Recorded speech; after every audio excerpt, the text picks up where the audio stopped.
Alright. Hello. Hello.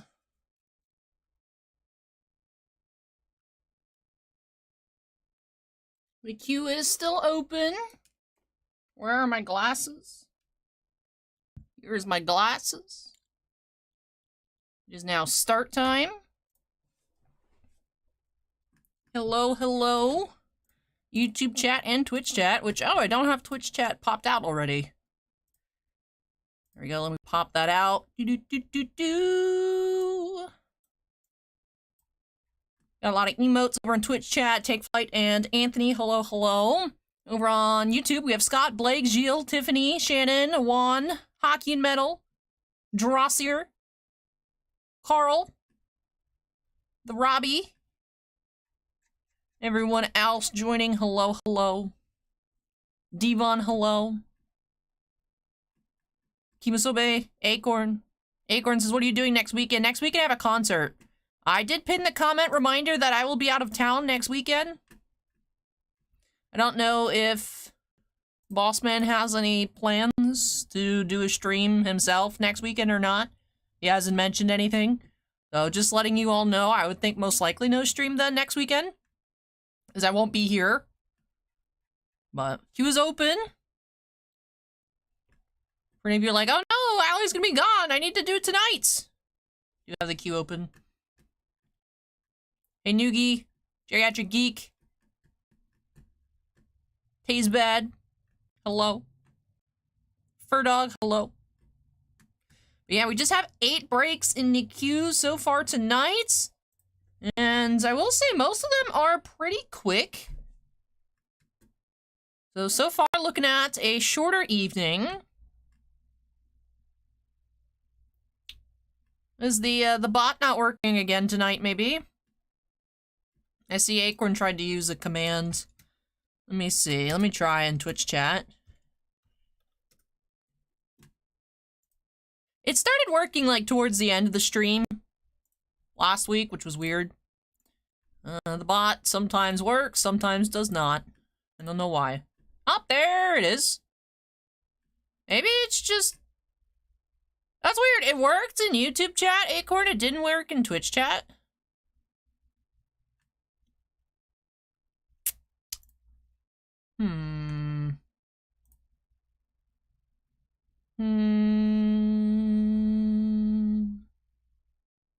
That is weird. Let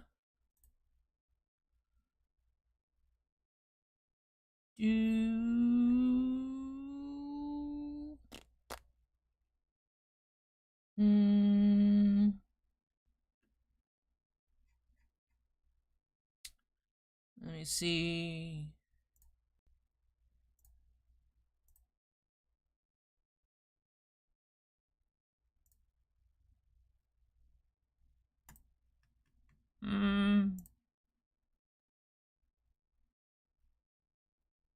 I don't know.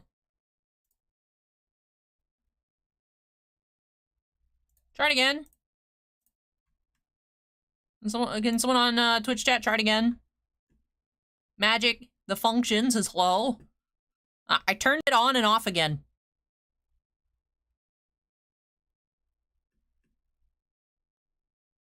I don't know why Streamlabs has a little asterisk there, but... That was weird. Okay, so I fixed the bot. I fixed it. It fixed itself. Anyways. Juan asks if there's any magic in the queue tonight. Not yet. I will say we don't really have that much magic at the moment, actually. We're all out of March the Machine. So, Aftermath has been nuts. Not great. Not great. It's not a super strong set. Interesting idea. Not great execution on that. So Acorn says, no one wants Aftermath, lol. Acorn said it, not me. Hello, Ruin Nation. Jets Mets. Mustard Ketchup. Mustard Ketchup's up first tonight with the Doctor Who. Kimosobi says, open 2 my boxes of Sword Art, no SPs, but managed to get the, the shower asana. Nice. It's like 60 bucks. Congrats, Kimosobi. Very nice, or just 1 SR. So. We do actually have some sword art in the queue tonight. We got some Yu-Gi-Oh! We got an assortment of garbage Pail Kids, Chrome, and the Goes on Vacation tins, as you all can see. We do also have Onyx Vintage Collegiate Football. If you haven't checked that out in a while, that'll have 2 on-card autographs, so that's neat. And Ginter Chrome, so far in the queue. Let me see if there's anything new to add.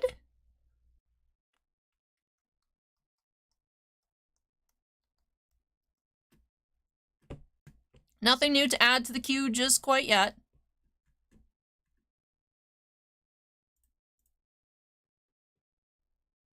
Ruination says, speaking of sword art, does anyone know when the next season comes out? Kimosobe might know. I don't follow sword art myself. Hey, Oscar, welcome. Do you know when the next season of sword art comes out? Maybe a question from YouTube chat. I don't know. If anyone knows, I feel like you might know.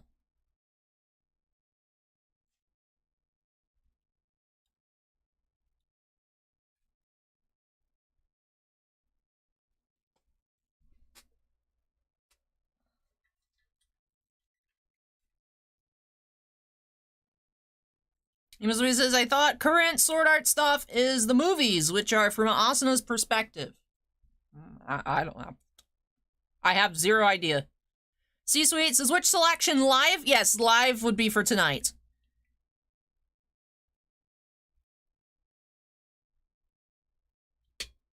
Drossier says, anyone know when the Spy Family set's coming out? I don't think we have a date for English yet. I don't believe we have a date. Not that I've seen.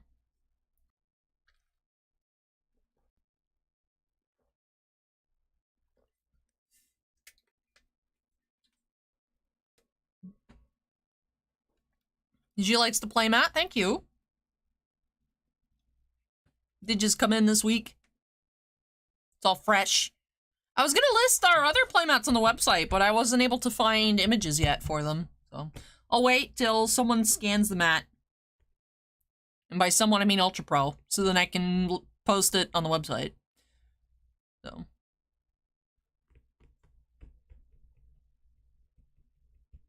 Hockey Metal says, what's the next hockey product coming out, and what is it? Let me go look at what Southern has. Show what's next on the calendar for us. Take a little gander down pre-order lane here. I don't trust any release dates that are posted, but we'll take a look. Investigate a little bit.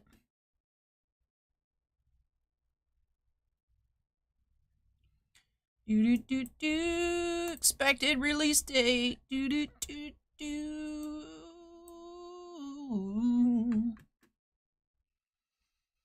Alright, for some reason...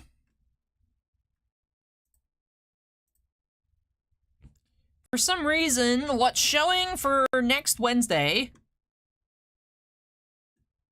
includes Skybox Metal Universe Hockey, AHL Hockey, OPG Platinum, Trilogy. I don't believe any of those release dates. 531 shows CHL, Stature, 2 Marvel products, Goodwin Champions.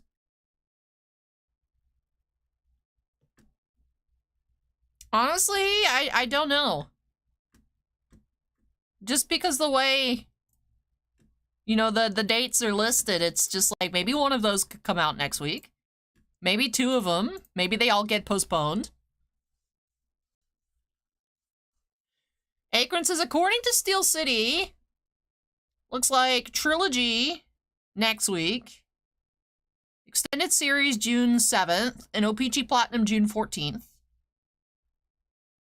5-Star asks, Marvel Alert gotten a release date? It's not that I've seen yet. I believe the Eternals should be coming out this upcoming Wednesday. The Eternals movie set.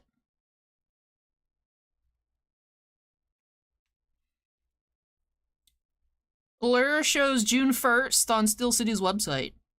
Be cool.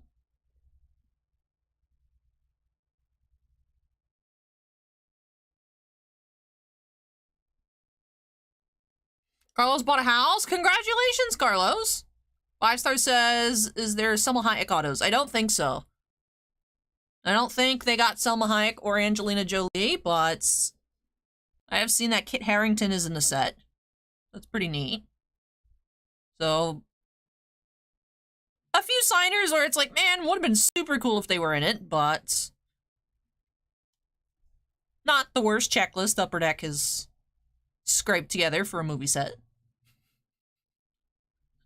It's not as good as it could have been, but it's not as bad as it could have been. Chicago Cubbies fans says, hello, Allie, ready for the Garbage Pail Kids. Oh, man, y'all in chat love Garbage Pail Kids. I will say, it is always something that's quite interesting. For better or for worse, it's interesting. C-Suite says they're going to be placing orders. Ooh, let me see if it's gone through yet. No rush. Just want to see if anything before I get started here for mustard ketchup. So nothing has come through just quite yet, but the queue is open tonight. Queue is open. We are going to be getting started with one box of the new Rittenhouse Doctor Who release, series 1 through 4. This box is number 2,540 out of the 5,000 box print run here for mustard ketchup. So, mustard ketchup, what are you most looking forward to finding or most hoping to find here in the box? There's a lot of great cards in the set. The sketch cards are gorgeous. 4 autos is guaranteed per box, but each box we've opened so far has had 5 autographs. So very excited to see what we do end up finding here. Of course, you can find David Tennant, Christopher Eccleston, Billy Piper. So, lots of awesome names, awesome characters to be found in this product. So, break number 1, let's go ahead and get started here by snapping into the corner. And here we go. Anthony says happy Mother's Day Eve to Allie's mom and any other moms in here. And it's true, it is Mother's Day tomorrow. For those of you that forgot about Mother's Day, I don't know why on Reddit I get recommended the Instacart subreddit. And there's people complaining about lack of tips on like bouquet flower Instacart orders. So if you were like, oh man, I forgot, you can get a gift delivered. Modern technology. But anyways. Alright, here we go. Break number 1. I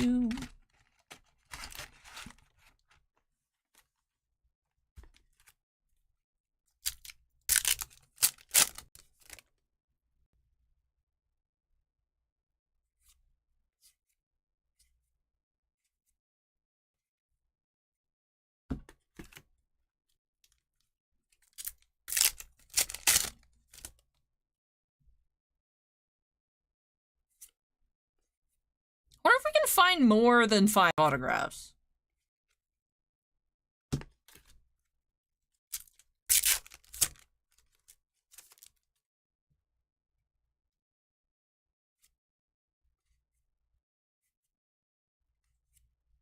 The adipose card's always at the back of the pack. I don't know why. It just always is there, the last card.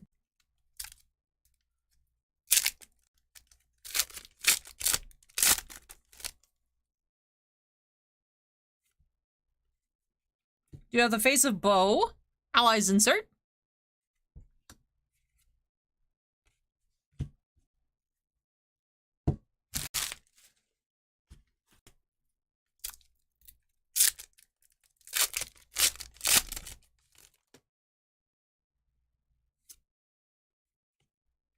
Astrid. Allies insert.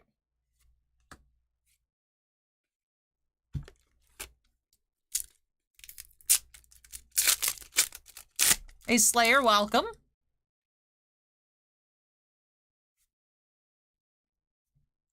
You have 9th Doctor, puzzle insert. Crouton says, not sure if it's been mentioned, but Rittenhouse said there are about 25 Garfield autos in this set. Wow. Interesting.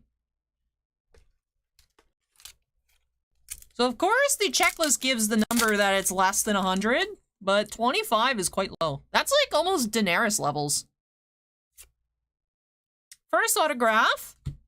You have Cheapo Chung here as Chanto.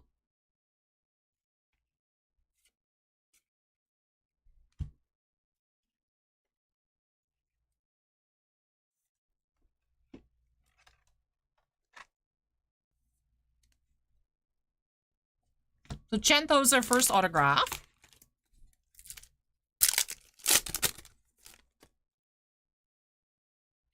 We do have our second auto. We have Harry Lloyd as Jeremy Baines in the episode Son of Mine. It's creepy family. This family is so weird.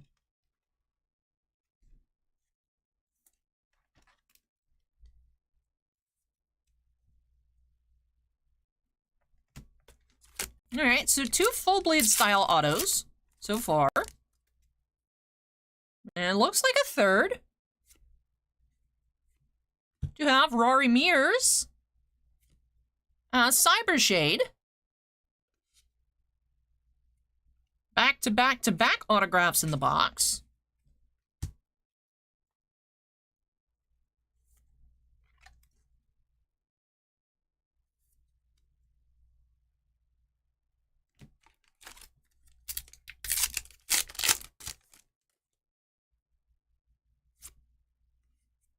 Enemies insert, the Gelf.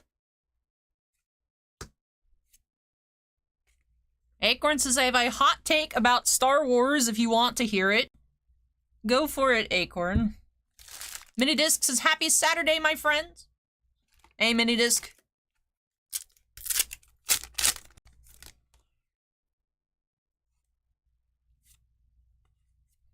We have Cybermen. Adversaries. I think I said enemies insert before, but it's the adversaries insert. Mustard Ketchup says, this break is a gift to my wife. We're all watching on the big screen, rather. I can't read. On the big screen, she loves Doctor Who. Oh, it's so sweet.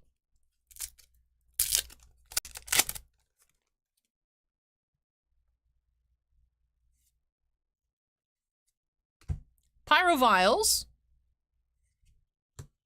Acorn says, I think Topps is losing the Star Wars license soon. Look at the 2023 Chrome checklist. It has literally everyone, and Masterwork is MIA.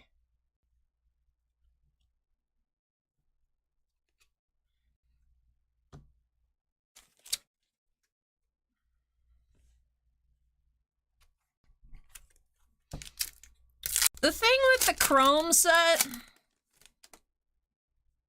is that the only high-end autograph I've seen come out of it is a red Ian McDiarmid. Most of the autos that I've seen come out of the set have been just like your average regular.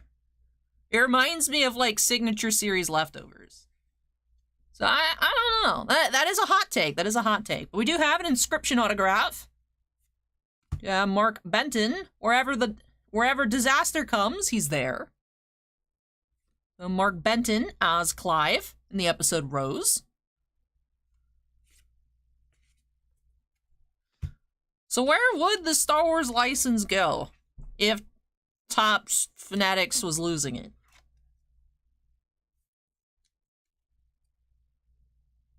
Acorn says Disney would make its own cards.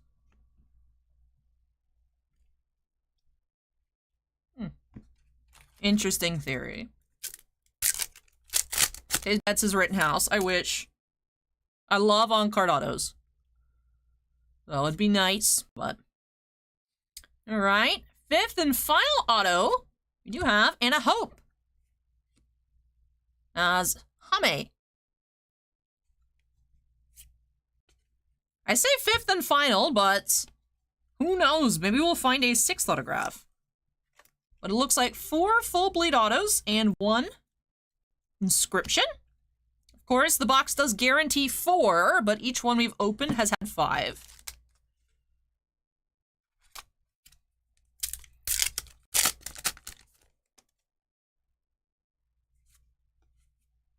Do have a gold parallel, Silence in the Library. Number 22 of 50.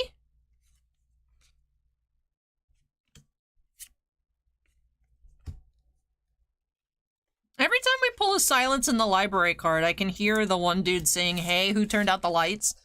And it just reminds me of, like, first time I saw that episode as a kid, like, as a kid, I already, like, didn't like the dark, but, like, I extra didn't like the dark. Like, I was afraid of stepping in shadows. I thought I was gonna die. It's all this episode's fault.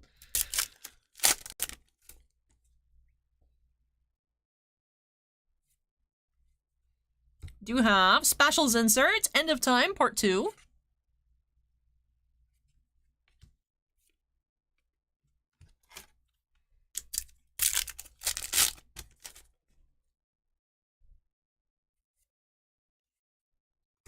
We have Rose, Puzzle Insert.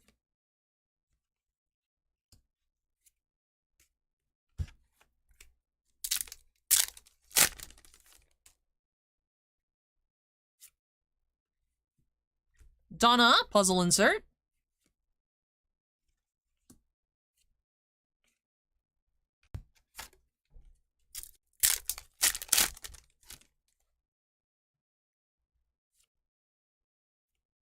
Martha, Puzzle Insert. Little adipose is so cute.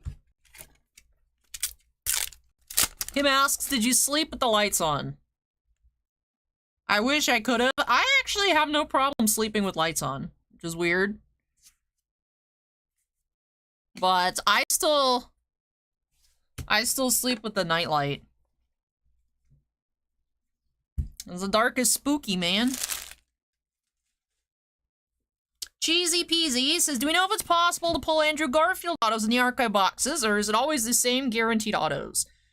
From what I can tell in the archive boxes, of which there's actually one right here, you're guaranteed the archive box exclusive Rose, Jackie, 9th, and 10th Doctor, and then it's 24 assorted full bleed autos and 2 bordered autographs. So, to my understanding, it's one box, but an archive box is like the size of, it's because it has so many cards, they don't fit in the one box. So they're 2 boxes stuck together. So. Alright, because this has the 4 exclusive autos, 26 other autos, a master set, 2 sets of 4 printing plates, 2 base 101s, and the whatever promo cards. So.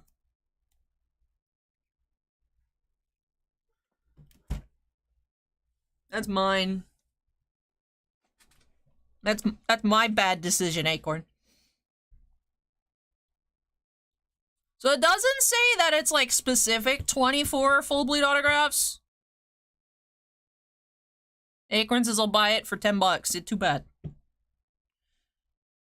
I haven't watched any openings, Cheesy Peasy. I don't know if there's any recorded openings of archive boxes out there to like know if there is a set ones, but since Garfield's is in the full bleeds, I would imagine it is possible. Hey, Jonathan with the 99-cent super sticker. Thank you, Jonathan. Appreciate that.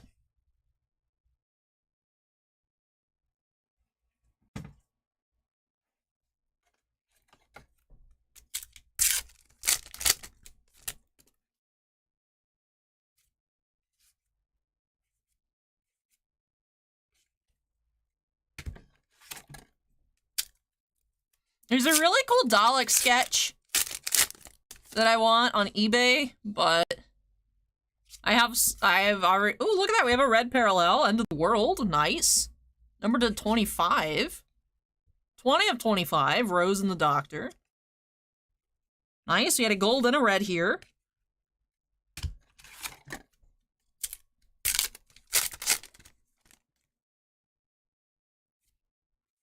What was I saying? I was saying there's a really cool Dalek sketch on eBay, but I gotta wait. I gotta wait on that one. I did get a really cool Cyberman sketch. If you guys want to see my other bad decision. I mean, it's not a bad decision.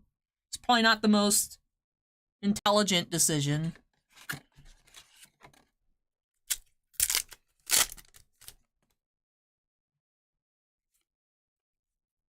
And specials insert Planet of the Dead. Crouton says the checklist on the Rittenhouse site seems to imply it's the same autos in each box, but I'm not sure. So there is a recorded opening on YouTube. I don't want to watch it because I don't want spoilers. But Acorn says that recorded opening didn't have a Garfield.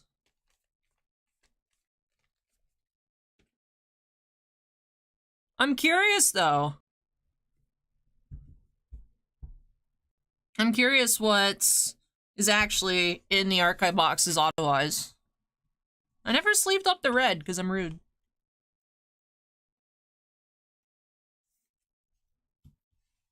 But alrighty. Let's tidy up here. We did have 3 companion puzzle inserts, the 1 doctor puzzle, 3 of the holiday specials, 3 adversaries, and 2 allies inserts, 2 numbered parallels, 1 gold to 50, 1 red to 25, and 5 total autographs. So let's look at our color first. Gold, Silence in the Library. Number 22 of 50. In red, End of the World. Number 20 of 25. Inscription autograph. Wherever disaster comes, he's there. Mark Benton as Clive. And we also had 4 full bleed autographs. Anna Hope as Hame. Ruari Mears as Cybershade. Harry Lloyd as the Creepy Child. Jeremy Baines. And Chipo Chung as Chanto. Well, that does wrap off this gift box here for Mrs. Mustard Ketchup. Thank you so much, Mustard Ketchup, for letting me open this on up for your family here on the channel. I really hope that you all had a lot of fun watching me here on the big screen open up this box, and that she loves all of the new additions to her Doctor Who collection. Congratulations on the red. We're seeing a lot of boxes have 1 red, 1 gold, but it's not guaranteed. So it's always nice to find that low-numbered parallel. Alrighty. That wraps off our first break of the night. Let me go ahead and unsnap. Let's see if there are any new additions to our queue.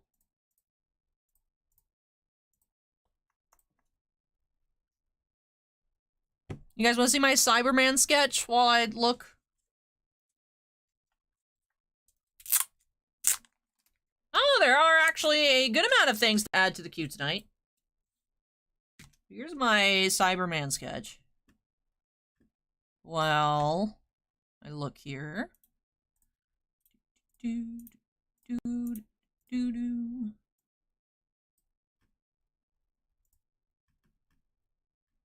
Do, do, do, do, do, do, do, do, do.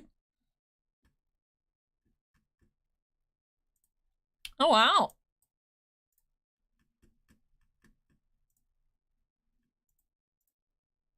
Huh. C-Suite got a lot of cool stuff to add to the queue. Very cool. C-Suite, do you mind if I put all of your openings combined at the end?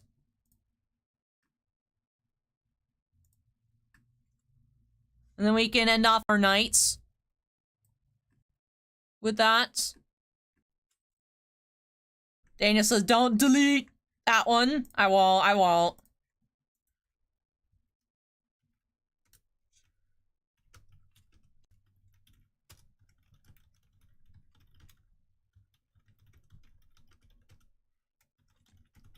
Alright, cool. So I'm gonna go ahead and close up the queue, because that will take a good amount of time at the end. C-Suite's got a case of From Nightmares, as well as a box of Data Live Volume 2, and Yu-Gi-Oh! Ghosts from the Past 2 display. So, very cool variety.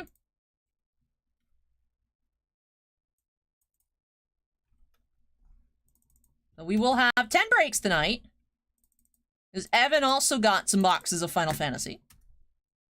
I just need to adjust my little sticky note here.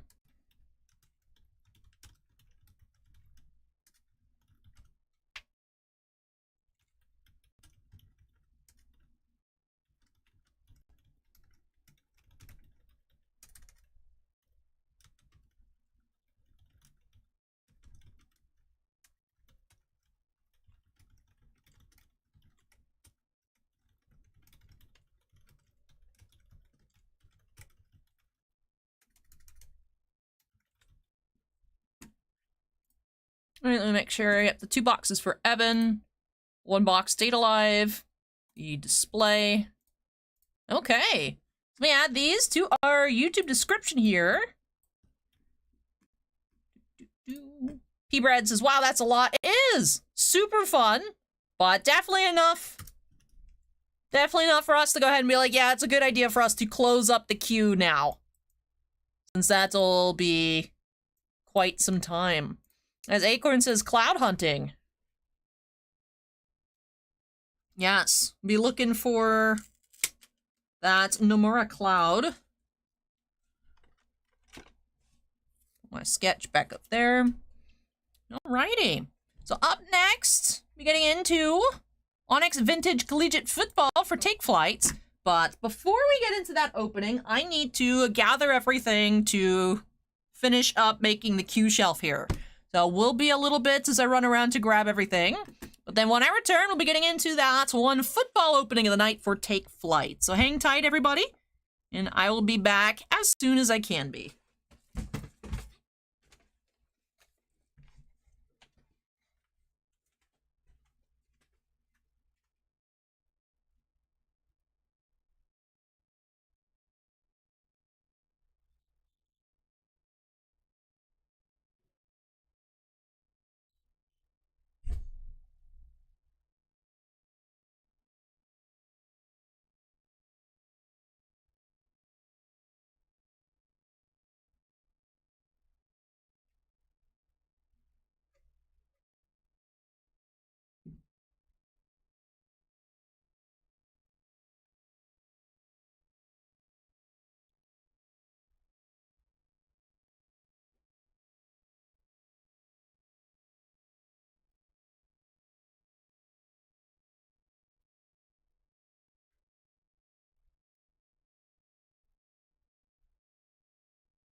All right, one more thing and then I'll be back.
All right.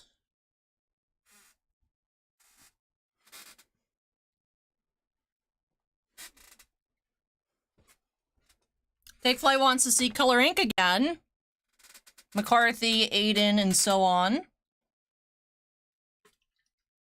Trimp Boss says, hey, Allie, what's whatnot, and should I join? It's totally up to you, Trimp Boss. It's like eBay auctions, but I mean, Acorn kind of put it pretty well earlier in YouTube chat, where it's like Twitch crossed over with eBay. It's just another auction app, but you can also just shop from different sellers. Like, I was on there last night on a rock and mineral live stream, and I bought some rocks. It's definitely interesting. It's definitely interesting.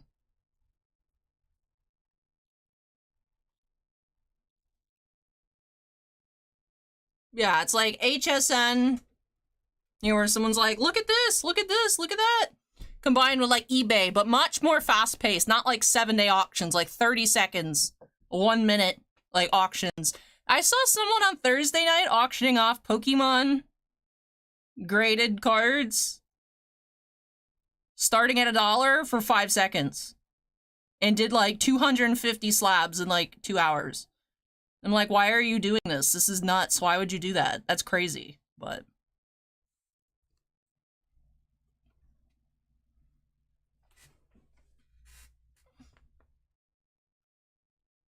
alrighty. Let's go ahead and update the queue number to 2 here for TakeFlight.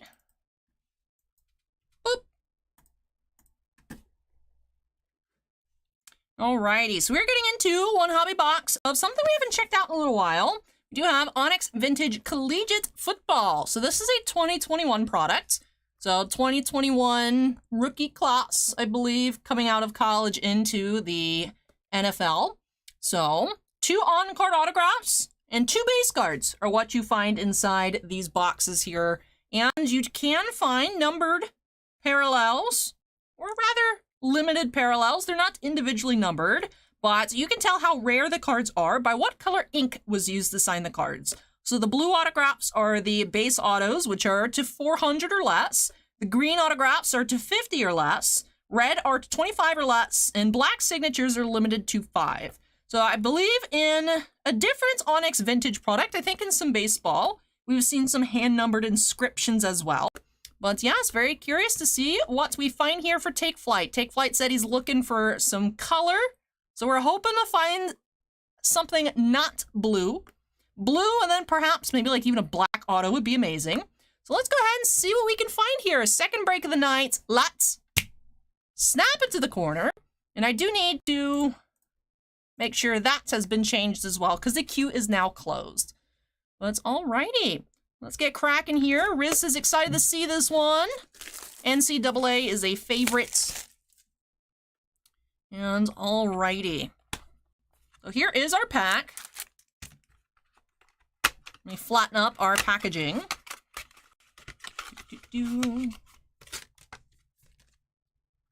Alrighty. Let's see what we find here for TakeFlight.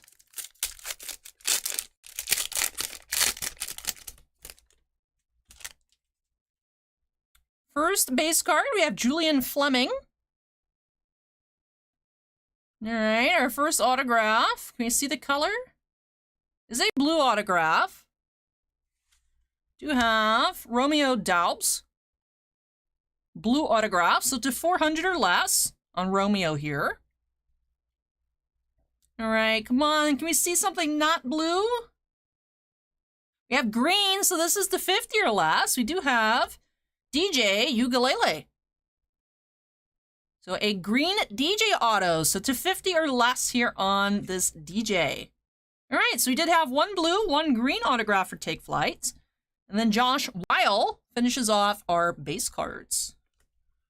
So very quick opening on these Onyx Vintage products.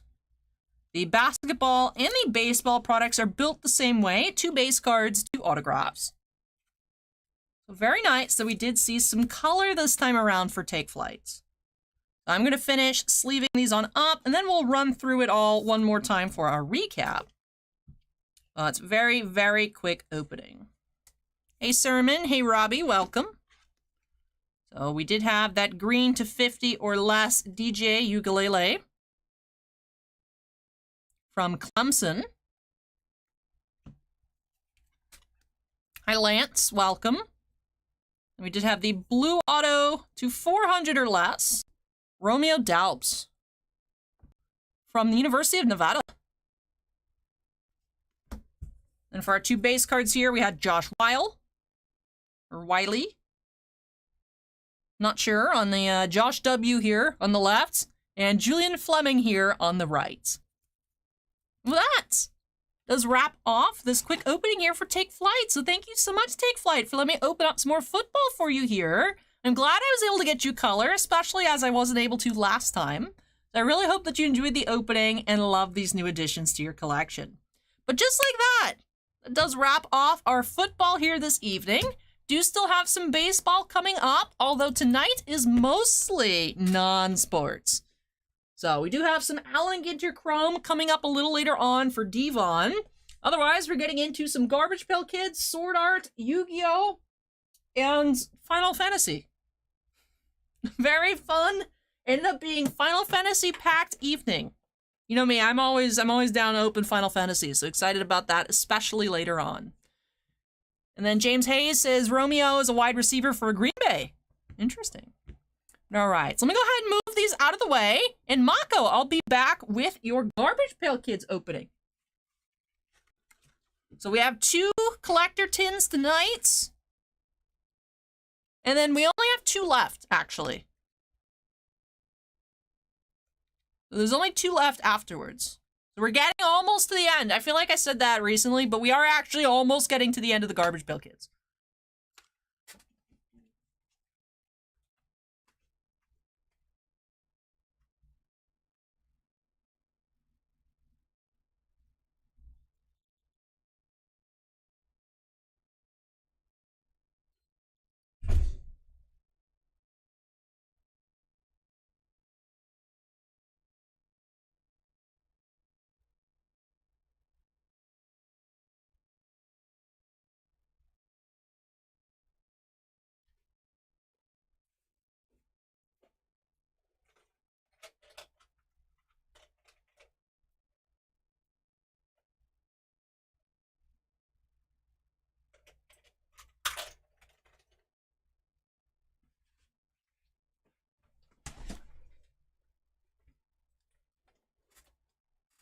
Good night, Scott. Take care. Yeah, Trim Plus, just like eBay, you can put in credit card, you can put in PayPal. Whatever you just wish to use. One thing that is different between Whatnot and eBay is that, like, it does it immediately. Like, you don't add stuff to your cart. It, like, just charges you when you hit the... Like, if you win an auction, it just automatically charges you. So...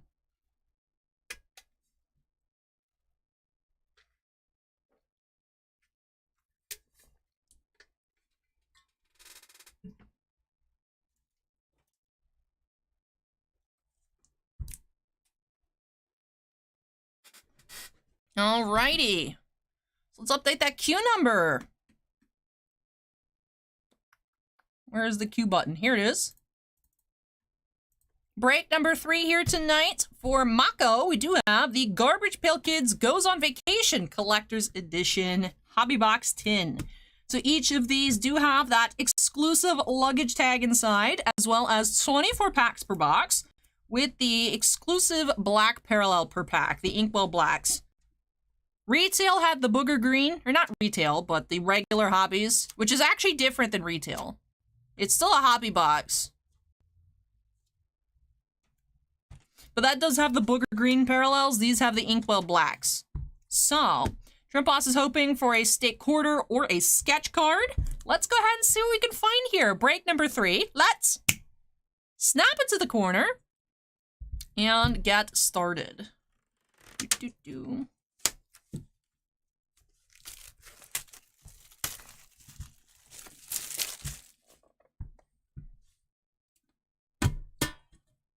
So our luggage tag, we do have, I believe the character's name is Nick. But he has like a Barbie doll. Interesting. So there is our luggage tag. This is one I don't think we've seen. Robbie says, how much does a Garbage Pail Kids box go for? The collector's edition tins, I believe we have at $110, shipping included. The non-collector's edition boxes tend to run cheaper, but they don't have, I don't think, anything guaranteed. Tiffany says it's Nasty Nick. All right, thank you, Tiffany. On the character, Evil Eddie / Nasty Nick. All right. Here we go, pack 1. Let's see what we can find.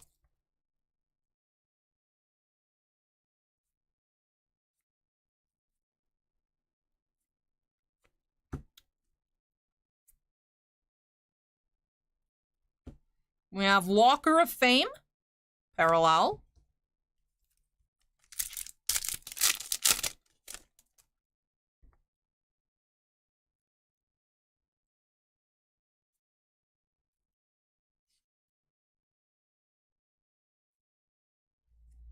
Roland.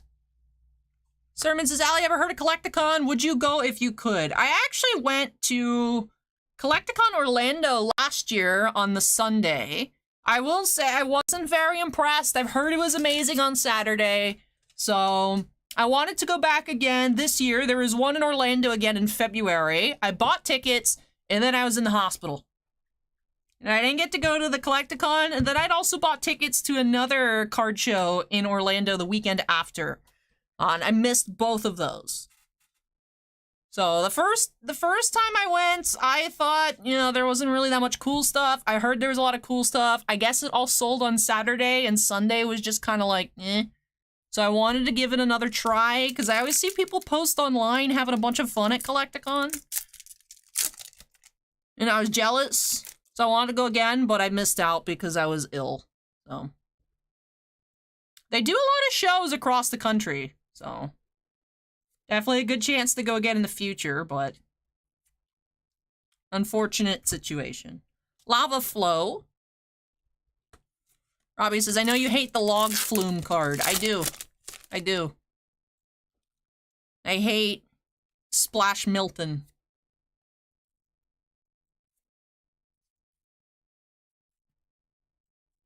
Cole Faithful.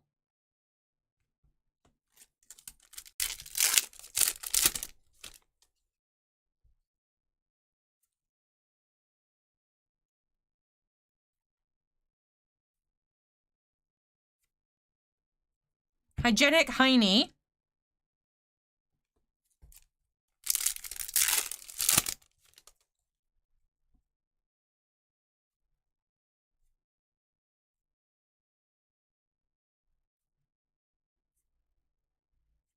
Stoneface Stella.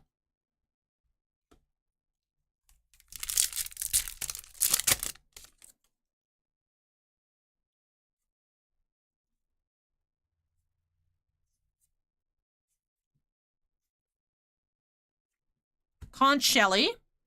Sermon says, this year Dan Green and Eric Stewart will be at signing at Collecticon in my town. Yeah, I was excited to go see them. That's what I wanted. I wanted to go get my Yu-Gi-Oh and Kaiba Pop signed. You know, as well as, like, look at all the cards. They were in Orlando, too, but I missed out. Shannon says, Allie, do you feel all the way back to normal now? Sometimes my side will just randomly hurt a bit. Other than that, like, I think so, but, you know, apparently I wasn't a good judge of telling that I wasn't feeling good last time either, so, I don't know. It's always something in the back of my mind. Angela Aroma. Grey Wolf is now following. Welcome, Grey Wolf. Gilles says, if someone gave you $1,000 to ride the log flume, would you? The one in the card? Absolutely not. Absolutely not. Tyler Tannick.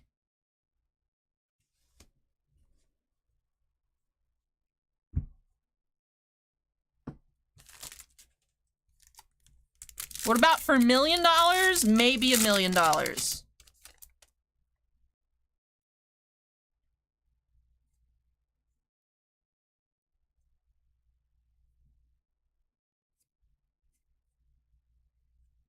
Camper Cara.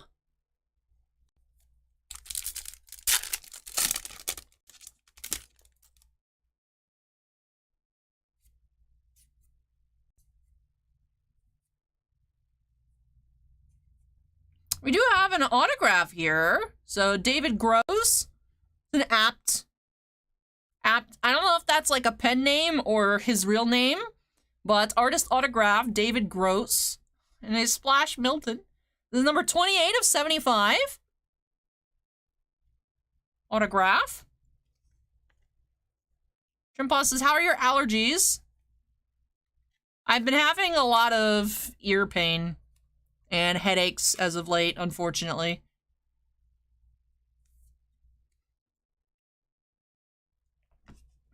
Is his real last name Gross? If so, then he was born to do art for Pail Kids. Oh, I think we have a quarter here as well. This pack feels heavy. Yes, we do have a state quarter as well. Let's see which state. We have Montana, 56 of 99. Mark Spark for the state of Montana. Or the state quarter relic. So we did have an autograph and a relic in this box. Very cool.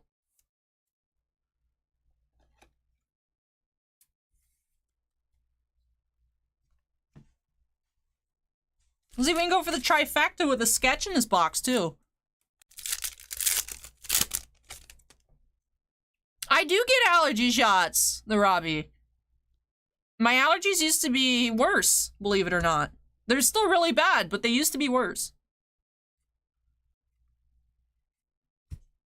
Stealing Stella. AA98, welcome. Sermon says, besides Final Fantasy, what do you enjoy opening? Most products. I won't say all, but I will say most. Thelma Theme Park.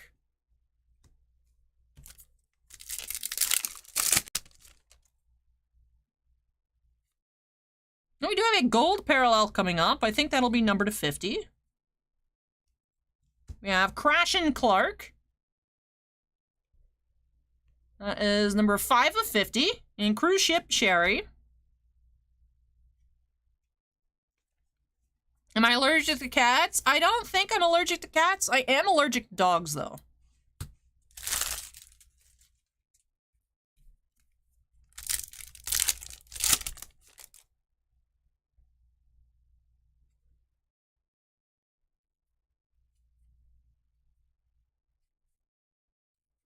Metal Ted.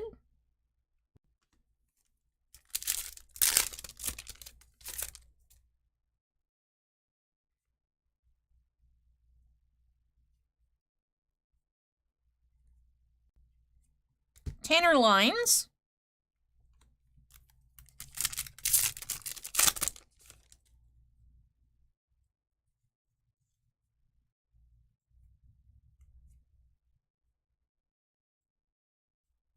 Amusement Lark. Drosser says, I sold that garbage Pail Kids SP out of the box you opened for me for $195. Very cool. I still can't believe I just missed that one.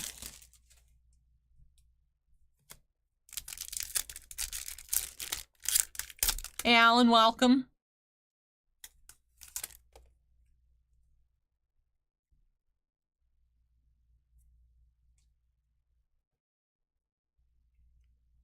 Heavy Harvey.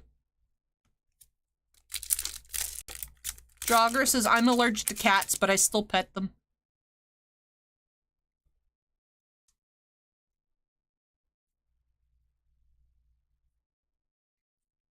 Twilight Joan.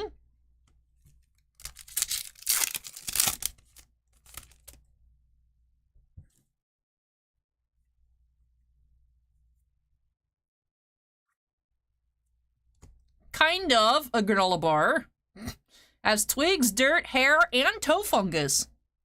Ew. Wacky packages insert. Hold the horses.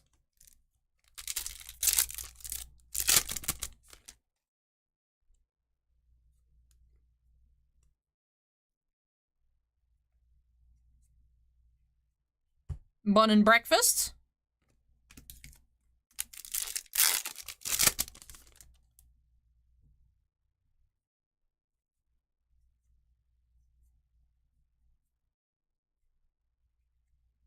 Upchuck.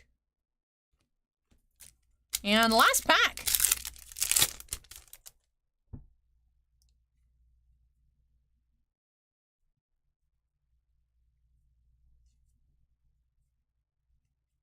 We do have Geeky Gary for our last black parallel. All right. We actually only found one numbered parallel this time around. Normally we find 3 numbered cards. But we had the gold parallel number to 50, an autograph number to 75, and the state quarter number to 99. Alrighty. Let's take a look at what we found here. We had the Crash and Clark gold. That is number 5 of 50. Our 1 per box insert, the kind of granola bar for our wacky packages. We had David Gross artist autograph on the Mount Everett card. That was number 28 of 75. And Mark Spark, Montana State Quarter. Number 56 of 99. And with that, does wrap off this opening here for Mako. So thank you so much, Mako, for letting me open up some garbage Pail Kids for you here on the channel. Really hope that you enjoyed the opening. And although I didn't get you a sketch, I'm glad I was able to get you one of these State Quarter relics, because I know that you really do like them. We also did find our first autograph. I'm surprised that it took so long to find an autograph, but I'm glad that we did find one. Shrimp Boss says, awesome, thanks, Allie. Love the State Quarter and the autograph. Very glad to hear that. Congratulations once again. Up next, we do have our second and final tin of the night, although we do have some Garbage Pail Kids Chrome later on. But final tin up next for Tiffany. So let me move all this out of the way, and I will be back with Tiffany's tin.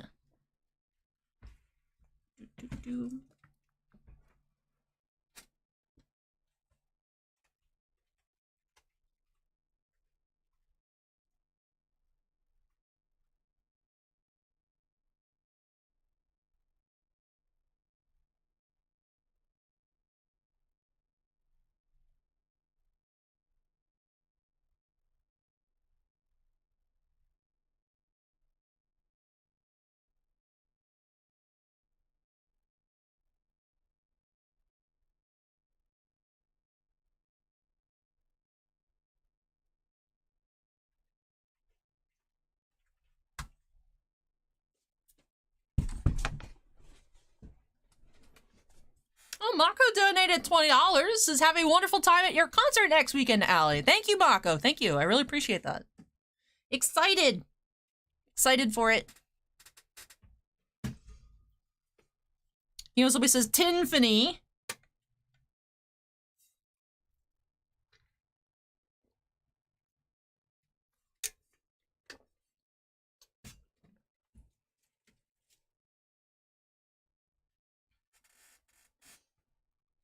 I got it when I came back, though, Trip Boss. I do appreciate it.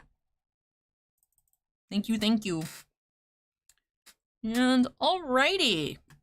Let's update the queue number to 4 here. Boop.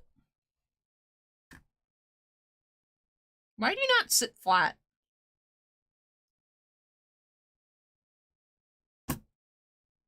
Weird. Alrighty. Trip Boss says, hope we see a sketch out of her box. It's been a little odd that we haven't seen any sketches yet out of this set. We've seen a bunch of really cool quarters. We just saw our first autograph. We haven't pulled a sketch yet out of these tins. Let's go ahead and get cracking here for Tiffany by snapping into the corner. All right, you all know the drill, our luggage tag and the 24 packs.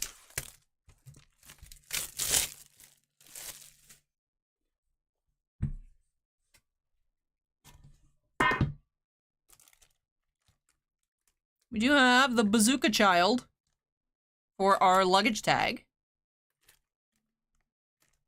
Hey, Dan has been a channel member for 28 months. Thank you so much, Dan. That's awesome. Yeah, 28 months. Welcome, welcome, Dan.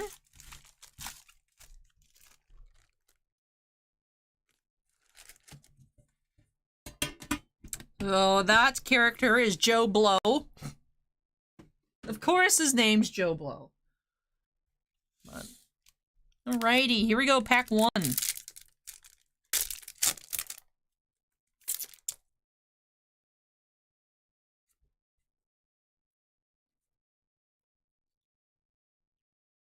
Coco Nat.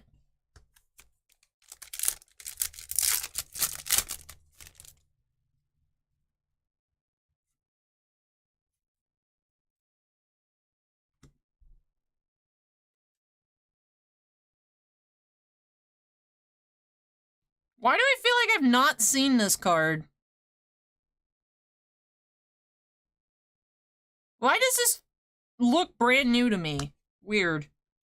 Now we have John John's Baby Champ Poop from John Stink and John Stink, made by Little Squirts.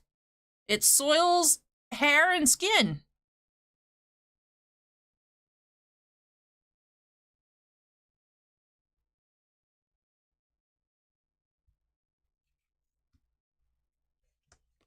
Snots Anya. Ah, ah.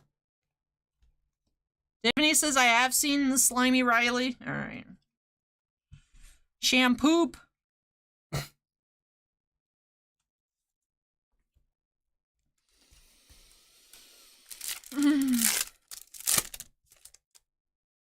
Hey, Watsa, welcome.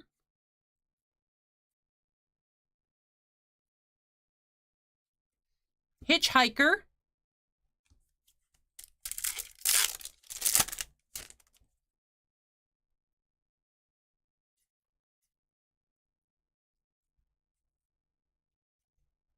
B-Beach.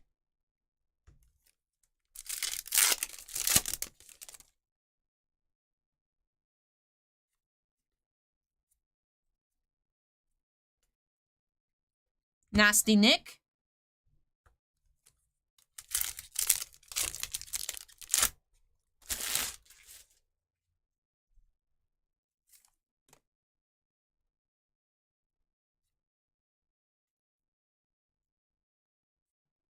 You have a red RT of Massage. 22 of 75. And Handlebar Howard. Black.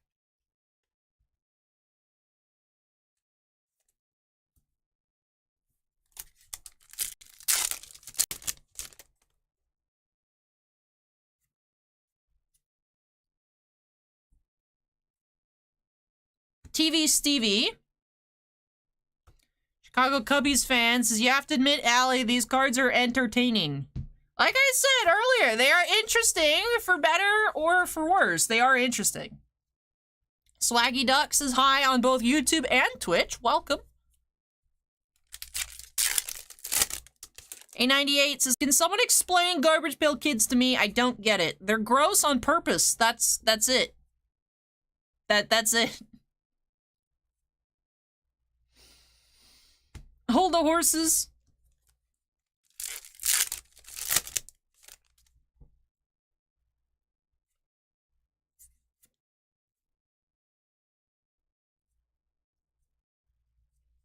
Fightin' Phil. Swaggy Duck, there's actually artist sketch cards in here. We did find an artist autograph already tonight. And each tin usually does have a state quarter relic, which doesn't sound the most interesting, but honestly, I like them. It's like an acetate card that has one of the 50 state quarters in it, with also like a character that's like thematically relevant to the state. They look neat. So.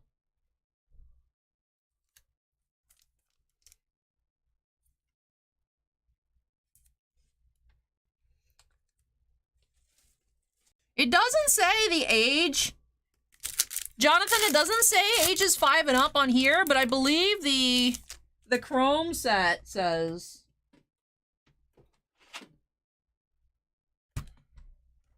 Yeah, the Garbage Pail Kids is rated 6+.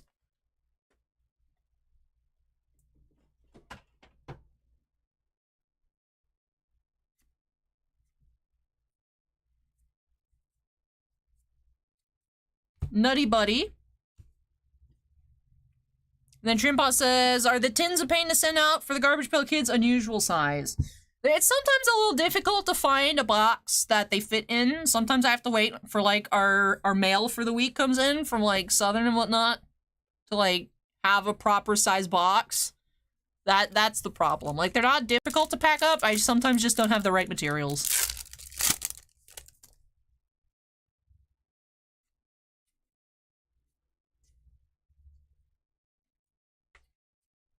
Bud and Breakfast. Jonathan with the Nope super sticker. Thank you, Jonathan.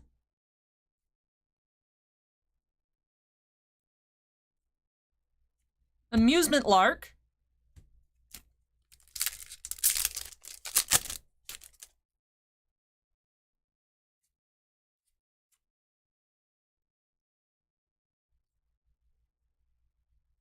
Hank 10.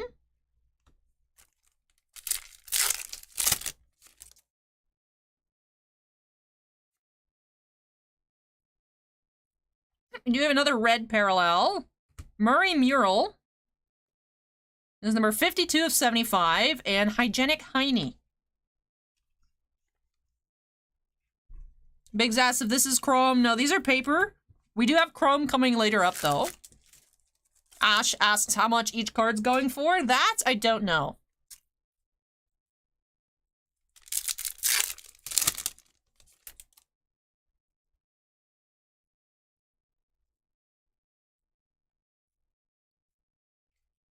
Sailing Sal.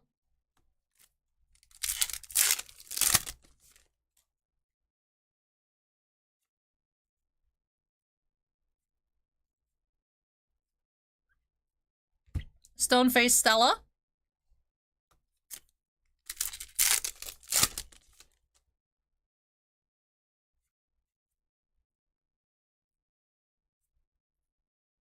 Oh, we do have an autograph here. Smokin' Joe. On the Hit the Rhoda, I think. 26 of 75 autograph. And Suitcase Chase.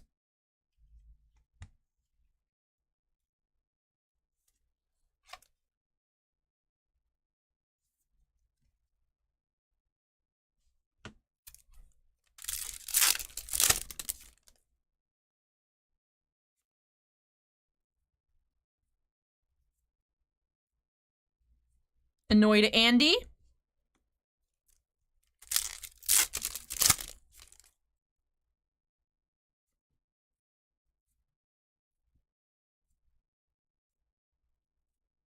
Lighter Than Aaron.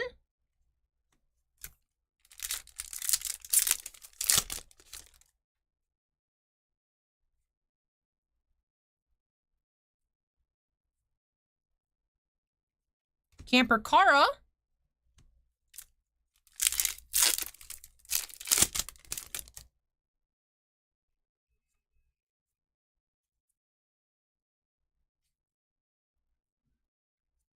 Pool Paul.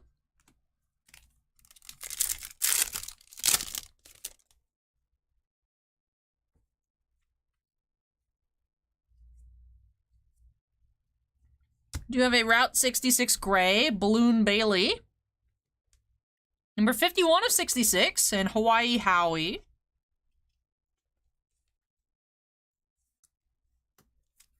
And final pack here for Tiffany.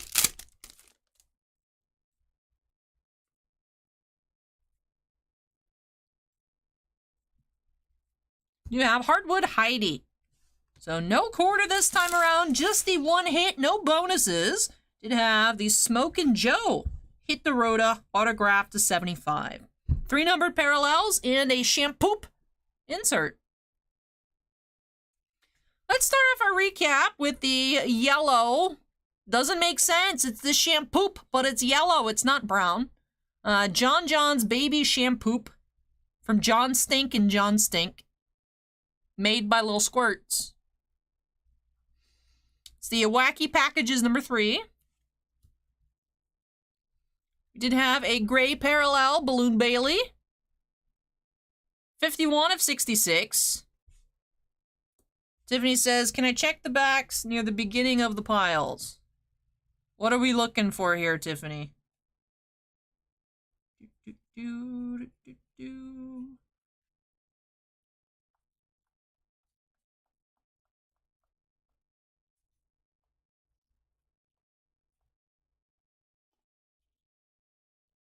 Oh, look, puzzle piece.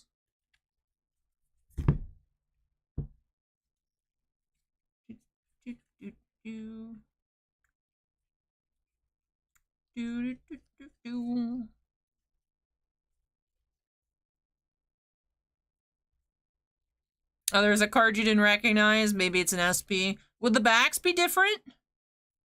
On the employee short prints or whatever?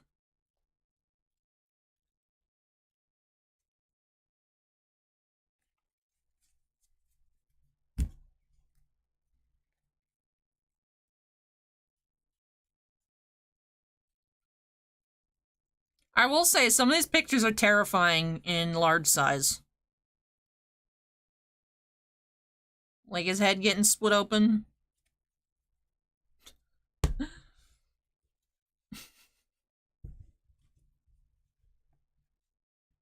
And we also had 2 red parallels. Hot Sauce Red, the Murray Mural, and RT of Massage.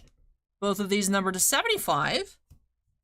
And our autograph, also numbered to 75. We had Hit the Rhoda, Smokin' Joe, 26 of 75.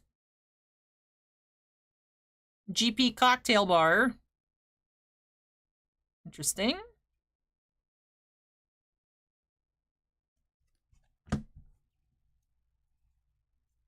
All right. And with that, does wrap off this tin here for Tiffany. So thank you so much, Tiffany, for letting me open up more Garbage Pail Kids for you here. Unfortunately, didn't find a sketch this time around, but I hope you enjoyed it and love these new additions to your collection. With that does finish off our Collector's Edition Garbage Pail Kids openings. We do have that box of Series 5 Chrome later on, but for the tins, as I mentioned earlier, we have 2 left. We have 2 left, that's it. But we are done opening them on up here tonight. Up next, we'll be getting into some whites. You have 2 boxes of Sword Art Online 10th Anniversary for Erich. So Erich, if you're here, make some noise. Your box is coming up next.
Erich is here. Awesome.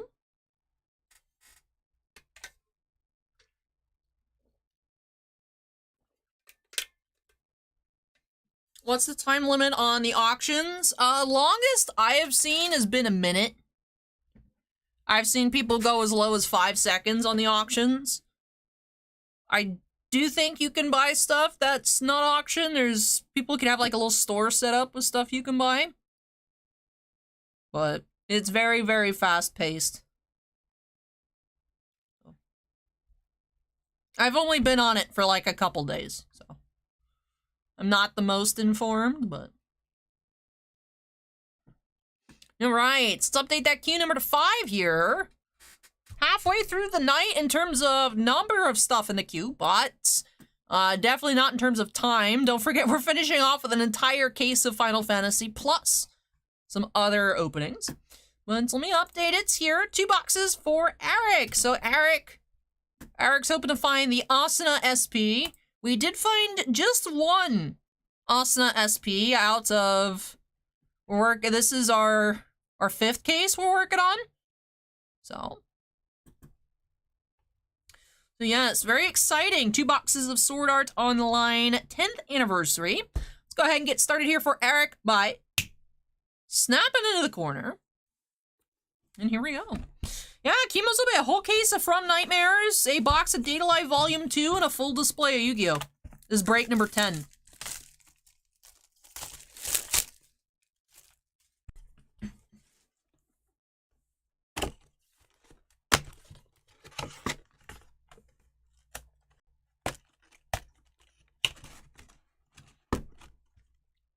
Alrighty. Erich, I don't remember. Could I open your promos? You have Conquering Floor 1's boss, Kirito. Hold on, I just had a pile fall over. Why are you falling? Vincent Le Cavalier is falling. That's rude. Why did you fall, bro?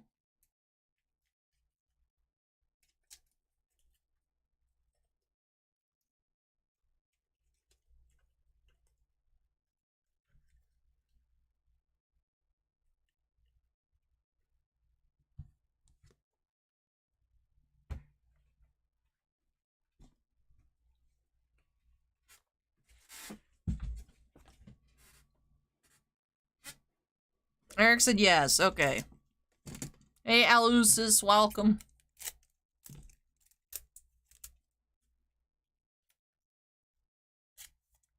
Hello, Ziggy, welcome. Noogie says there's a ghost! No, I just have stuff stacked up way too high and I hit the table too much, so... I need to organize this mess. Or auction it. Anyways. 3 foils per box here on Sword Art 10th. Let's see what we find. Aria of a Starless Night, Misumi.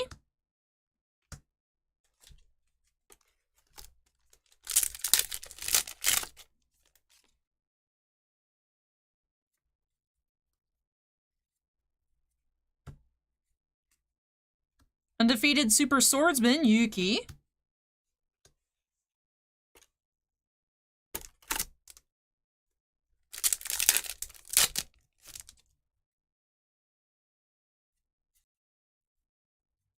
Double R, Flower Crown of Happiness, Yui.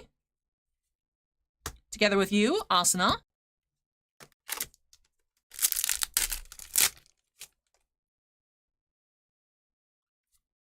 Alright, first foil of this opening. We have Spring Blooms, Rika and Tsukuha and Keiko. Maidens of the Holy Night, rare.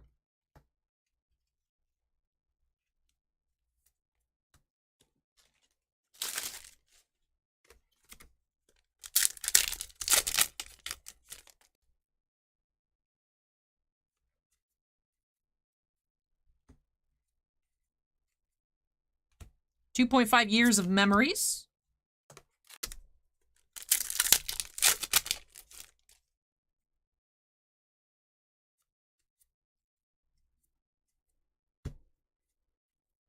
Mace user, Lizbeth. Hey, Mr. Fate, welcome.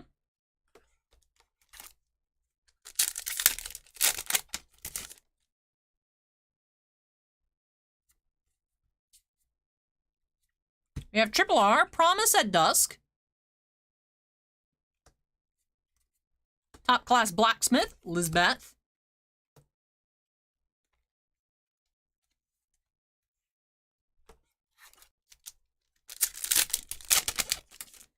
Last back on the right side. Double R, Always Friendly, Silica. Unbreakable Hope, Asuna.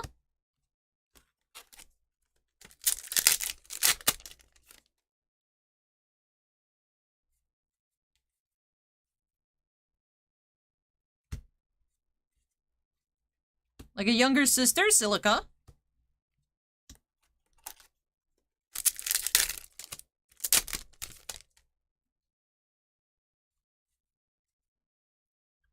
Longing Osmanthus, Alice, double R.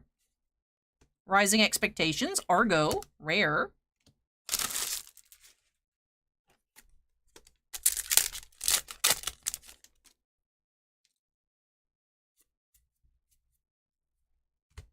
Thousand Year Journey, Asuna. Newbie Gamer, Asuna.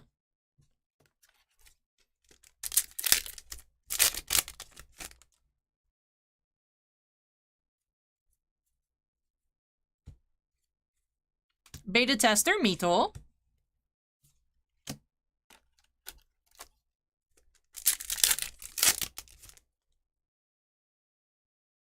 Alright, third foil of box 1. You have Assault Team, Agil. Alicization, rare.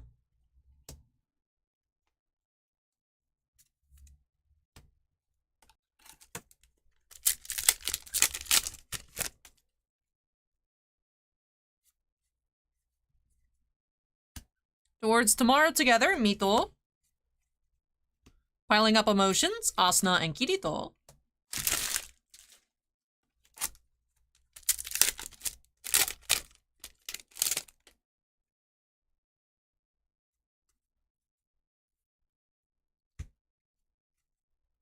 Promise to Protect, Mito.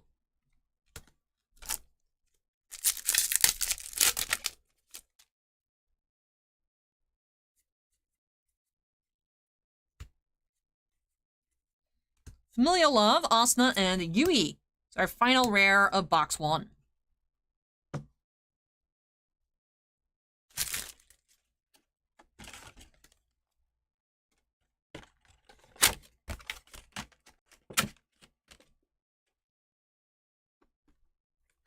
All right.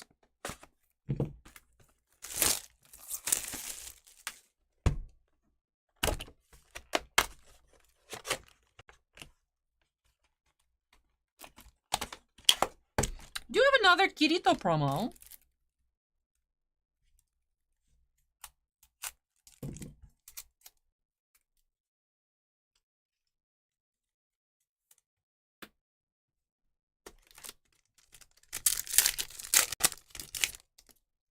All right, pack 1, box 2. Newbie Gamer, Asuna.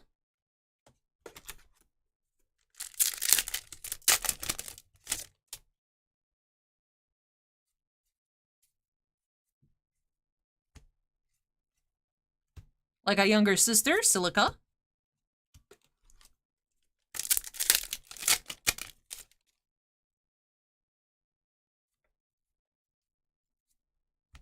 Flower Crown of Happiness, Yui.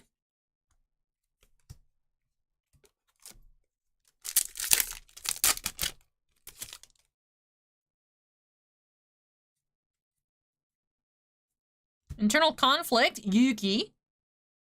SR. Theme of Life or Death.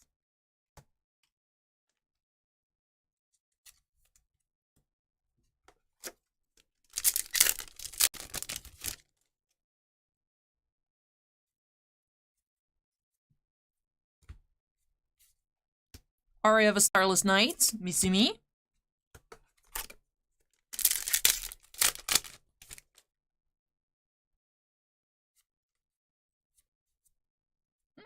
You have Asuna's Commanding Strength, SR. Aria of a Starless Night, Kirito.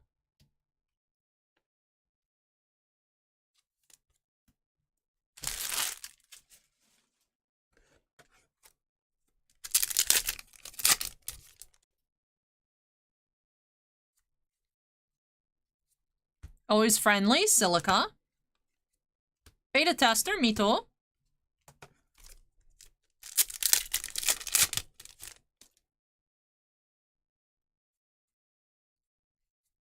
Longing Osmanthus. Mace User, rare.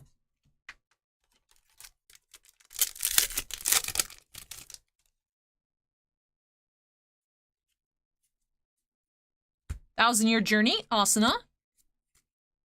Mains of the Holy Knights.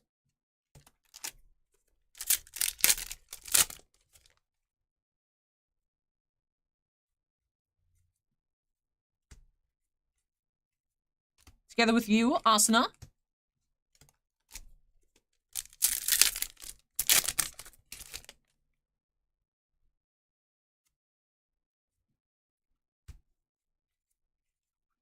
Piling up emotions, Asuna and Kirito.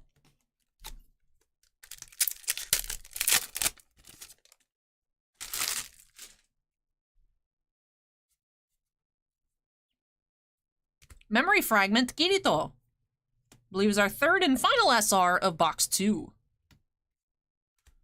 Lisbeth, rare.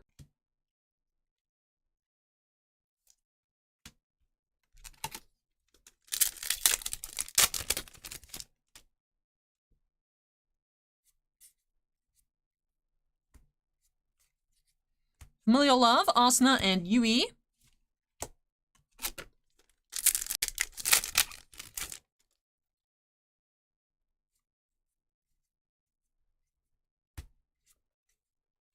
.5 years of memories.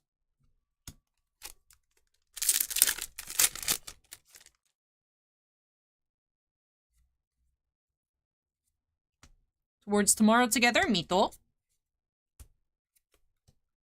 How many boxes do we have left in the case? I think 7? I think there's 7 boxes left in this case. Last pack here for Erich. Finishing off with Rising Expectations, Argo. With that, those wrap off these 2 boxes of Sword Art Online 10th Anniversary. So unfortunately no SP in here, but we did have 5 total SRs and 1 triple R. So let's tidy up here. Then we will recap, look at our double Rs, as well as our foils and promos. Alrighty.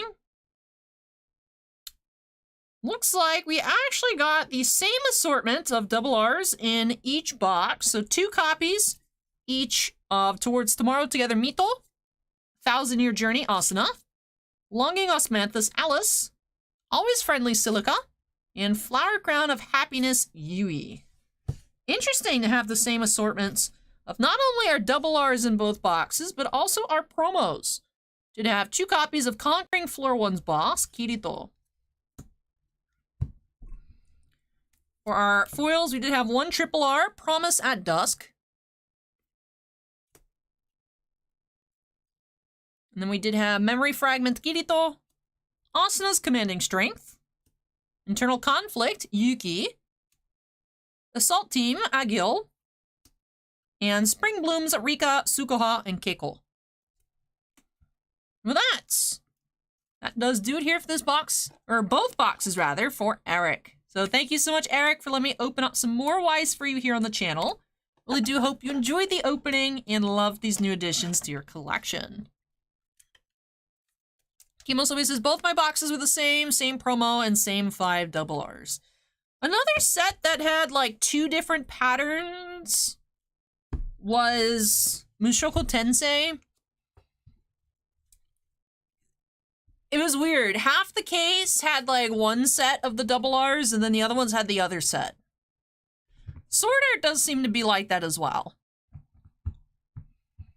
Where like there's the assortments of the double Rs, and we just happen to get back-to-back boxes that had the same assortment.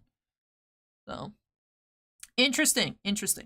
Sometimes, I think it depends on how many there are. So there are 10 double Rs, and there's 3 foils in every box, so you're always going to be getting then, I guess, the 5 double Rs. So that pattern can happen. That is interesting. That does do it here for Erich's openings. Let me go ahead and unsnap. Move everything on out of the way. We won't be opening up any more Ys until we get into our 10th and final break later this evening for C-Suites. You have a box of Data Live Volume 2 mixed in with the Final Fantasy and the Yu-Gi-Oh! But up next, we'll be getting into some Yu-Gi-Oh! 25th Anniversary Edition. We do have a full sealed 5-box display up next for Drossier. So Drossier, make some noise in chat. Let us know what you're hunting. And I will be back shortly with your opening.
Joss here says, ready for you to pull me some nostalgia. All the shiny cardboard.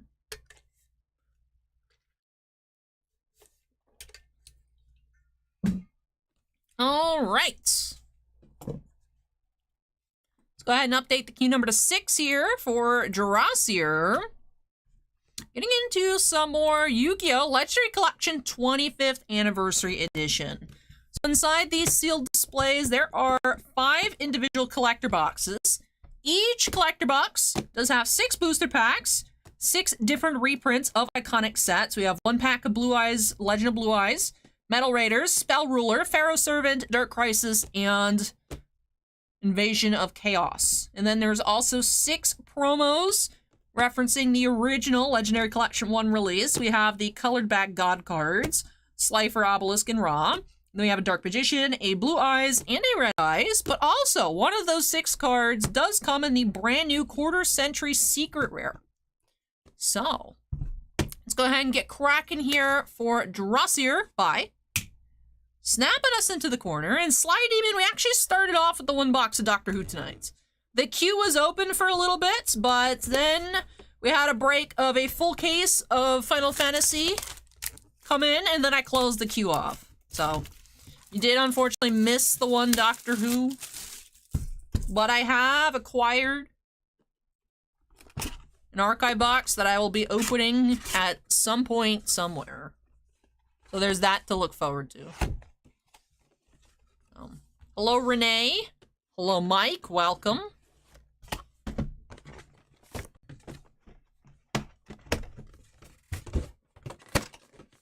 Also, how are you, Sly Demon? Welcome.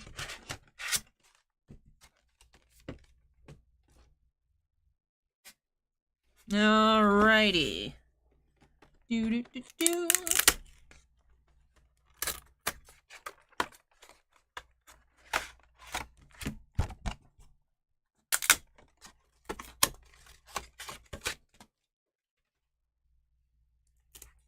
All right, we're starting off with Ra here for our quarter century. Layman says, I'm good. I just got back from ordering a bow. Like a bow? Or like this kind of bow? Or like this kind of bow? I'm confused. I need context. Well, I don't need it. I respectfully request context. Okay, I was right the first time. Archery. Okay, cool. So we have The Winged Dragon of Ra. Mega Ultra Chicken for our first quarter century rare.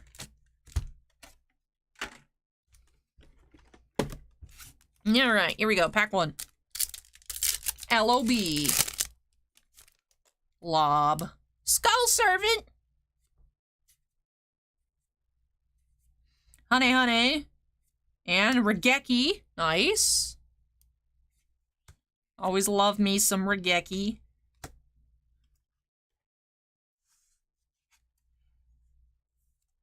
Dross, your requested shiny nostalgia I have delivered.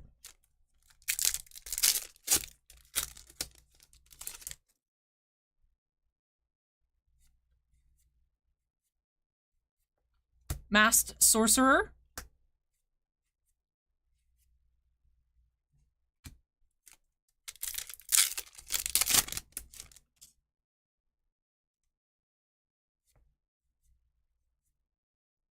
Nobleman of Extermination.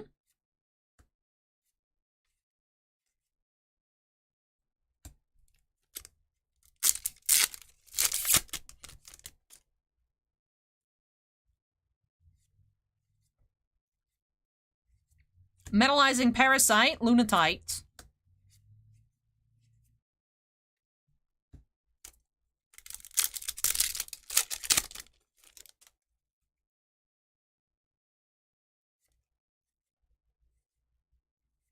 Hyozenryu. Rare.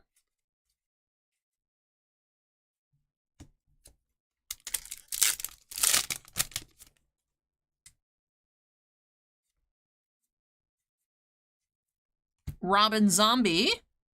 Rare. Alright, so this first collector box had just that super rare Regeki.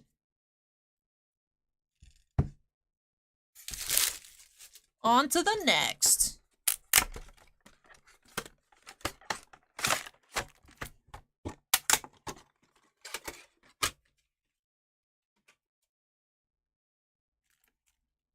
Alright, we have a vanilla here.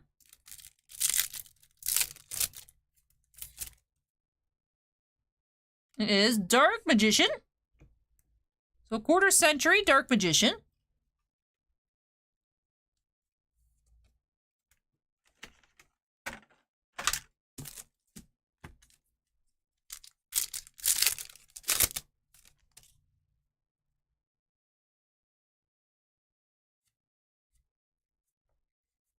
Reaper of the Cards. Beaver Warrior.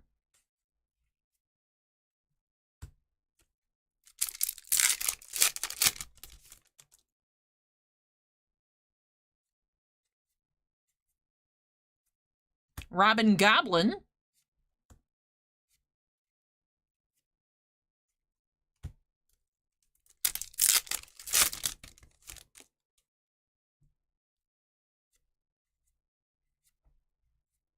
Nobleman of Extermination. And Imperial Order, Secret Rare. Nice.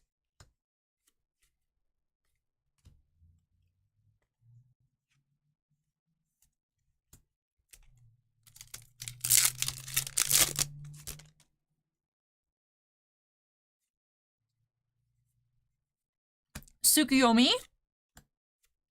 Jossier says, let's be honest, Beaver Warrior should be a holo. I feel like Beaver Warrior is very iconic. Not necessarily from the anime, but Beaver Warrior is like always in the starter deck in like the video games. Like, I've played Beaver Warrior too many times in my life. In like the tag duel games or whatever they're called.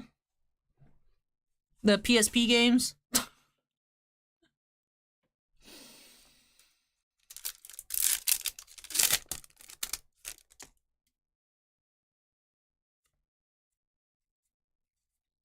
Flying Kamakiri #1.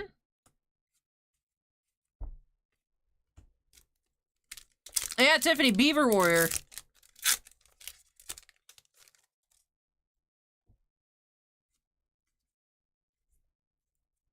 Drillago.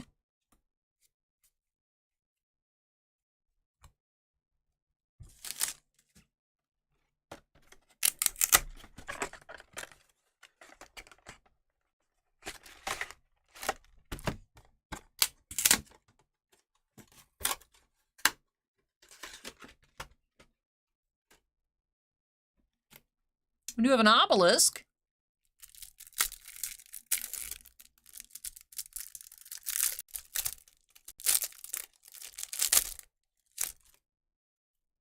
So obelisk, quarter century rare.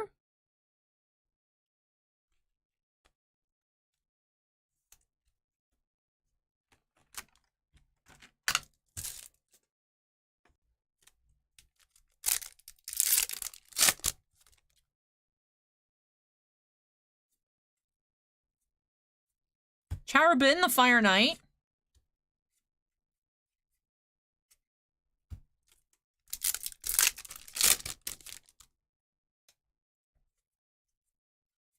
Dark Elf.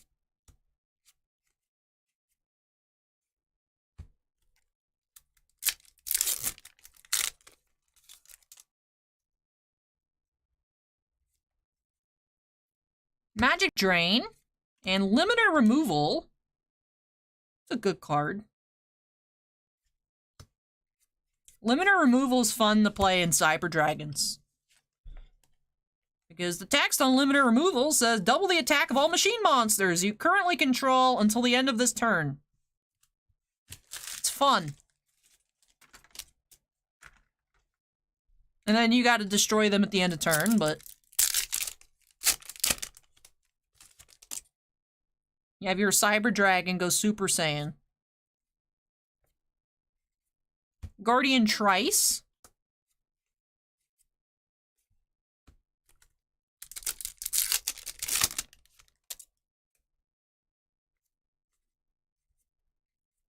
We have Amoeba and Blue Eyes Toon Dragon. Yeah, boy.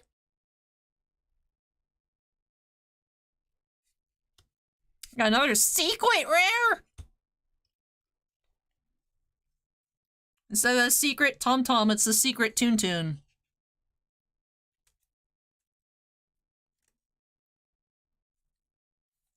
Drossier, I have touched your secret Toon Toon.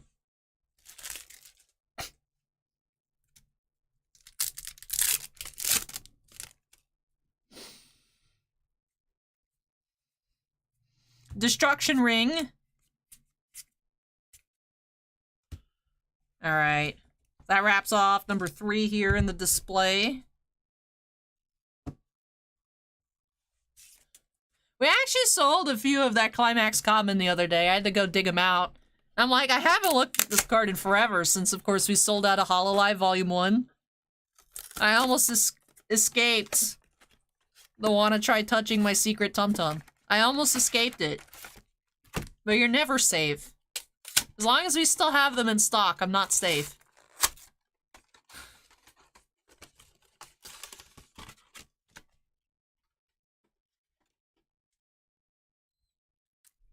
Alright, we got another vanilla.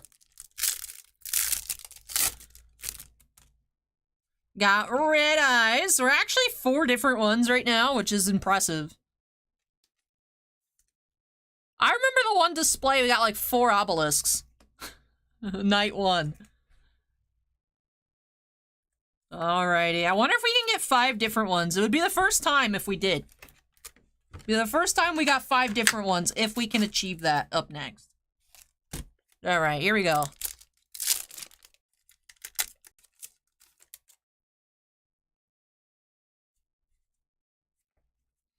Carbonella Warrior.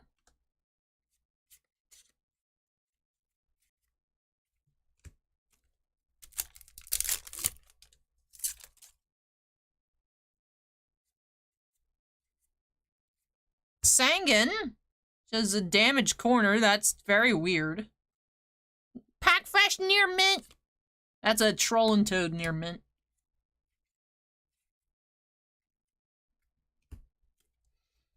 Givolt says, I got 3 obelisks, a raw, and a blue eyes.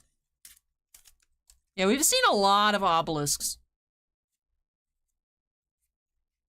Morphing Jar number 2. Not to be confused with Morphing Jar. Rather, it's Morphing Jar number 2. Is there a Morphing Jar number 3, or does it end at 2? Infernal Queen, Archfiend, and Cost Down. which is also fun to play in Cyber Dragon.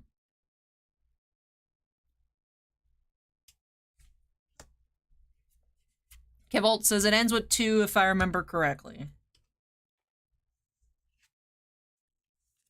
Cost downs our first Ultra.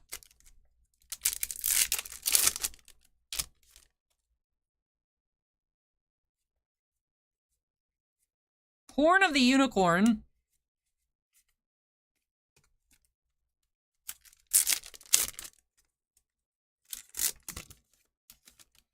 There's none in the queue tonight, Renee. I do think we have El Dorado. Maximum Gold still in stock, but the queue for tonight is closed.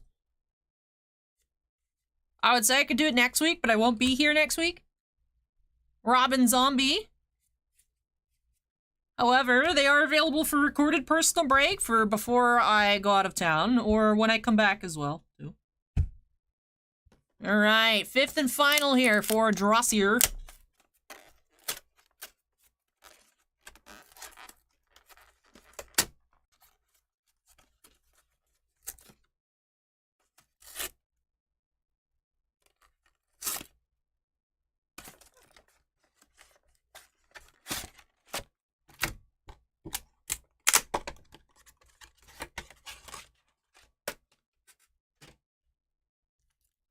Ah, we cannot get 5 different ones.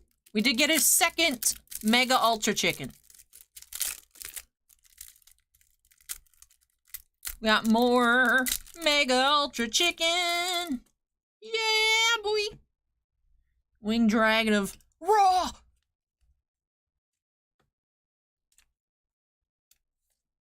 Gordon Ramsay style.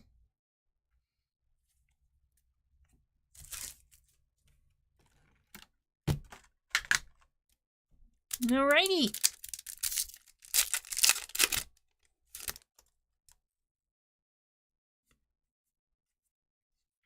Carbonella Warrior.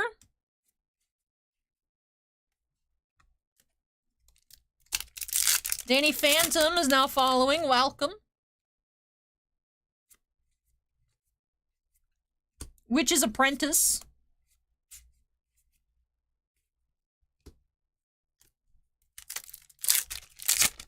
Oh yeah, it's super fun, Renee. Drossier says, I'll take another raw over another red eyes. I think I'm up to 4 red eyes now. Michizude. It's a lot of red eyes.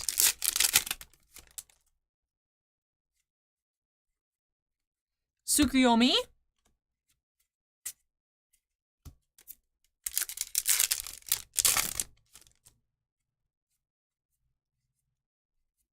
Nimble Mamanga. I hate that card so much.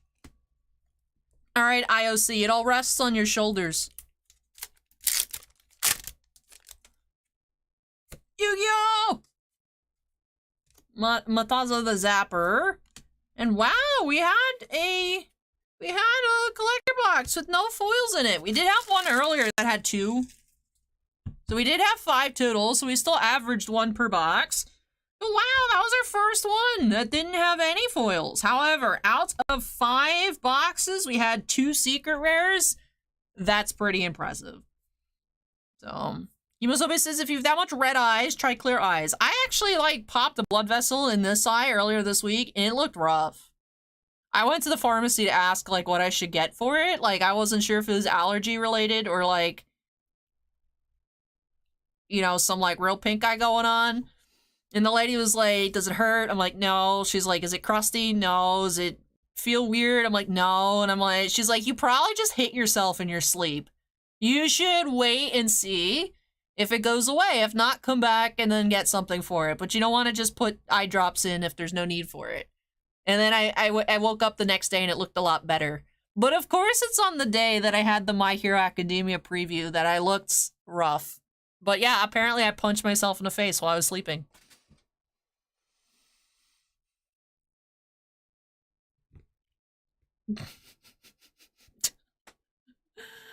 So. Alright, though. Let's take a look at what we found.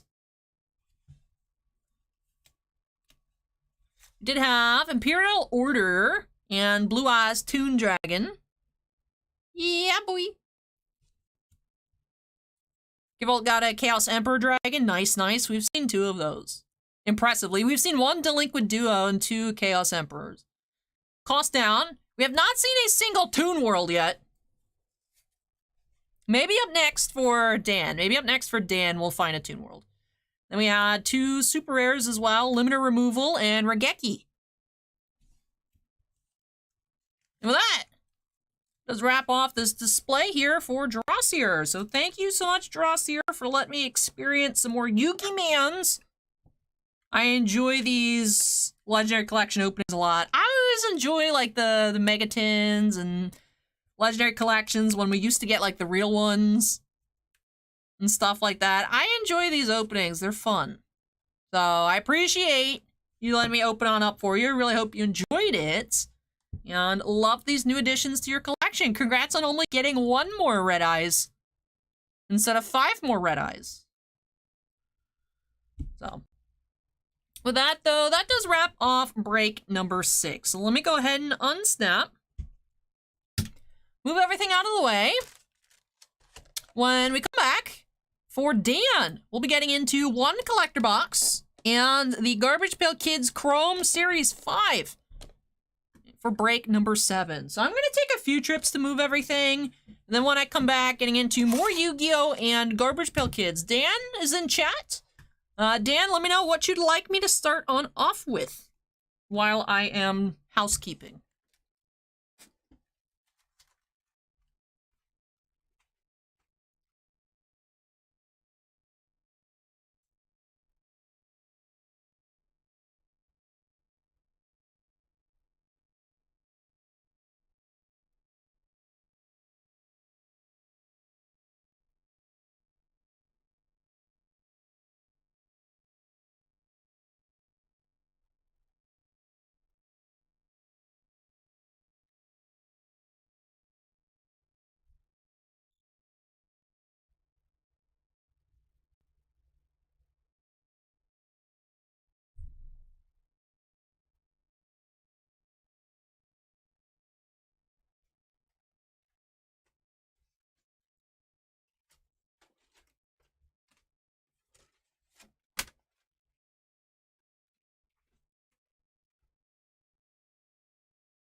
Dan says, Yugi Furs, hoping for something awesome. All right, will do.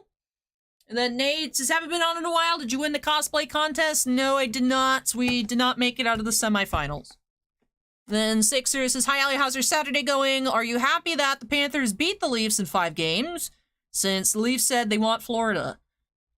I mean, I was not personally, like, I am not picking sides for any of the remaining stuff. I'm just enjoying, like, crazy high-scoring games. But I did have to laugh. I was impressed that they won Game 4. I thought they were going to get swept. In true Maple Leafs fashion. And then it was like, oh, maybe. And then they still lost. So I got a pretty, like, sadistic chuckle out of it. But if the Leafs beat the Panthers, I wouldn't care either way, you know? So Gene says, I was really pulling for you in the contest. I appreciate that. I know so many people were voting every day. We just, yeah, it happens, you know? So, they did announce the person who won. The person who won ended up being the guy in the Galactus costume. One overall officially got announced, I think yesterday I saw the email, so. Alrighty, let's go ahead and update that queue number to 7 here for Dan. Dan wants us to start with Yu-Gi-Oh! And then we'll get into the Garbage Pail Kids Series 5 Chrome. So, alright. Break number 7 of 10. Although we are almost done numerically, we have a lot of stuff still to open here tonight. So let's go ahead and get started by snapping into the corner. Shannon says 7 straight games with 2 goals or less hurts, and also the fact that they just couldn't win on home ice was ridiculous. It's like, how can you not win at home? You're the Toronto Maple Leafs. Shannon, what do you think the team needs to do in the offseason?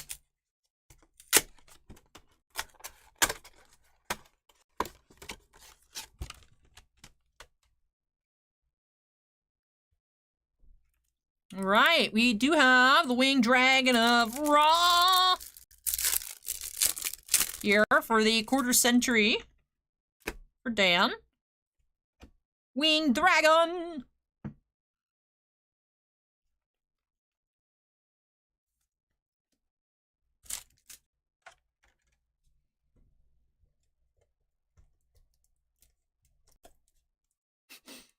Kimosobe says it's because they're Canadian. They would feel bad for beating the other team. I like it, Kimosobe. They apologized too hard that they ended up losing.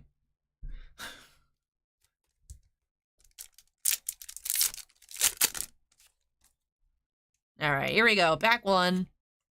LOB. We have Dragon Capture Jar.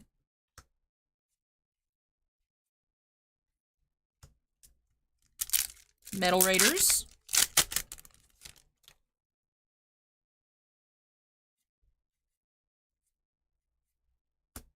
Shadow Ghoul. And says, I'm not sure at this point. They're 3 big stars. They're very soft players, and it shows in the postseason. I am one of those so-called weirdos that Steve Dangle talks about, who tunes in to watch his channel after the Leafs lose.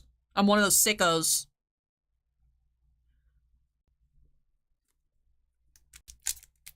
But right, like, on paper, there's no reason for the Leafs to be struggling this hard every postseason. Something's gotta get. Something. I don't know what, though. Parasite's a super rare we see a lot. Blind Shooter says Florida has been on fire. Yeah, the Panthers have been tearing it up.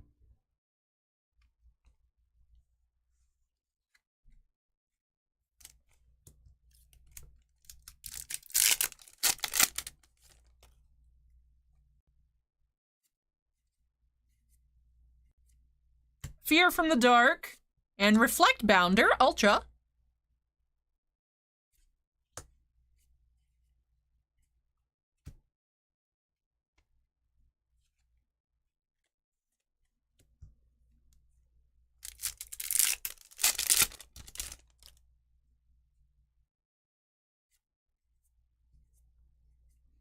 Hyozen Ryu. And Invasion of Chaos.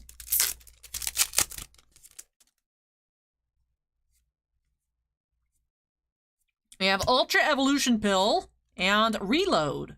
So 3 foils here, 2 supers, 1 ultra for Dan. Renee says Barrel Dragon and Mirror Force, my 2 favorites for sure. I don't think we've actually pulled a Mirror Force yet. We've pulled Bottomless Trap Hole.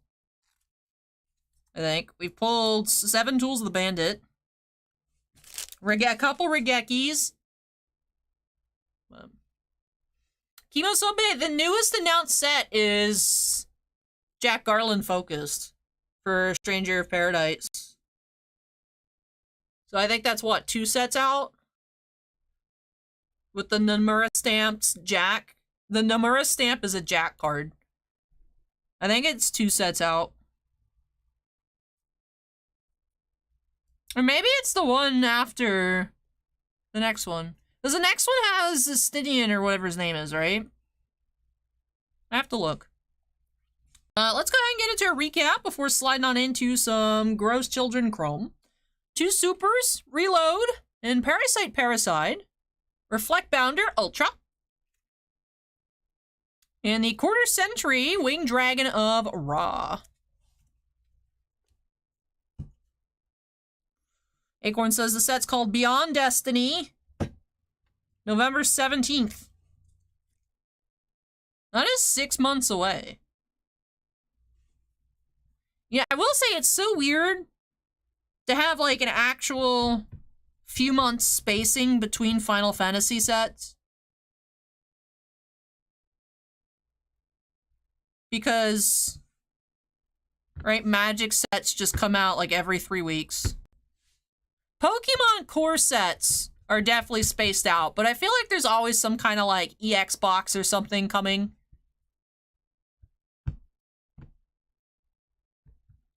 It's like weirdly refreshing. It's how Magic used to be.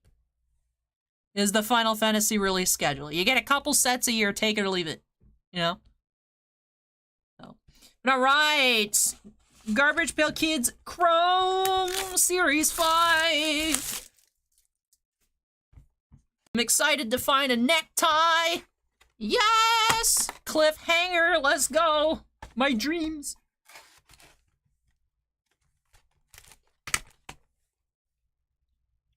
All right, here we go.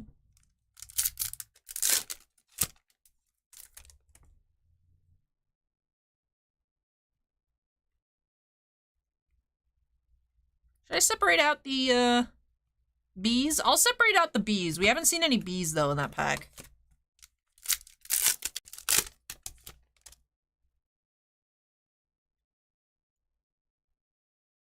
Super Slade. And Connie Sewer.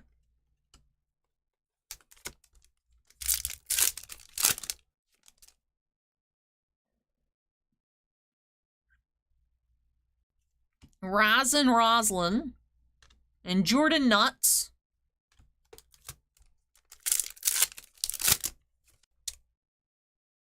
Yay, necktie! Melted Milton Refractor.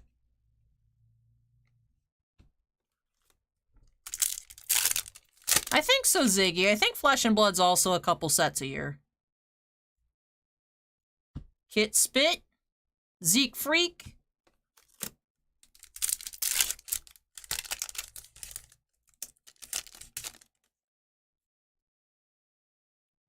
Lucas Mucus. I'm this one. That's me. This is chat. This is me. Juicy Lucy. All right. Seattle extends it to game 7, right? With that. 6-3. It's so crazy how much scoring is going on. How much scoring was happening in the New Jersey, Carolina, and in the Dallas, Seattle. It's crazy.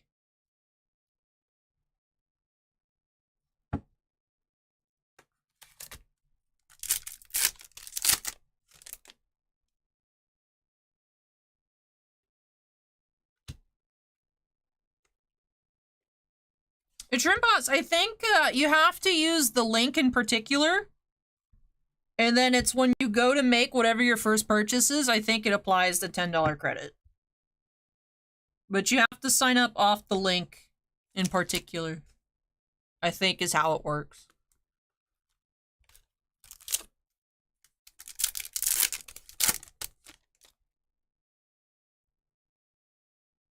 Tanya Hyde, Refractor.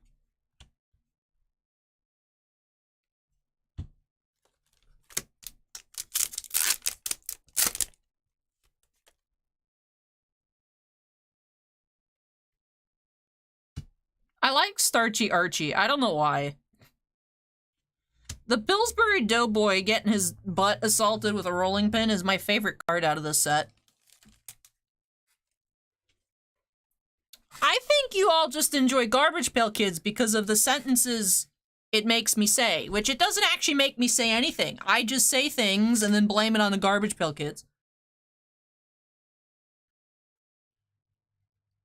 Like, nothing forced me to say that, and yet I'm just trying to describe what I'm seeing.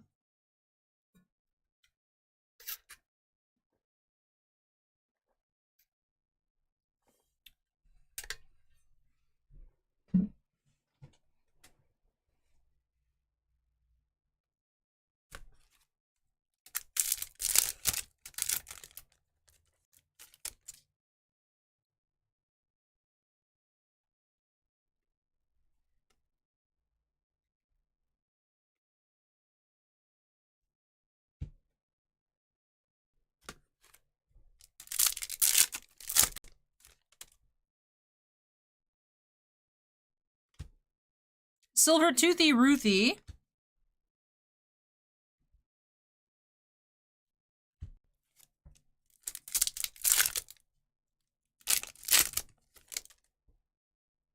Good night, Ryan. Take care.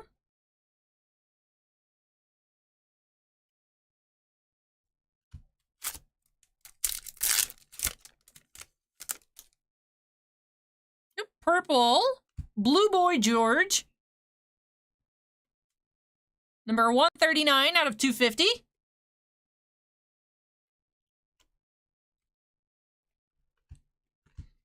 Daniel says it gives you an excuse for questionable material. I guess that is one way to put it.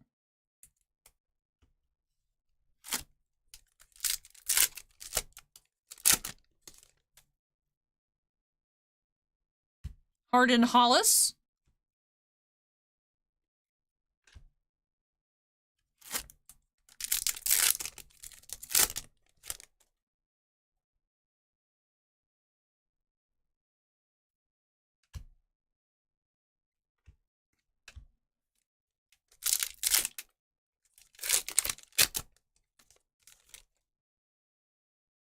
Cliffhanger. Yay!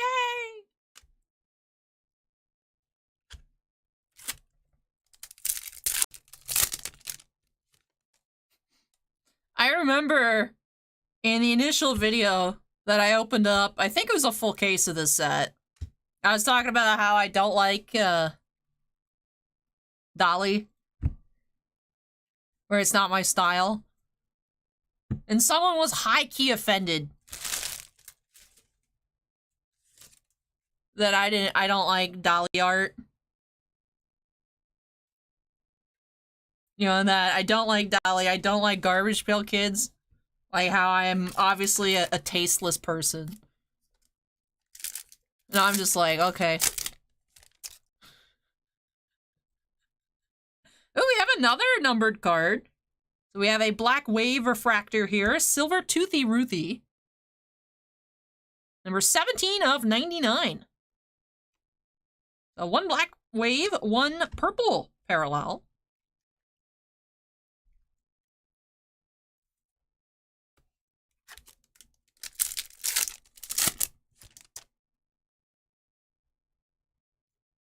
Starchy Archie.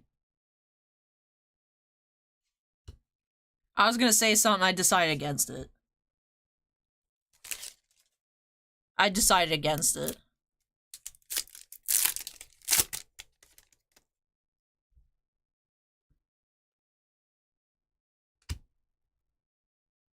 The purple is numbered to 249?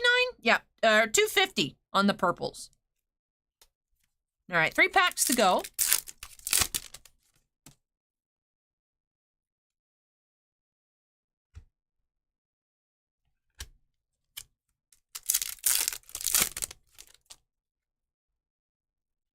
Willy Wipeout.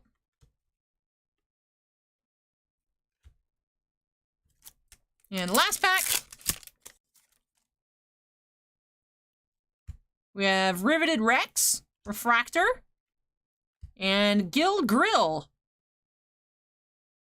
With the roasted hands. Roasting hands over an open fire. Garbage Pail Kids nipping at your nose. Dan says keep one of the starchies. I'm good, Dan. I'm just saying I find that one humorous. It's a good card. I don't need it, but thank you. Anyways, the thing I didn't say before is I was gonna say the Pillsbury Doughboy looks like he twerks a bit. He looks like he's been fixing up his glutes a little bit. And it's unsettling.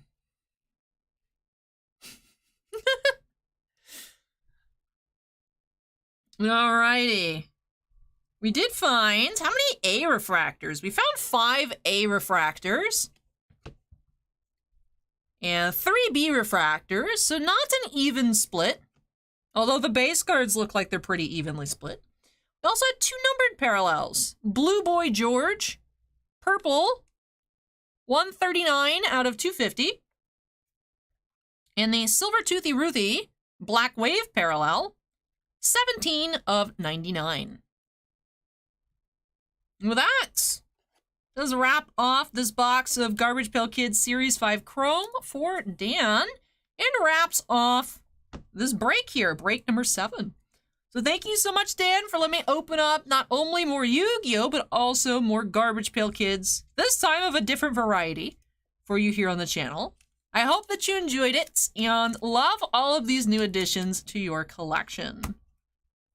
Alright, that does wrap off our Garbage Pail Kids tonight, but we do have more Yu-Gi-Oh later on. Last break of the night does include a full display of Ghosts from the Past 2 for C-Suites. So there will be more Yu-Gi-Oh later on, but that does wrap off all of our Garbage Pail Kids. Alrighty. Let me go ahead and unsnap after I finish tidying up this pile. Let me unsnap. And when I come back, we do have our one and only baseball opening of the night. We do have 2 boxes of Ginter Chrome for Devon up next. So Devon, if you're here, make some noise. Your break's coming up next. Renee says, those are pretty awesome, if I must say. Garbage Pail Kids is not for everyone, but for the people that do enjoy it, they tend to enjoy it a lot, I've noticed. Right? Like me, I will say now that I'm more used to it, like the first time I opened it, I was like, what the heck? Back with Series 3 Chrome. Now that I'm used to it, you know, I kind of lean into the hater persona, but I'm like very neutral. Right? Like, it's for me, it's like, I don't understand people that collect golf cards, but like, whatever, more power to you. Because I just don't, I don't like golf.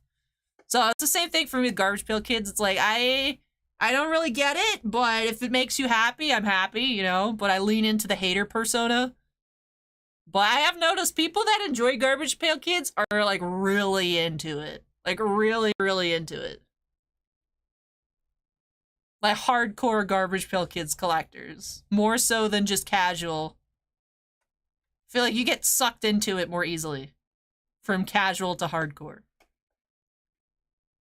I wonder if chat agrees with me or doesn't agree with my view of the Garbage Pail Kids card collecting community. Hey, Dan with the $15 super chat says, thanks for all the breaks you've done. Enjoy something at Taco Bell or wherever else you go. Oh, thank you so much, Dan. I really appreciate it. Thank you, thank you. And then Shrimp says, you need to play golf to collect the cards. I'm not rich enough to play golf. Maybe that's the problem. Because I don't understand it. Especially because Tiger Woods cards are so expensive. Maybe it's just like a rich people card thing. I don't know. Anyways, let me move this. I'll be back for Devon.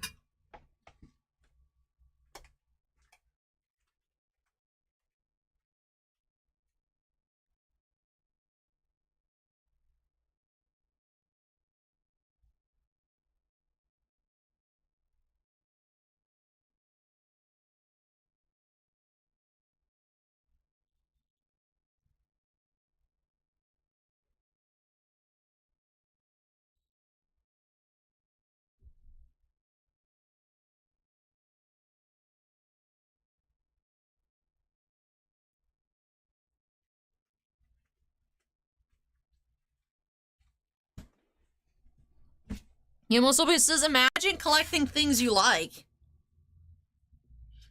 You mean you're supposed to enjoy it? Ugh.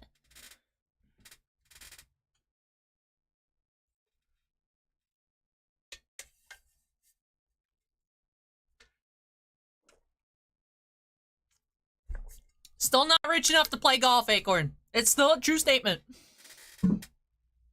Tiffany says your reactions are always the best. It's because I have no idea what to expect.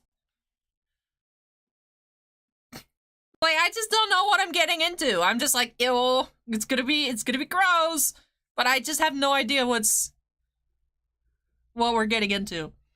C-Sweets' Garbage Pail reminds me of the cards back in the 80s. Been chasing a Superfractor new print runs, but no luck yet. Lowest we've seen has been a red out of 5. We haven't seen any supers out of the new Chrome. Devon says, baseball time! I will say, I have been impressed with the past year's Ginter Chrome. We are finding typically 5 numbered cards per box. Let's update the queue number to 5, to 8. Queue number to 8. Typically 5 numbered parallels per box. And I really like this year's base design. It lends itself well to the Chrome color parallels. So very excited to see what we find here for Devon. Look for autographs and parallels. We have already found an auto out of the case, but even though autos typically find 1 per case, I've seen people online get multiple autos per case, so you just never know. And like I said, 5 numbered parallels is always quite nice. Let's go ahead and get started here for Devon. Bye. Nice snap, nice snap. Snapping into the corner. And hopefully, this time around, we do not find any damaged cards. Like we did out of Devon's box of finest the other week. Renee says the bow looks good on you. Thank you, Renee. Hemosobe says, this is 2023. You're supposed to hate everything. Or at least that's what social media tells me. That's fair. Hey, Poker, welcome.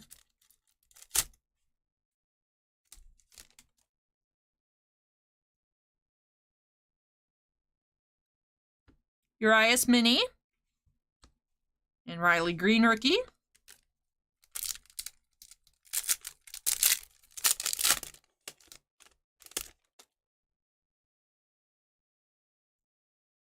Juan Yepes. National Parks. Katmai National Park and Preserve.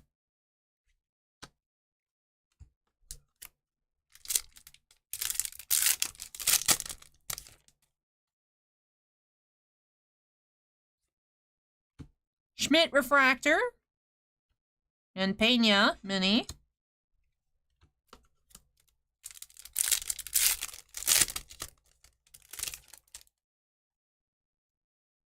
Oh, we have a green Ken Griffey Jr. It's cool. The green mini, 86 of 99. Duran rookie. Let's leave up the mini.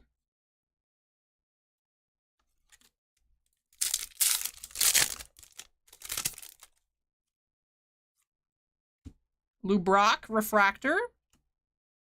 Known as Wagner Mini.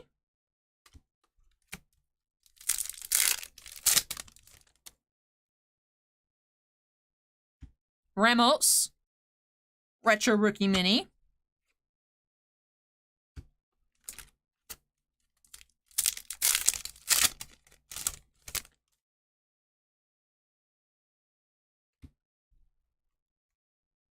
Ivan Rodriguez.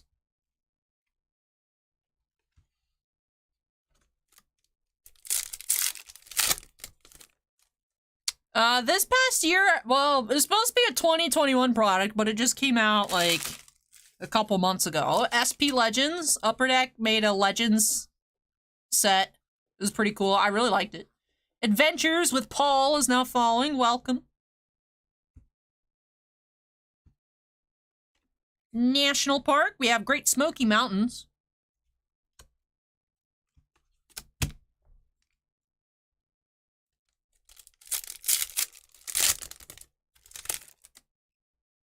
We have a pink Lou Gehrig. Number 5 of 199. All right, so halfway through box 1, we have 2 parallels.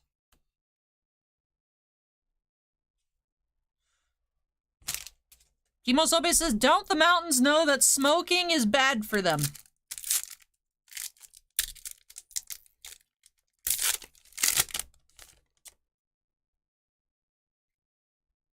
Torkelson rookie.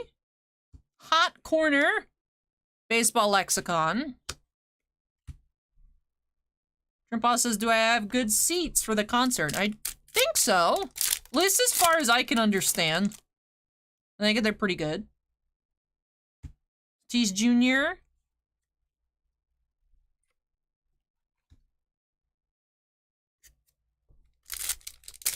Rest up, Gilles. Take care. Randy Johnson mini.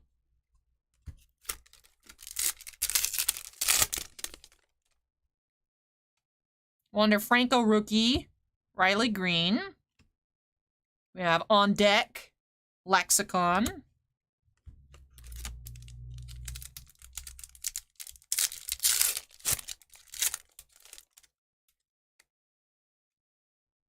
Tony Gwynn. Seth Beer rookie refractor. Mariano Rivera. Alright, the color in this box is hiding. We do have blue. Snyder. 46 of 150, Duke Snyder. Royce Lewis, retro rookie.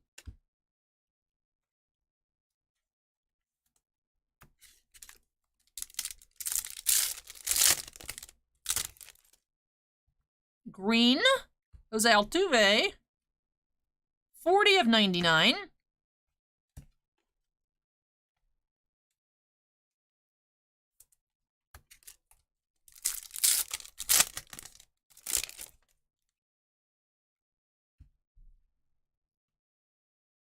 Kendall Toole is a fitness influencer. He is an elite Peloton instructor, social media influencer, and podcaster.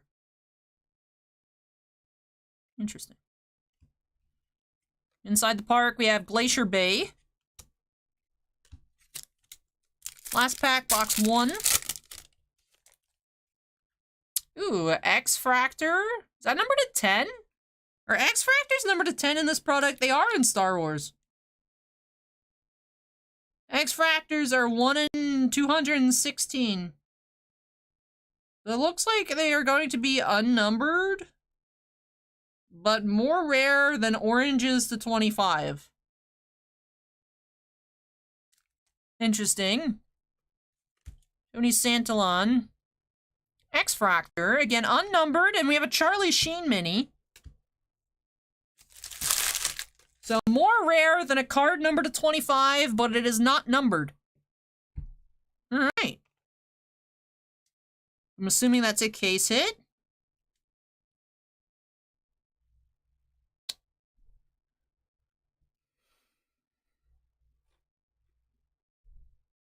Tops, what is that? Come on, man. Come on, man. Devon. Devon, you want to send this to Tops? It's like the coating and the card peeled or something. Because I want to put it in the sleeve, and I'm like, oh, there's like paper or something hanging off of it.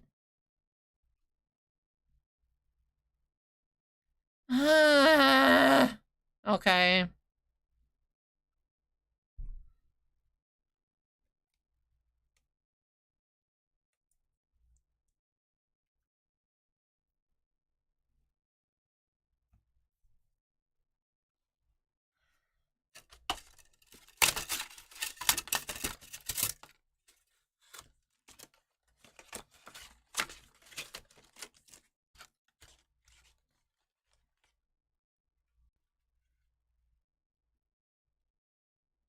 Devon says I might have to. Alright, well, I kept the box in a pack. I'll squish it all into your package, so.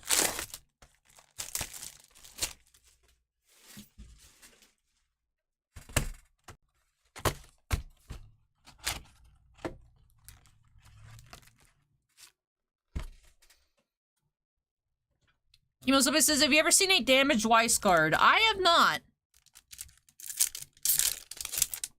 Alan says, it's not damaged, it's a feature. One of one. Alright. Blue Parallel, Kyle Schwarber. 33 of 150. Adam Wainwright.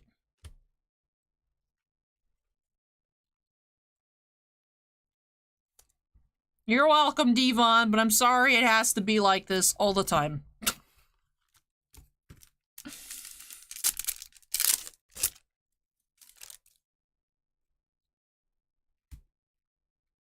Grand Teton National Park.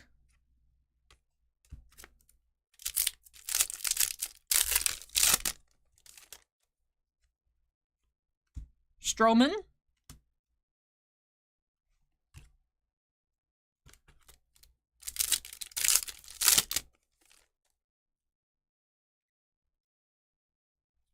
We have a Ryan Mountcastle green. 4 of 99. That's interesting, Kimosobe. I think Bushiroad would replace it for you, from what I've heard. But I don't know if it's worth it for a common. I like Thomas. Mini.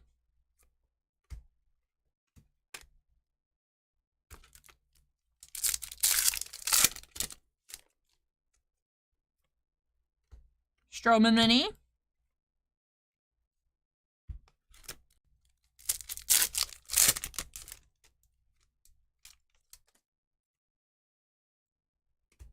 Palacios Mini.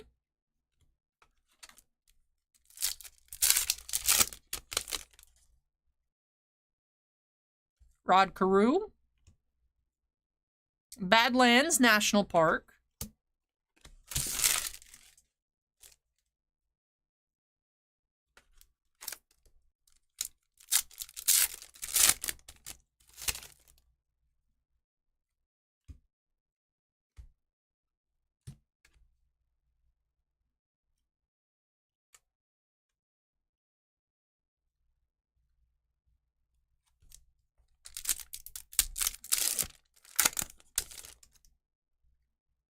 We have a pink. There's a pickle. Larry Walker, 18 of 199. And we have Baseball Lexicon. Pickle.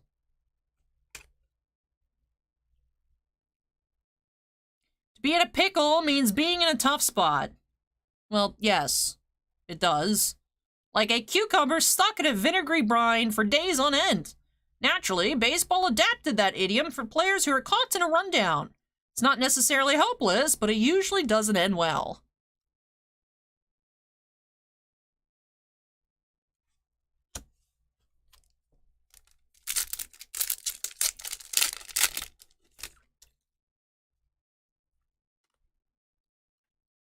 $27 of 99, Edgar Martinez. All right, I have a question for chat. Are you pro-pickle or anti-pickle? I am anti-pickle.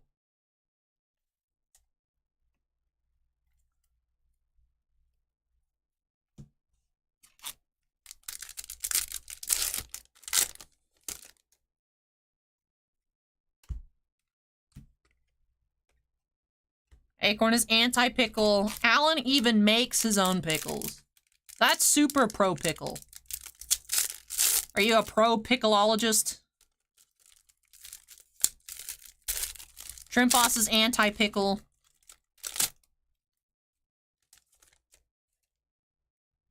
We're 2-1 anti-pickle. Oh, Worm Burner. Lexicon. Alright, 2-2. Alright, we're 3-2 now, pro-pickle.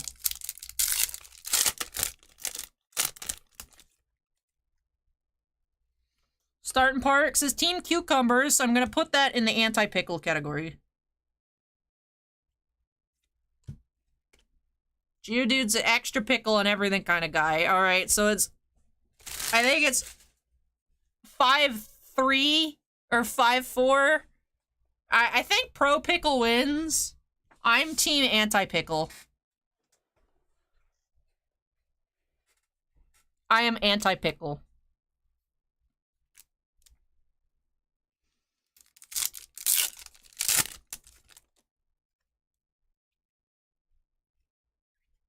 Shane Baz, rookie.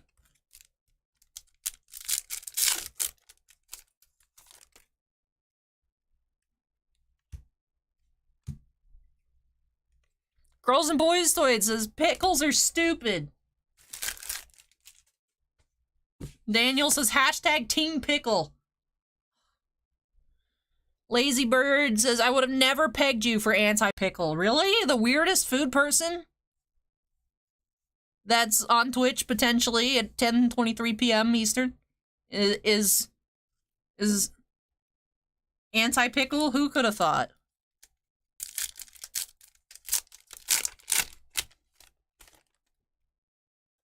Y'all, I don't even put water in my oatmeal. You guys think I'm actually gonna eat a pickle? Bryce Canyon National Park. Charlie Sheen. He most always says, am I team in a pickle or team out of pickle? My life is in a pickle, so I guess I'm team pickle, right? This is like, I guess, just my natural state is being in a pickle. So if I was anti-life pickle, then I'd be anti-myself, but that makes sense. Hold up. We're moving on. We're abandoning this conversation. Like Tiffany says, for everyone who's anti-pickle, that just means more pickles for Tiffany. Yes, you can have all of my pickles, Tiffany.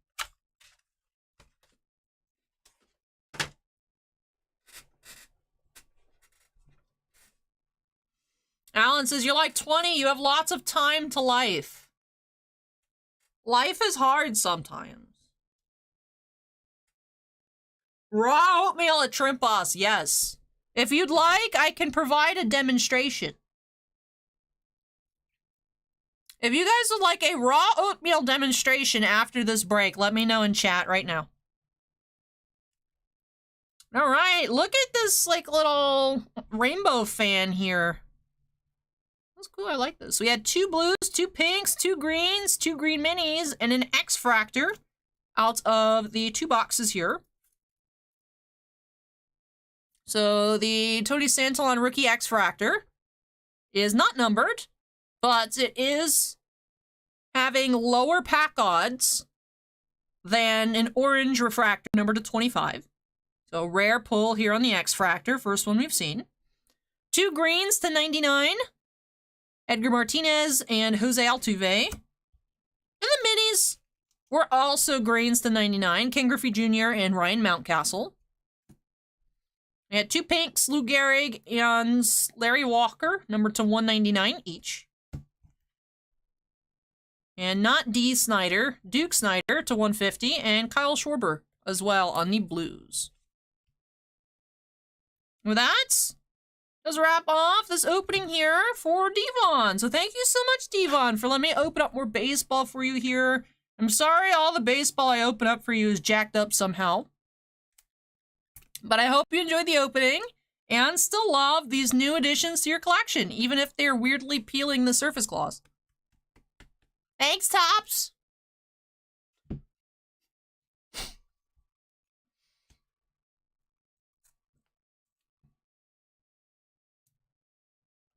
And both chats need a dry oatmeal demo. Okay. Alright. Get in there. Alright, with that, does wrap off our baseball here tonight. Up next, we're getting into some Final Fantasy. 2 boxes of From Nightmares for Evan. However, I must prepare a dry oatmeal demo for you all.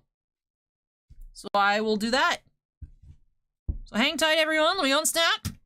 Take a few trips to move everything out of the way, and I'll be back with my demo.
Alright.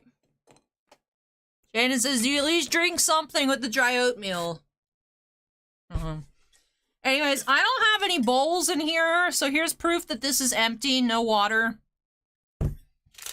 And I am opting for a good old tried and true maple and brown sugar. I prefer the dinosaur oatmeal, which is like maple and brown sugar with sprinkles. But I don't have any of that.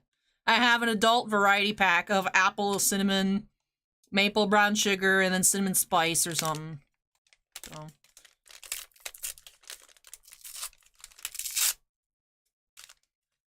So what you do is you pour your oatmeal into your oatmeal containing device, whether that's a bowl or a cup. Or I guess you could just open the pack. And then how you eat dry oatmeal. You bust up your brown sugar chunks if they're all clumped into one spot. Right? You spread that brown sugar around, you mix it up real good. As if you were mixing in water, but you're an intellectual, so you don't put water in it. Then you just eat it.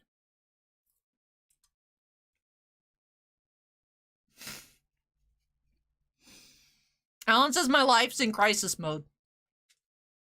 Well, I'm perfectly fine.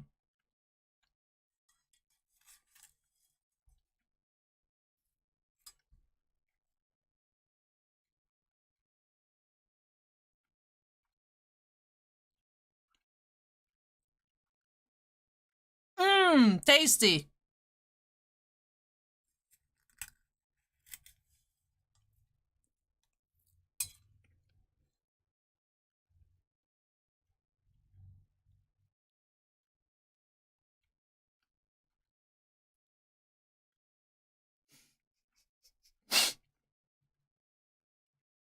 Girls and Boys Toys says jail food.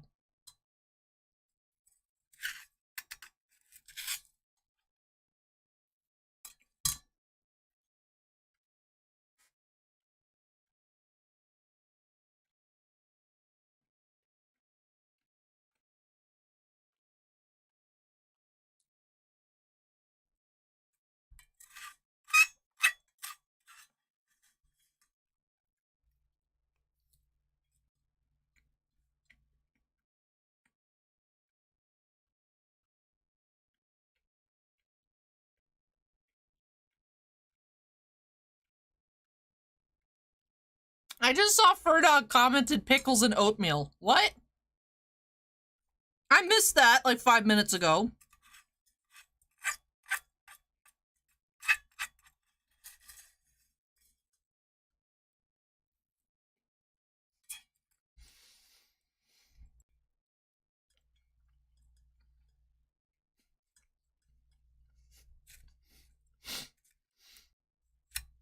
My mom says she tried her best, but she failed. She was apologizing for my upbringing.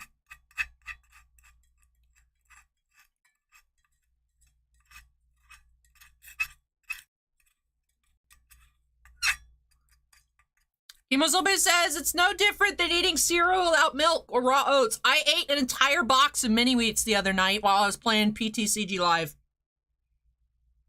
I just opened it like it was a bag of chips. And I was like, oh, I ate the entire box of mini wheats. Alan says, it's okay, Allie's mom, you can't win them all. Neither can the Toronto Maple Leafs. I added that part.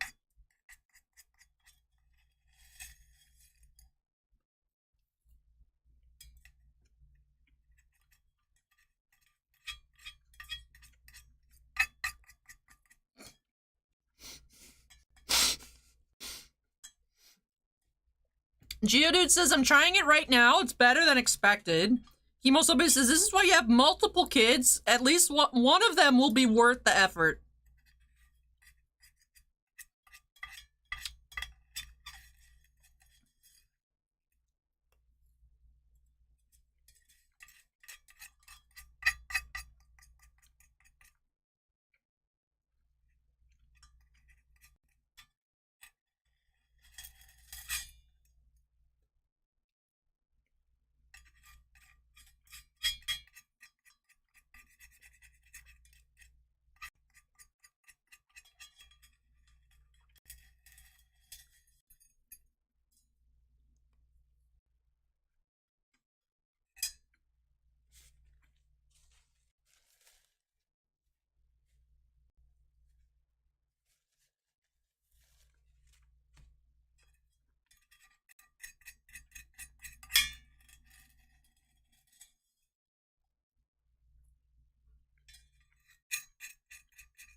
I'm eating the brown sugar that's left.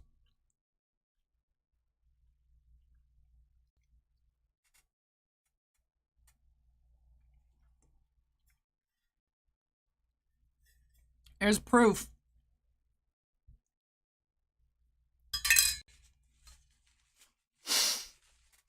Alan says, you raise them, nurture them, love them, and then they eat dry oatmeal on TV. 100% correct. My mom says I'm great in everything but eating as a 5-year-old.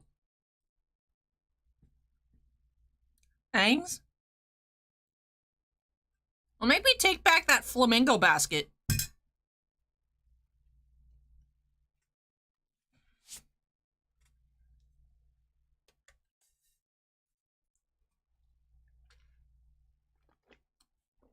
Yes, my mom's in YouTube chat.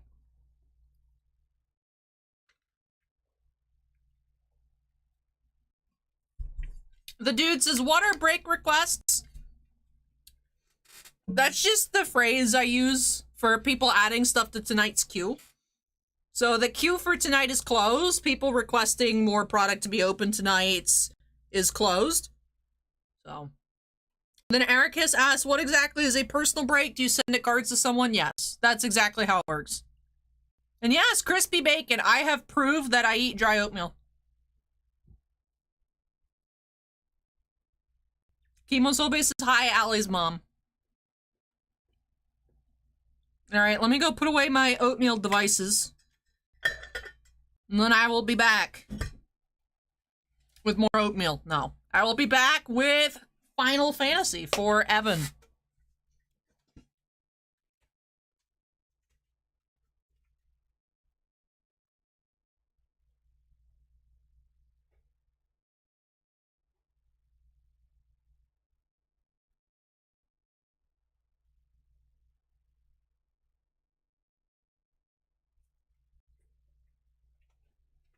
And yes, it was the normal.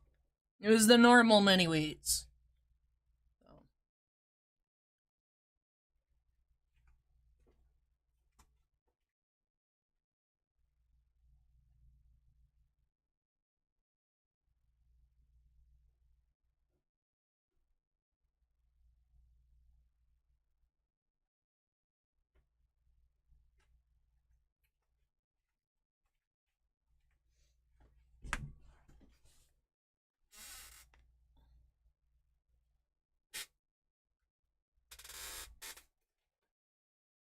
My mom says hi to everyone in Twitch.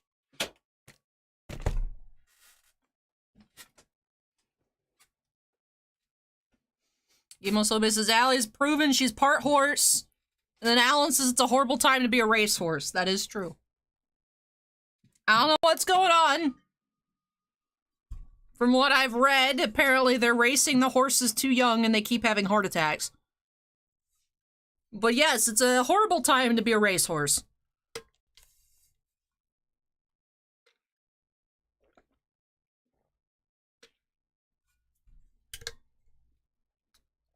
Raw mini wheats are better than dry mini wheats because they don't get soggy. Or raw mini wheats are better than wet mini wheats because they don't get soggy. Raw mini wheats are dry mini wheats. I just did not speak correctly. So. But all right, so we got 2 boxes from Nightmares here for Evan. And then we have 6 boxes afterwards. Alan says, love me some raw cereal. So why are you so against raw oatmeal? It's just smaller cereal bites.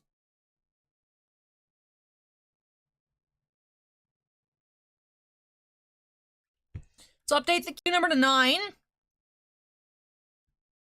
You were joking? You don't like raw cereal? Hater. Queue number to 9 here. Boop. There we go. All right, so let's see if we can find one of those Nomura stamped cards here for Evan. 2 boxes. Let's go ahead and get cracking. Bye. That's a good snap. That's a really good snap.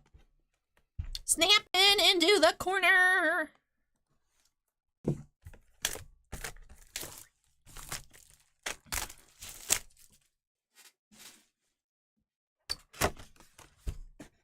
Alright. Starting off, Una promo.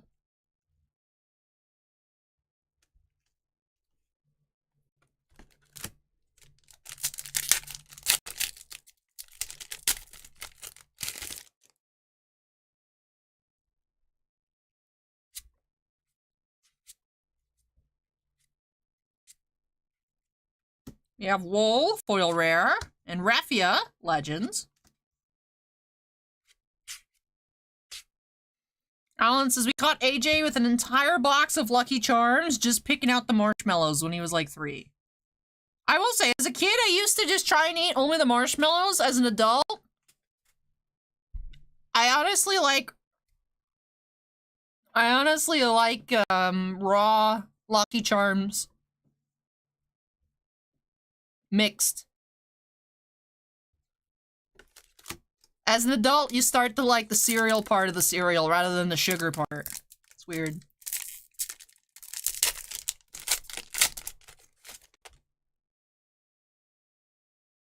I'm not into chocolate cereals, Burlapple.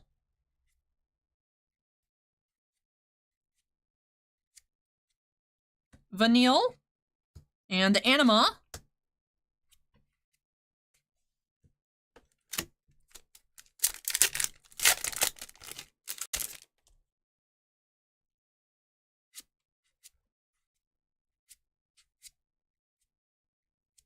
You have Noelle, starter deck foil. Sophie, hero. Fifi! And Sephiroth. There's a really cool Sephiroth card on eBay right now. I'm not going to give more info because I don't want one of y'all to snipe it off of me. Some of y'all are haters. But I hope I win that amongst a lot of other things on auction over the next few days.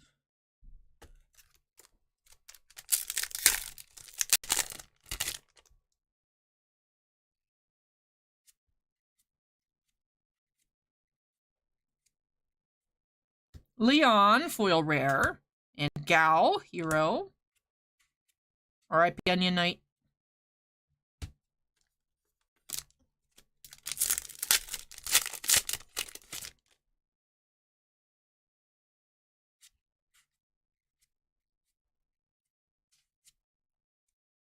Tifa.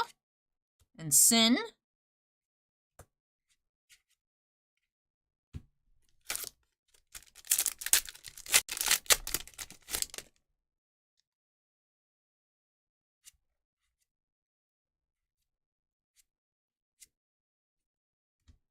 Vincent. And Medine, hero.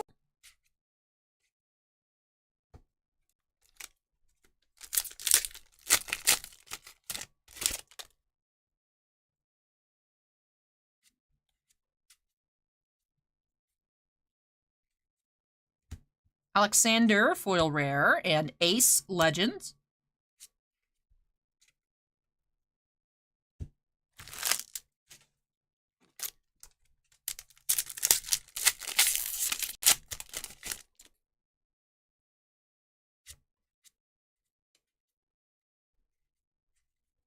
Terra EX, Moro.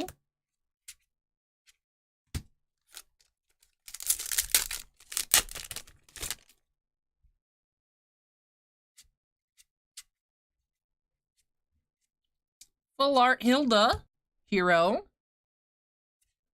Mog.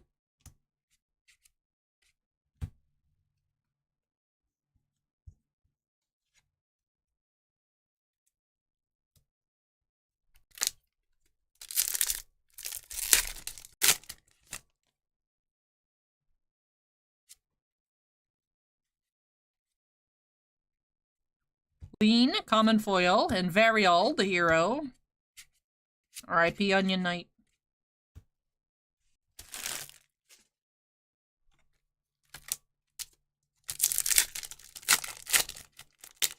Boss asks if I've collected all the shoe Pikmin. No, I've got like 3 yellows, 2 blues, and 1 purple. So at least there's until the end of the month. But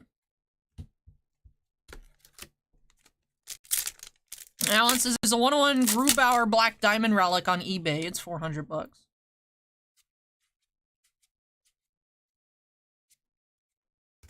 Snow.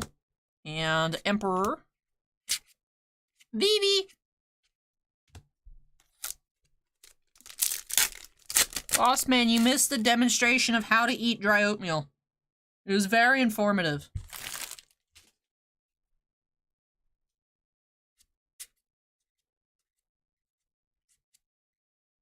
Chirukiki Hero Foil and Maya Hero.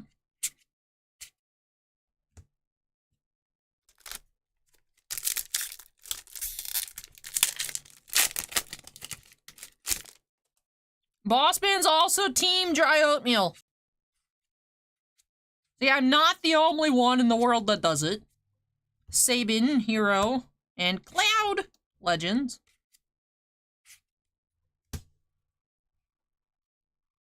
I just ate the maple brown sugar.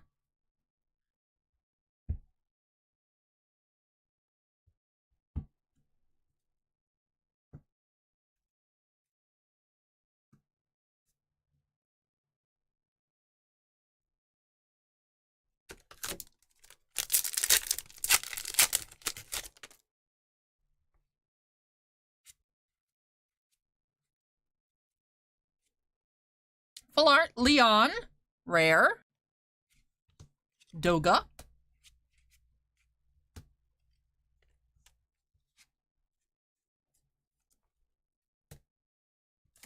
My mom says, I wish the game would allow friends to trade their Pikmin doubles. I have 3 red shoes.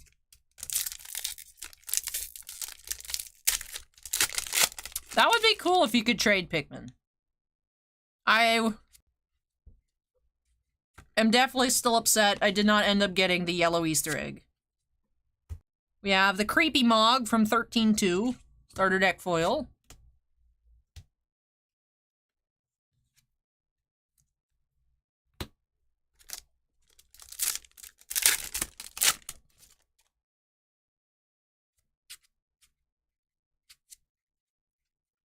Gal.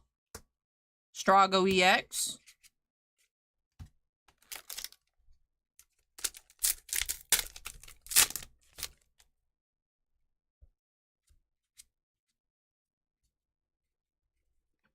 Tono. And Cherokee. Vivi.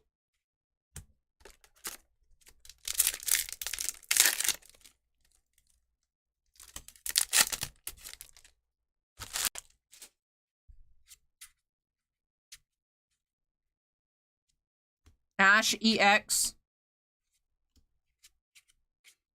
Acorn says, if you made a character like Allie in a book, people would say it's too unrealistic. My existence is very weird. Right, Card Breaker. Magazine model. That spends too much money on sketch cards. That also eats dry oatmeal. And runs multiple YouTube channels. It really does sound fake when you think about it.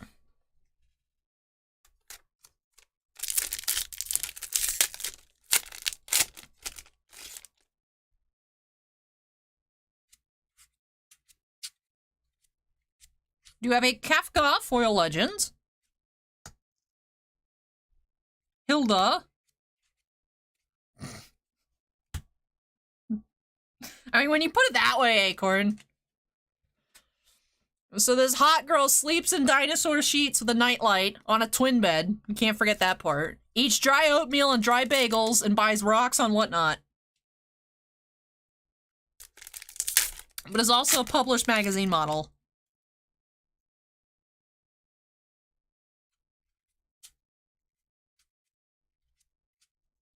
Death Lord, Common Foil, and Gao, Hero.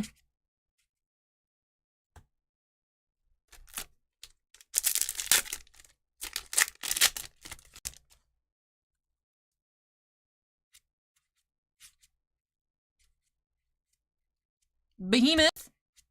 And Laragorn. When's the Lord of the Rings set come out? next month. June 23rd.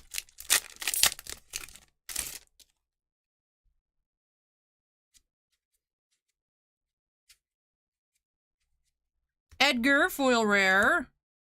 Yune, Legends.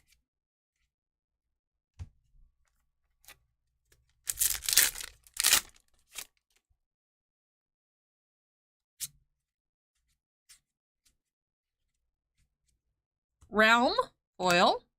Sabin, hero.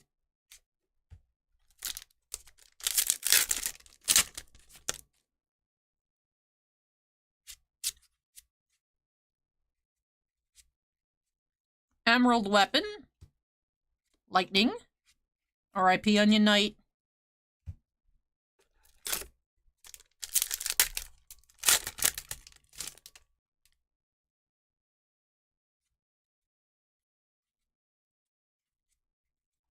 Matoya. Variold.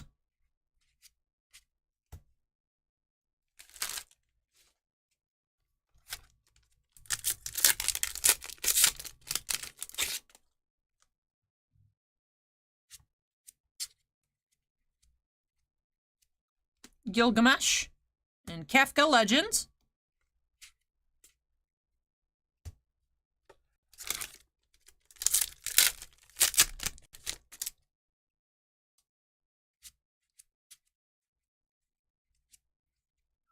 Kurlax. And TDCX.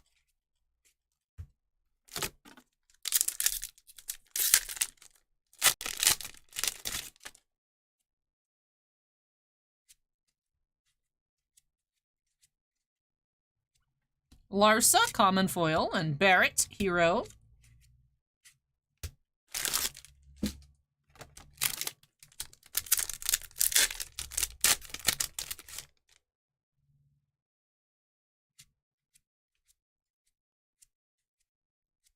Phoebe. Kurlax.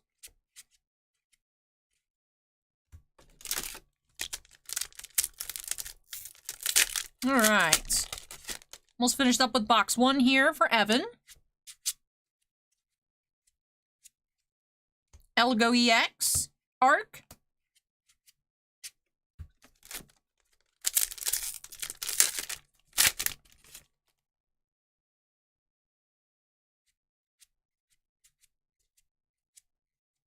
Doga, hero. Wool, Legends.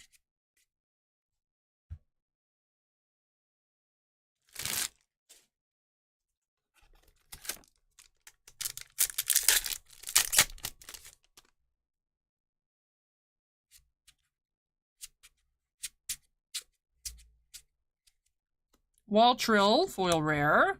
Sid, hero.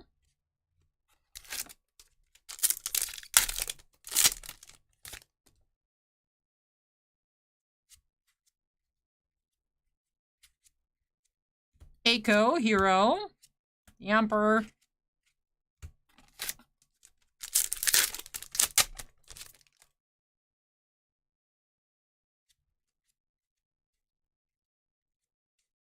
Mog. And Zidane Legends. Alright, last pack, box 1.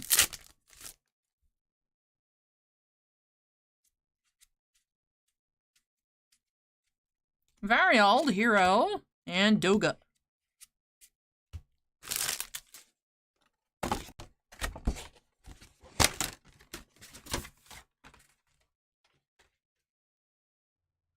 Alright, let me move our commons.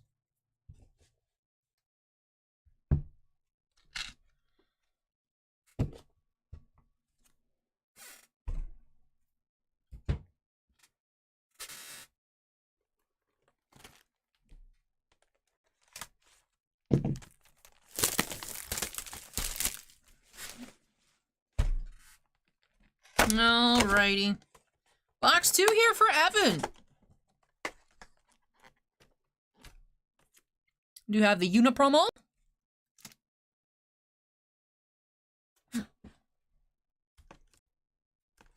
Alright, pack 1.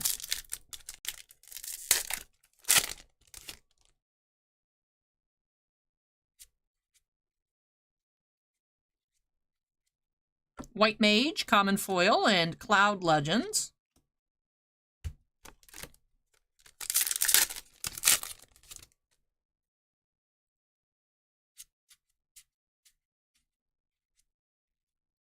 The Emperor, foil, and Mog.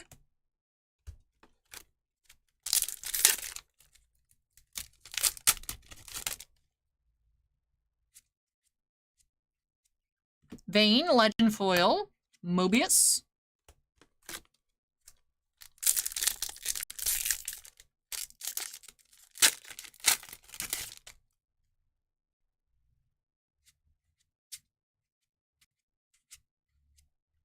Sanctuary Keeper, Laragorn.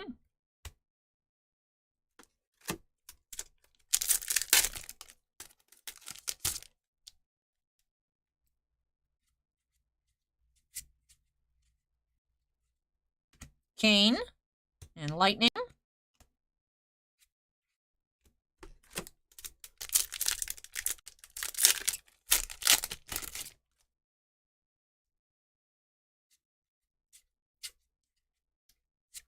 Ooh, full art Lena, nice. Legend reprint Lena, gorgeous card. And Hilda, hero.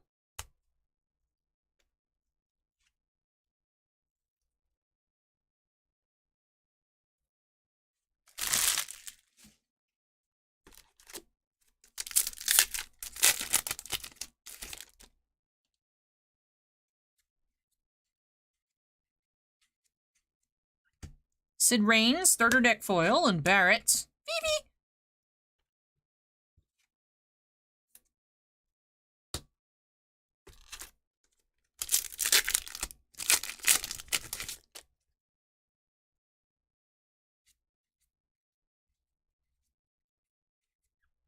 Animist and Refia. The green is such a gorgeous color, Shannon.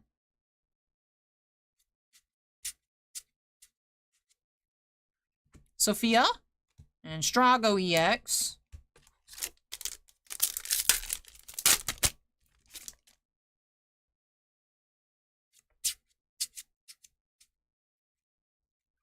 Buffasaur and Kurlax.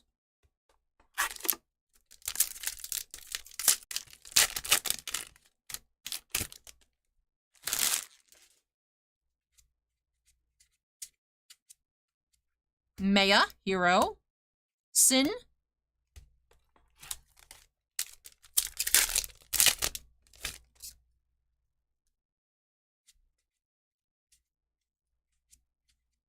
Titus EX.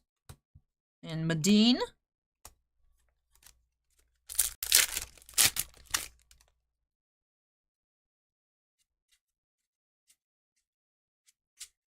Leviathan. Anima.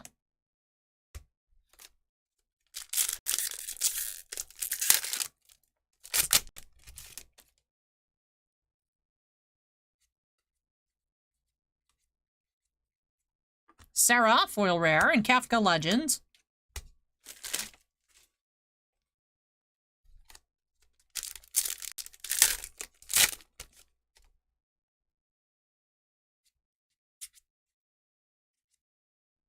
Tonberry, Barrett.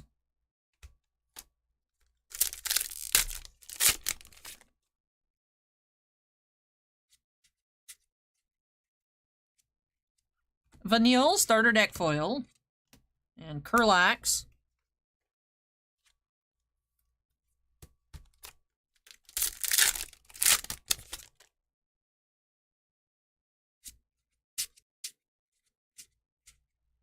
Vincent, Sophie,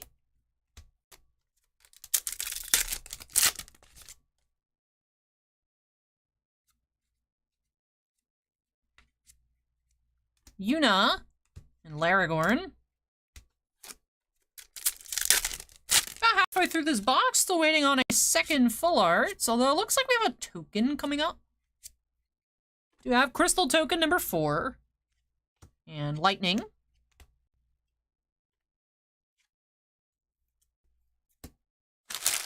So we may get still another full art, maybe not.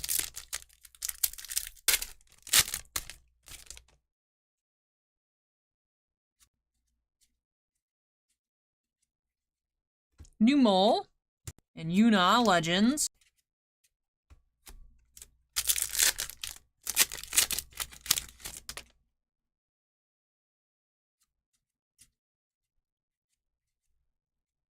Kuki, Chibuki, and Maya. Vivi!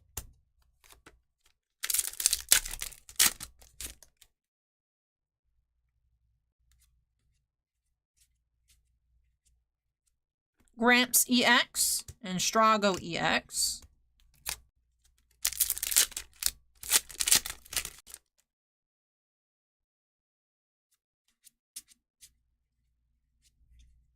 Rama and Wool, but the original one.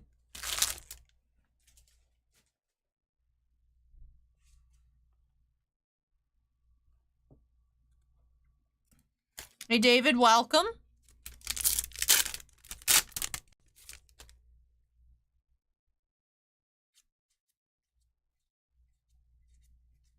Monk Foil, Hilda.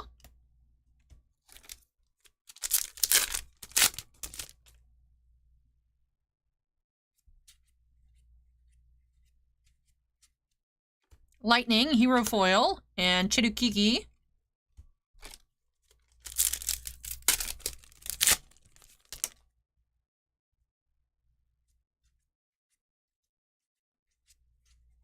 Norstalin, and Variald.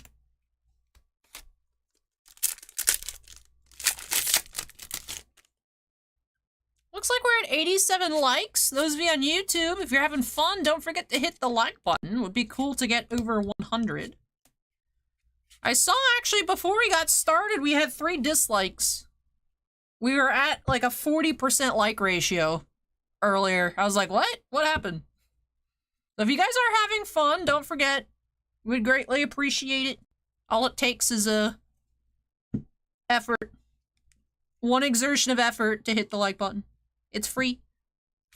It makes me happy.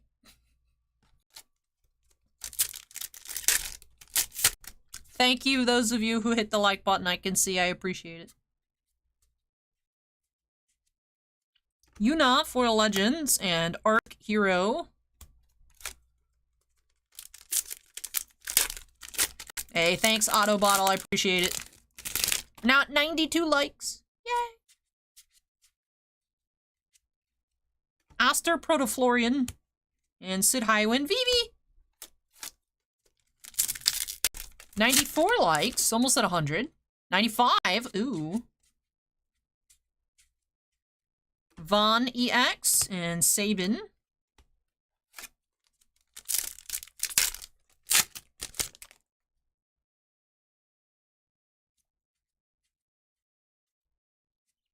Ooh, full art Chimera. We did have a 3rd full art in the box.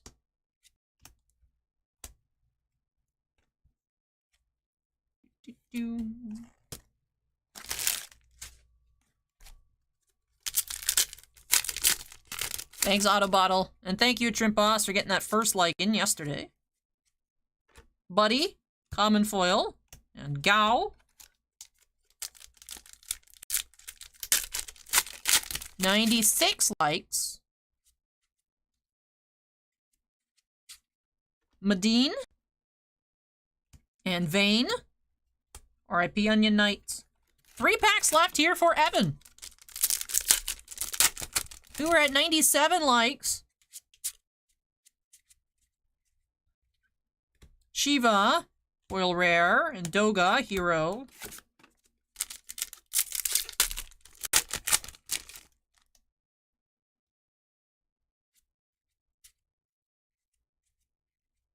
Dodge EX, Umaro, and final pack.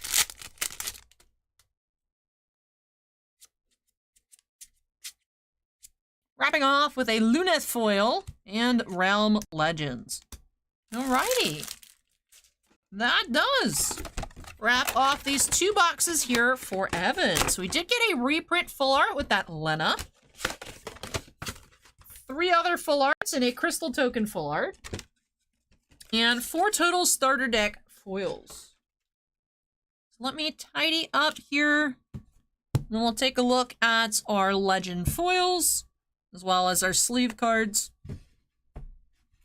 A lot of cards come in these booster boxes. Always a lot of cool art to look at. Sometimes a bit difficult for me to clear everything out of the way. All right. So starting off with our legend foils, we had 2 per box. Kefka, Realm, Vayne, and Yuna. I will say, while I will admit, I'm not crazy about the non-foil cards that have all white background. They look amazing with the, like, silver speckle foil that Final Fantasy has going on. Honestly, I think some of the Amano art base cards tend to be really plain, but in foil, they really come to life. So those look great. That Nomura Yuna here looks great. And then sometimes the cards that are more, I'd say more vibrant and non-foil look a little washed out in foil. Like this Vayne here, I think looks better non-foil. But these look better as foils. But 2 legend foils per box. We also had 2 starter deck foils per box. We had the Noelle, the Evil Mog, Sid Reigns, and Vanille. We had those full art Yuna promos, 1 per box as the box topper promo. Then we did have that 1 crystal token, the Chimera full art common, Lena reprint legends, Leon full art rare, and the Hilda full art hero. Well, that does wrap off these 2 booster boxes for Evan. So thank you so much, Evan, for letting me open up even more Final Fantasy for you here on the channel. I really, really hope that you enjoyed the opening and love these new additions to your Final Fantasy collection. Congratulations once again on that Lena. Really gorgeous card. Man, the Final Fantasy promos have a similar problem, just like the Weiss promos. I think the Final Fantasy ones just have like a bit more air trapped in them that make them difficult.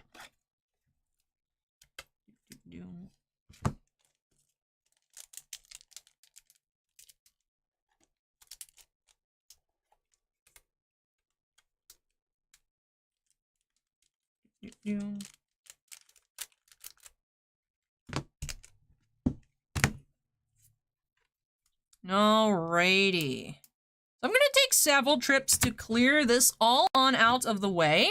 And when I come back, getting into several items for C-Suite. We have a full case of From Nightmares, 6 boxes, unbox of Data Live Volume 2, in 1 full display, so 5 mini boxes, of Yu-Gi-Oh! Ghosts from the Past, The Second Haunting. So C-Suite, you are up next.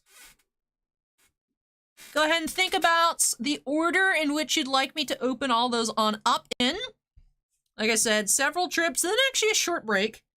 Before I come back and get into that 10th and final break of the night. Lots of awesome products to check out up next. Just let me know what you'd like me to start out with, C-Suite. But alrighty. Be back soon.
So Data Live, then Yu-Gi-Oh, and then Final Fantasy. All right, will do, will do. The American Discord says, new sub, looking forward to these unboxings. Awesome, and welcome, American. Alright, like I said, short break, and then I'll be back with Weiss, Yu-Gi-Oh, and then Final Fantasy.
I'm back.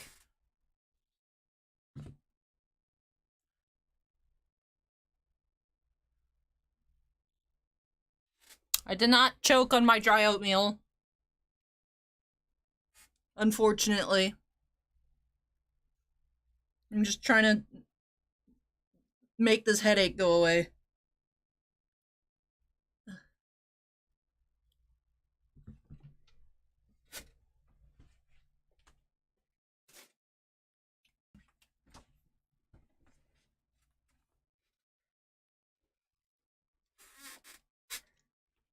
Alrighty. So, we're going Data Live, and then Ghosts, and then the case. Let me go ahead and update the queue number. C-Suite, what are you hoping for tonight?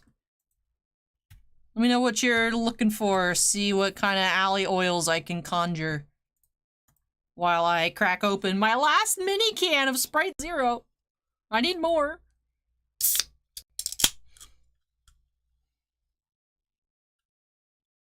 We'll do it, Trimposs. I'm hoping the caffeine makes it go away. Ugh.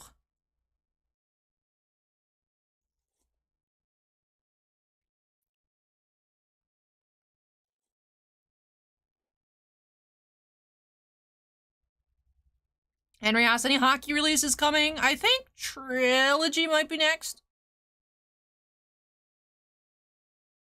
Acorn says Sprite doesn't have caffeine in it?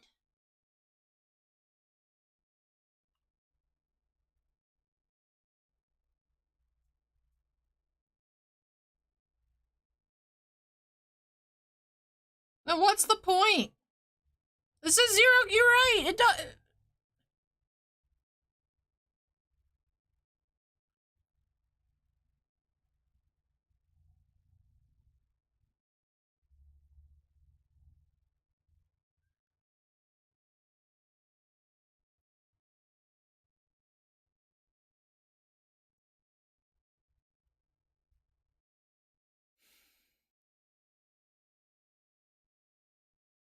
But this doesn't even have sugar in it.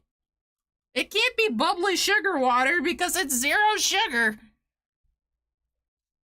There's no sugar, there's no caffeine. It's just spicy water, I guess.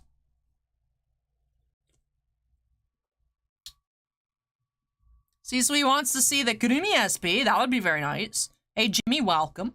But all right, we have a lot of boxes on our hands here for break number 10, so let's go ahead and get started for C-Suite. Bye. That was a weak snap. Let's go back. Let's go back. There we go. Nice snap. We're looking for Kurumi SP here, and then looking for a cloud out of the case of From Nightmares. We have not seen a single cloud out of any of the cases we've opened. We haven't seen a single cloud. We did find those 2 Eufys. We were blessed with the 2 Eufys, but we haven't seen a cloud. We also haven't seen a Eufy since. Alright, it's our promo here. We have Fall in Love Dome, Toka. C-Suite, let me know if I can go ahead and open that on up for you. But alright, here we go, pack 1.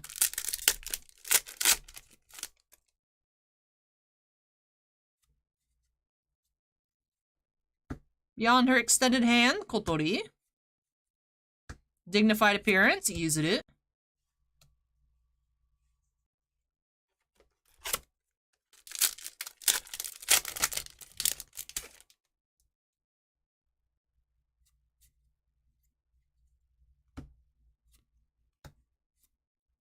New battle, use it.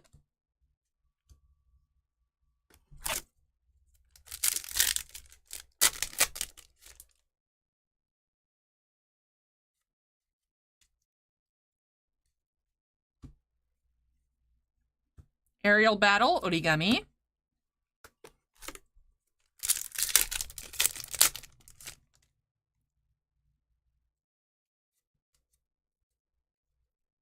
Realized feelings, Toka. Starry Night, use it.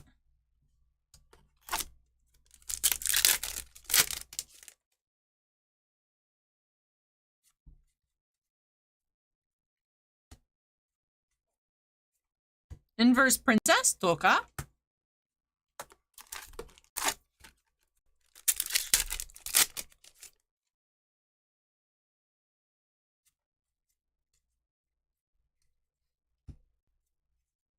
Miku, rare.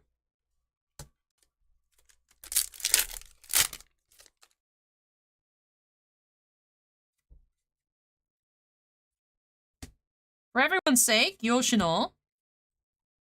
Yodbet, Kurimi.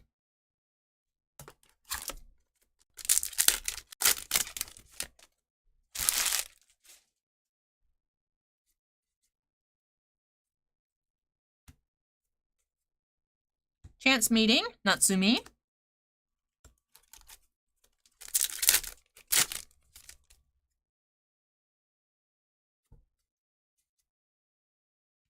Our Feelings, Polka and Miku. Polka, rare.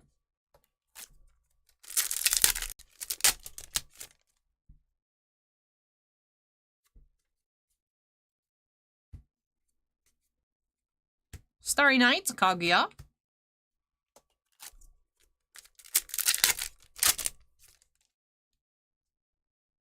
We do have a foil here. We have Asar, Polka. Not the Kirumi SP, but it's a nice Polka foil. Alright, do you need more sleeves?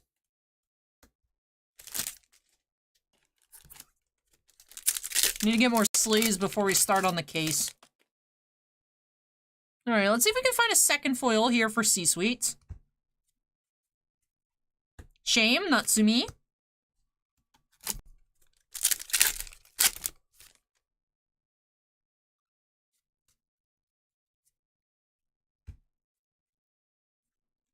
Taking into custody for observation, Natsumi.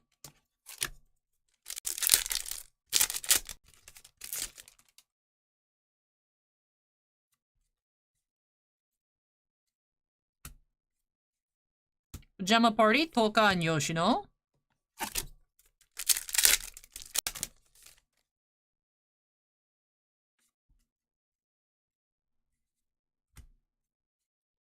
Another me, Origami.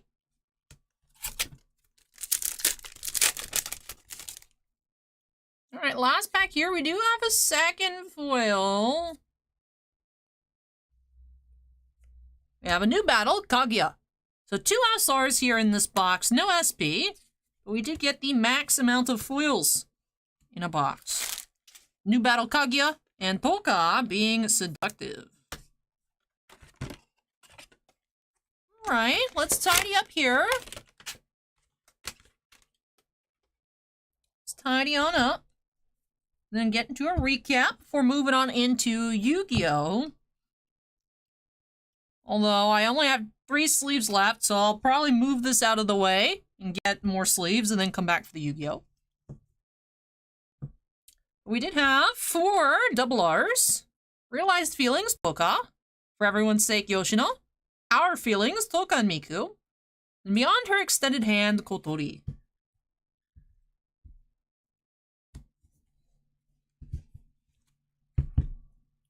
Then 2 SRs, Toka being seductive, and a new battle, Kaguya. Promo here, we had Fall in Love Dome, Toka. Alrighty. So up next, we do have that display of Ghosts from the Past, the second haunting. Hoping to find a ghost rare in there. Let me move this out of the way. I'm not going to unsnap because this is all the same break, but let me do a quick supply run and some housekeeping while I'm up and about. And I'll be back with the Ghosts from the Past 2. I bump in the stuff.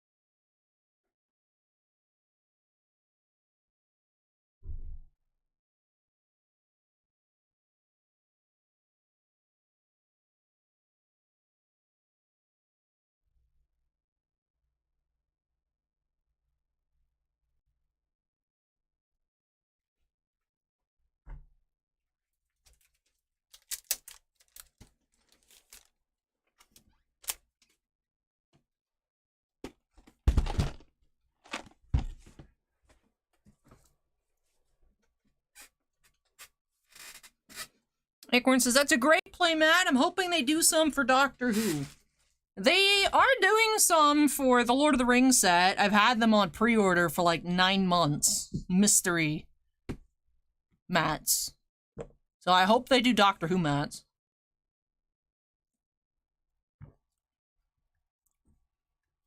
Alrighty. Ghosts from the Past, the second haunting. It's been a while since I've taken a look at the set, but I believe our ideal chase here is the Ghost Rare Dark Magician Girl. We can, of course, find Dark Arm Dragon, Blue Eyes White Dragon, Cyber Dragon. And then we can find Blue Eyes Ultimate, Red Dragon Archfiend. Let's see what we can find here. 5 displays inside. Each has 4 5-card packs. So 20 packs total. Let's see what we can find. I mean, they're fine for storage. They're not good for, like, shuffling up. They are better as decorative sleeves.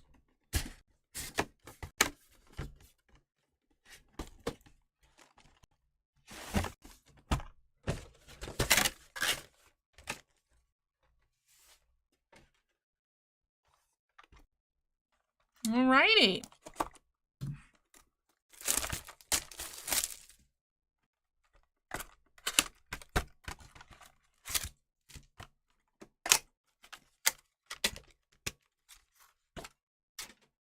I am going to a concert, Girls and Boys Toys. Alright, pack 1.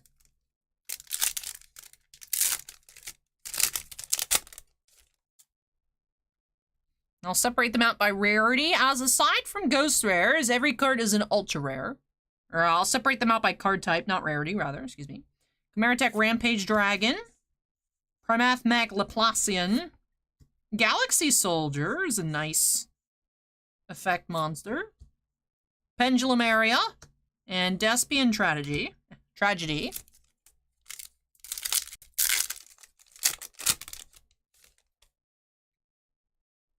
Cynet Conflict.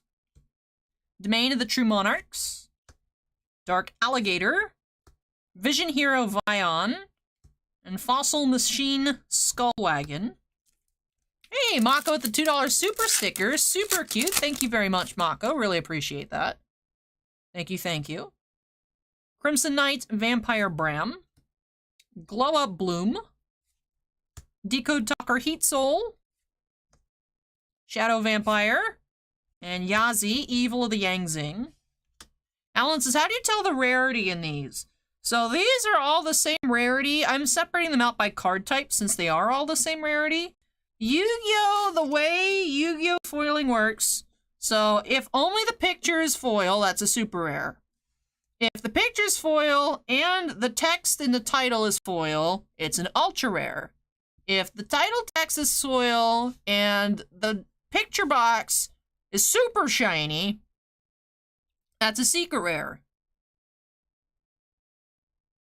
Those are your basic rarities.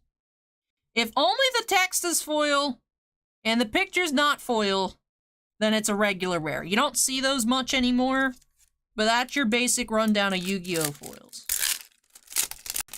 If the text is foil and the picture is foil, but it looks all white and you could barely see anything, that's a ghost rare. If the text is foil and the picture's textured, it's an ultimate rare. If the text is foil and the whole card is textured, it's a collector rare.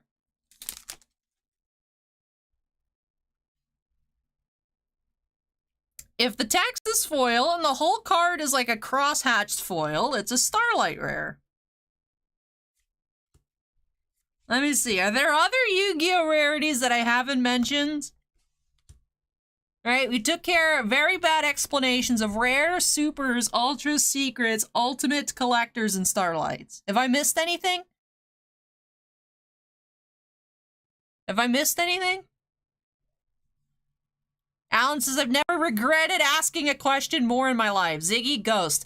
I did Ghost Rare. If the text is foil and the box is foil, but it's all white and you can't really see anything, that's a Ghost Rare. Prismatic?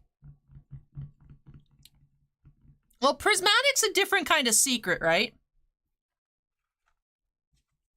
Or are the Prismatics like those really old video game ones?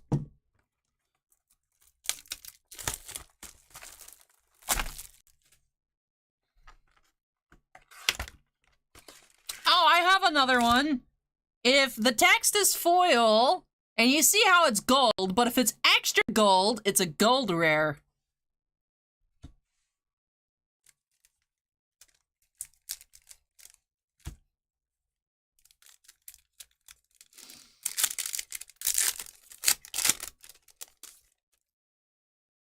Tenyi Spirits, Ashina. 9 Pillars of the Yangzing.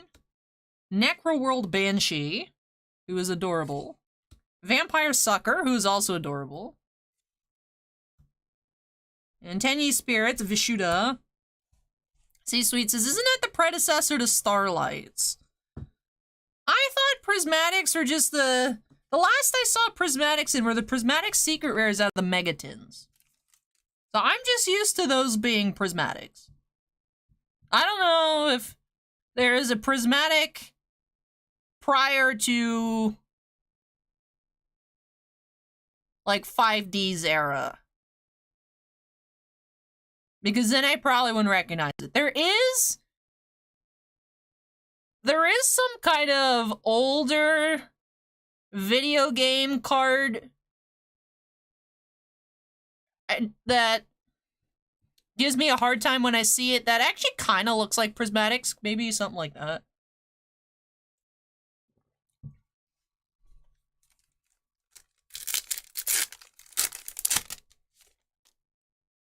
Sandwich is adorable. Rookie Warrior Lady. The Agent of Life, Neptune. Agent of Entropy. Uranus. Motor Shell.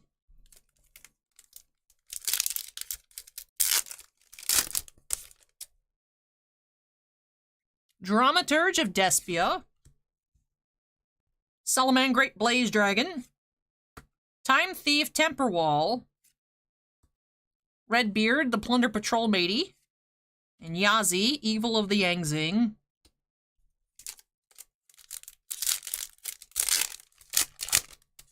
If it looks like a Starlight Rare, but it has a 25th quarter century anniversary stamp on it, it's a quarter century rare. I don't know how we could forget those. We just saw them today. Vision Hero Poisoner. Ghost Trick Stein. DDD Vice King Requiem. Number 60, Dugara's the Timeless. And Vampire Takeover.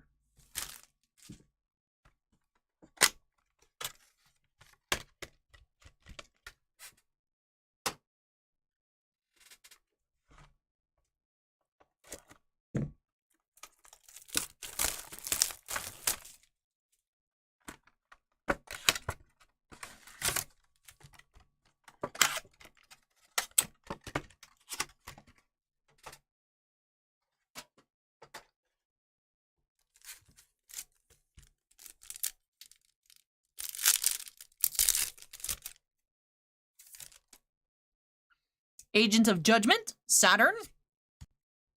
Tenyi Spirits, Nahata. Majesty Hyperion. Chimeratech Fortress Dragon, I love this card. And Vampire Domination. Yeah, I still can't believe the craziest mini box we have opened of this set.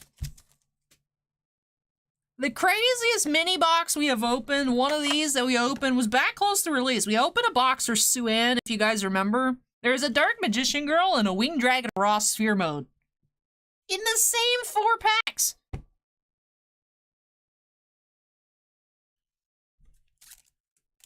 Every time I see this product, I think of that. That was nuts.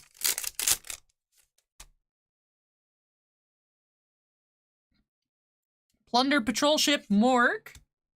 Reptilian Spawn. DDD Vice King Requiem. Hela, Generator Boss of Doom, and Unmaraki. Mako says, what's the most expensive rare card you could pull out of the set? I believe it's still the Dark Magician Girl.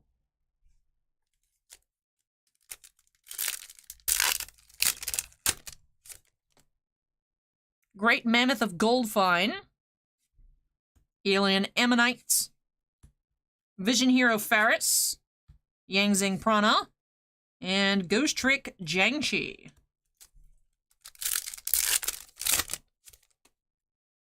Inzector Gigamantis. Infernity Pawn. Chaos Grapher. DDD Duodon King Kaliyuga. And Fossil Fusion.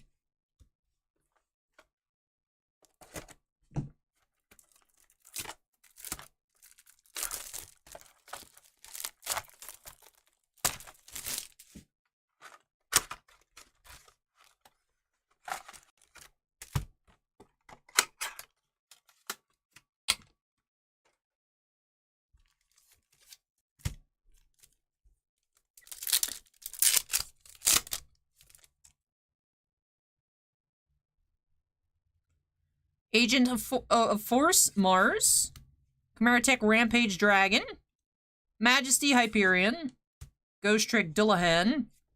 And Vampire Sucker.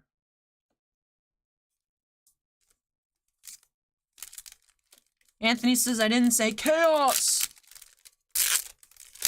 Where did I miss a Chaos? Retaliating Sea. DD Savant Copernicus. Sky Cavalry Centauria. Vampire Takeover. And the Agent of Miracles, Jupiter.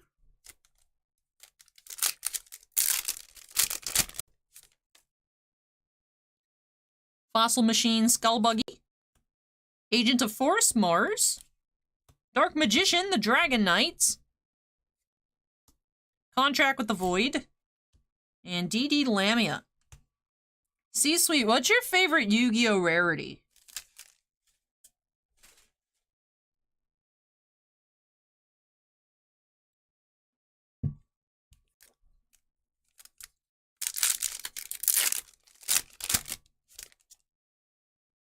Despia, Theater of the Branded. Plunder Patrol Ship, Moark. Why did I put the fusion on there? Weird. Mardell, Generator Boss of Lights. Cypher Twin Raptor. And Chimeratech Mega Fleet Dragon. Alan's favorite Yu-Gi-Oh rarity is the super secret clear D's Nuts Ghost Rare. That's a pretty good rarity if I say so myself. Or sorry, it's the super secret clear D's Ghost Nuts rarity.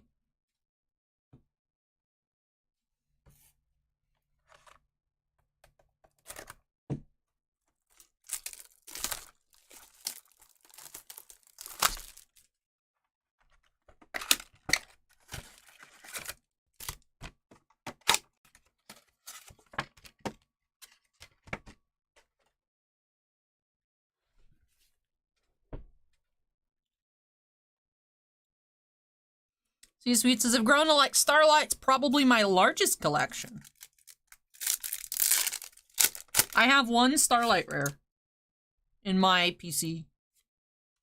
Glow Up Bloom, Elemento Hero Neos Kluger, Yazi, Evil of the Yangzing, and Track Black.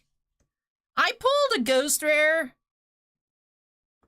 of like Galaxy Eyes Tachyon Dragon or something back in the day from Toys R Us. And when I sold out of Yu-Gi-Oh, I don't remember if I sold it or not. I don't know if I still have it. The Starlight I have was gifted to me by Jason when I pulled it for Jason. For my bird collection.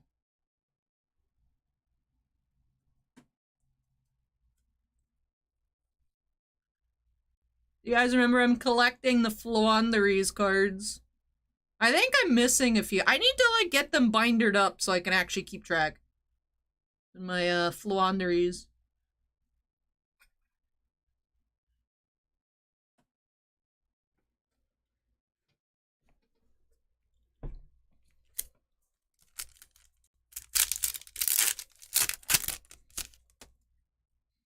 used to be good at pulling ultimate rares. Rise of the Mega Monarch. Because what I would do is, I guess my hands are very sensitive. So, like, if you guys remember how Target used to have those, like, those hanger boxes with the loose packs, like the value packs of, like, older unlimited sets? Whenever I'd see one of those, I would just go, people, like, try too hard. They'll bring, like, scales and stuff, like, inside. Remember that was a problem for a while with, like, Funko Minis? It was, like, people putting them on the scales. But I would just do it by hand. And I got several ultimate rares that way. I can feel the ultimate. I can feel it, because it's heavier. Very, very minutely, but I got some cool ultimate rares that way. Ghost Trick Mary, Tangy Spirits, Mapara, and Rare Fish.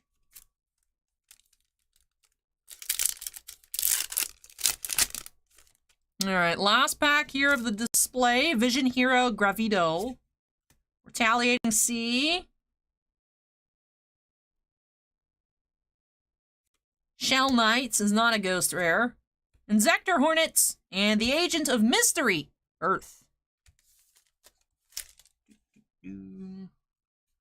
Alrighty. Unfortunately, did not find a ghost rare here.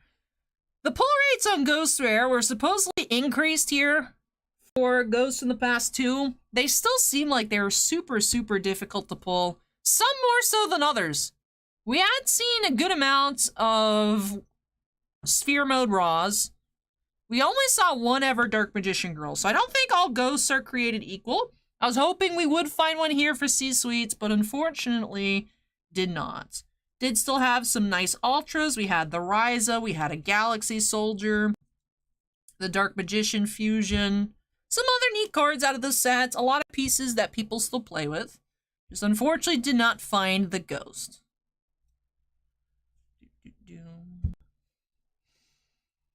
Girls and Boys Toys says, Allie, are you into these pet simulator plushies? They seem to be very popular. I have no idea what that is. Is that a Squishmallow? Alan says, at least Allie's mom can be proud of her daughter's scale hands. Trimboss says, didn't you say Ultra Rare was the card to get some years back? Ultimates. Ultimates. And then they got rid of them, and then they brought them back kind of, sort of, but not really as collector rares.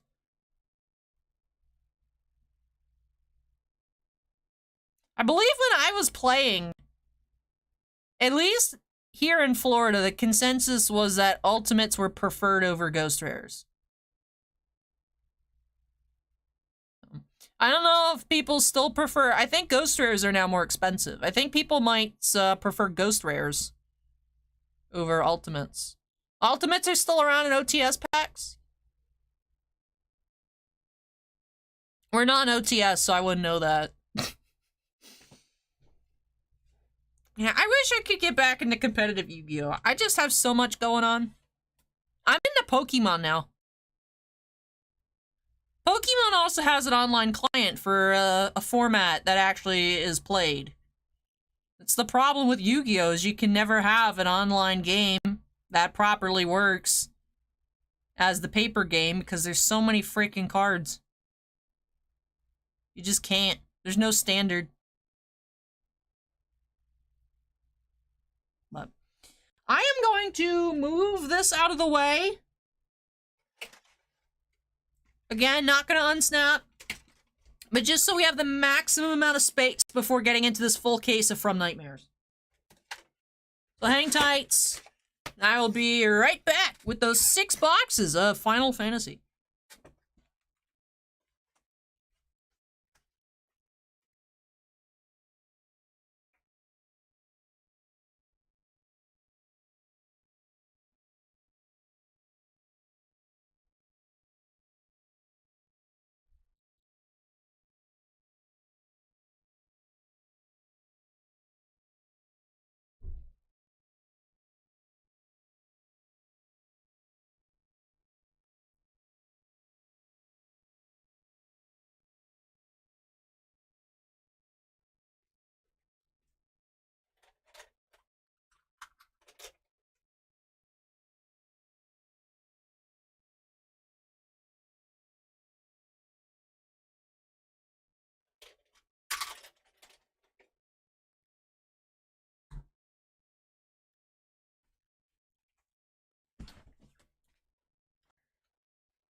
Janet says hashtag cloud for C-suite. Let's go.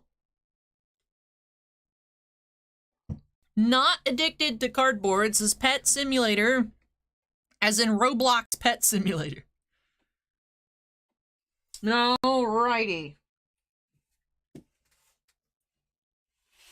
We do have a super fresh case here of From Nightmares.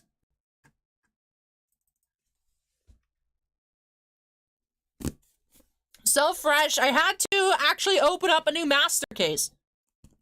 So this is completely fresh. This is not even from the same case as the other 6 boxes case we're working through, like the boxes we open up from Evan or from a different case.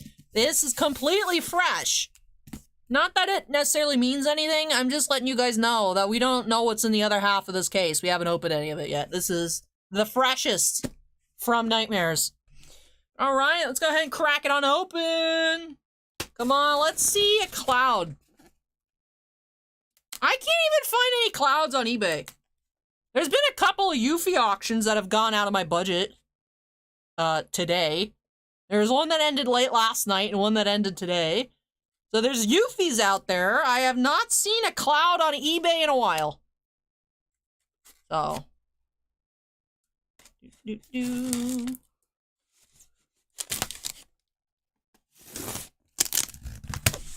What's up, Noogie? Noogie says I actually made a whole stream.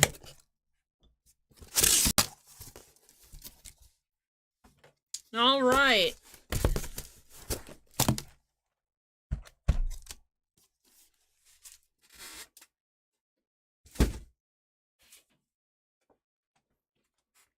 Here we go, box 1 of 6. From Nightmares.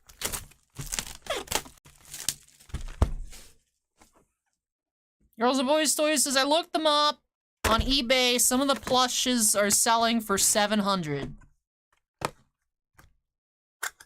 But what is it though? Alright, we have our box topper, Yuna.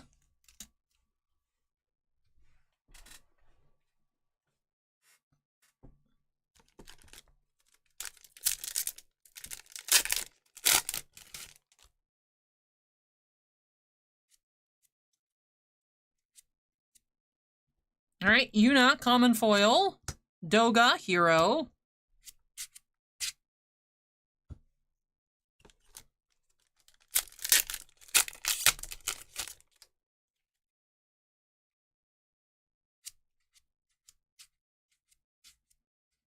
We have full art Larsa. It's a common full art. Gao.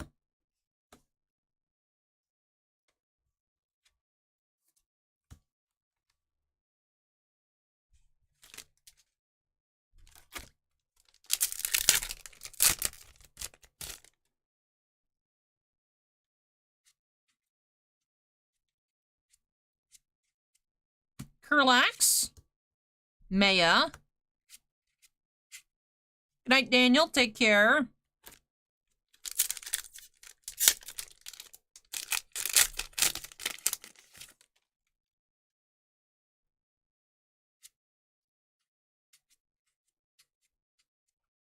Animist. And Laragorn.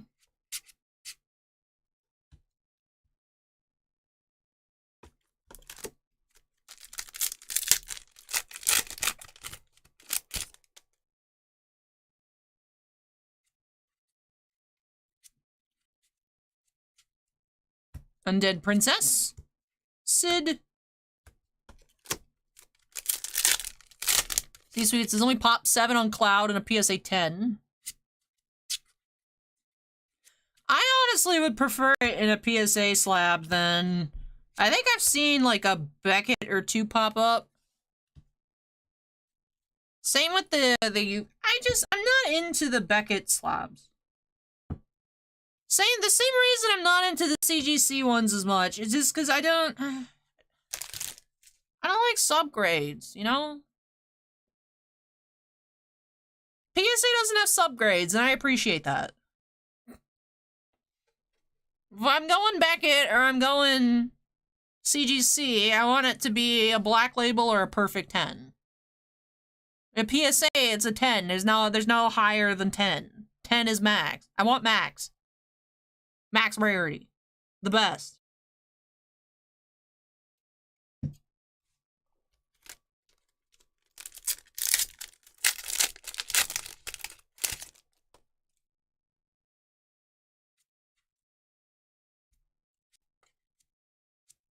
Sophia, common foil. Ace is our first legend.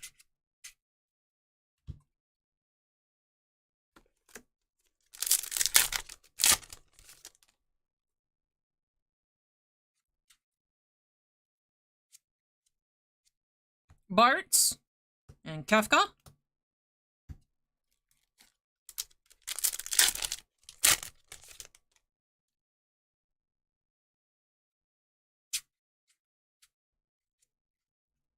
Elgo EX and Hilda. Vivi. I was gifted some lower than 10 Whoopers, but I have not purchased any lower than 10 Whoopers. I do have some not 10 Whoopers. They were a gift. Not addicted to cardboards is getting a 9.5 is triggering.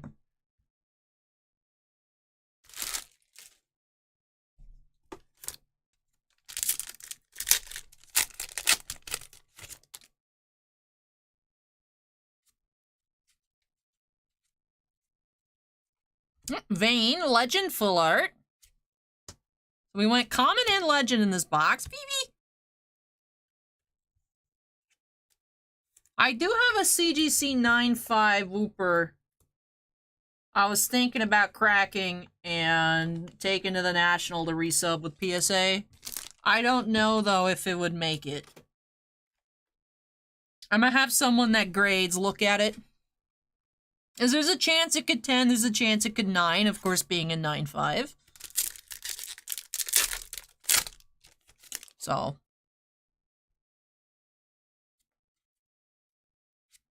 I'm gonna have someone look at it before I spend money doing it and ruining the case it's already in, so.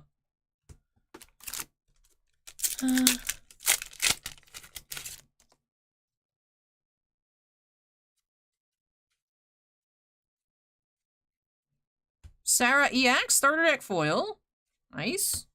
It's one of the more expensive starter deck foils from this release. Because she's in, like, a bathing suit.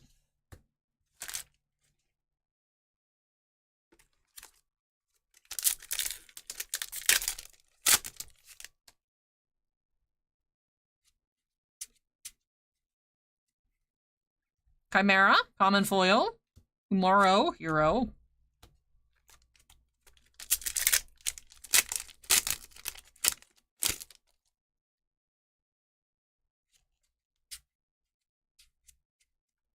Emperor, and Ishtola Legends.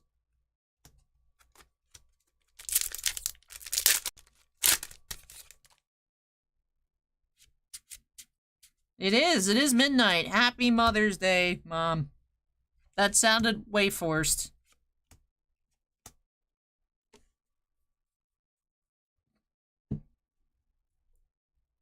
I'm bad at messages.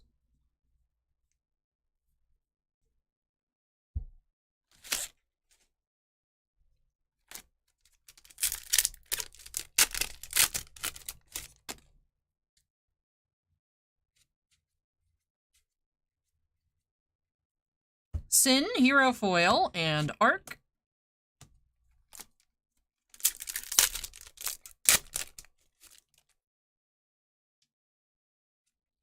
Here, boss says, maybe I'll get you a PSA 5 Whooper so I can appreciate the other ones more.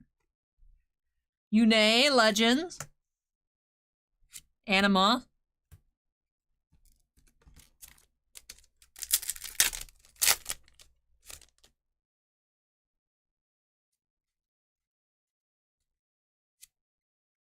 Leon. Variald.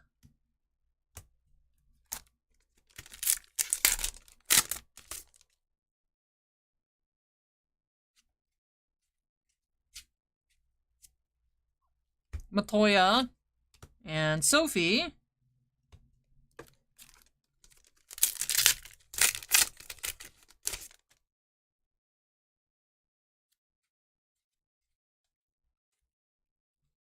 Ash EX, Titus EX,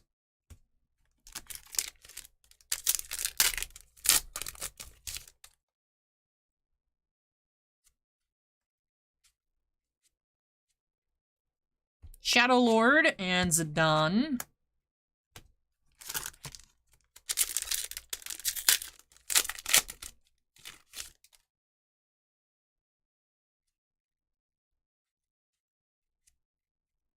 White Mage, Lightning.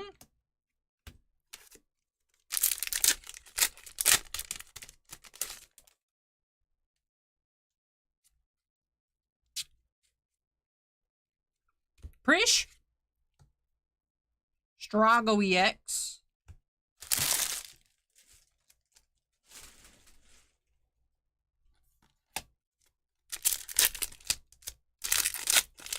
I just realized, why am I opening these up like they're Weiss packs? Vaughn and Sin. No wonder my hands feel more tired. Norstalin and Golbez Legends. Vivi!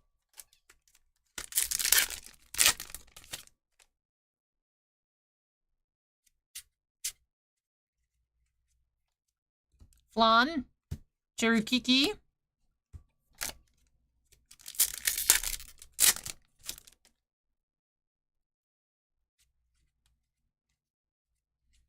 Do you have Crystal Token? Sid.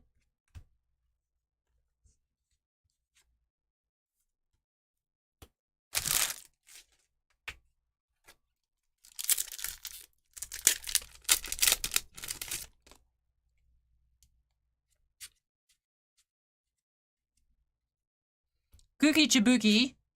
Foil Rare. A Warrior of Light.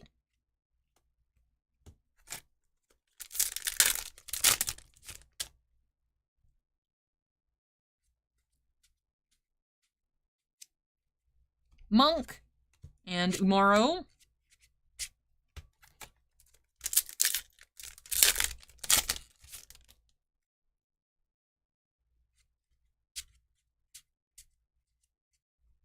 Kafka, Legend Foil.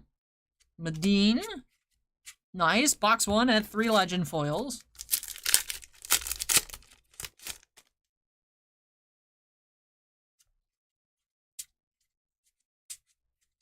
Behemoth.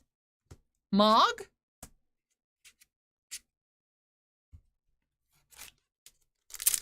Kimosobe, this is box 1 of the case.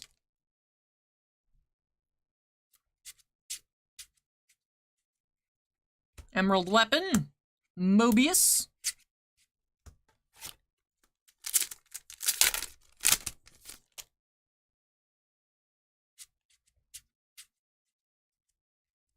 Larsa. Sabin.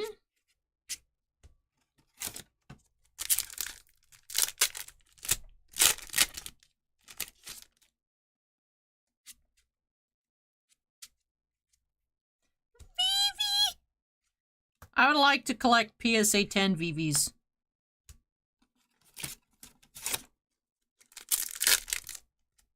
I don't understand why I'm so against submitting myself.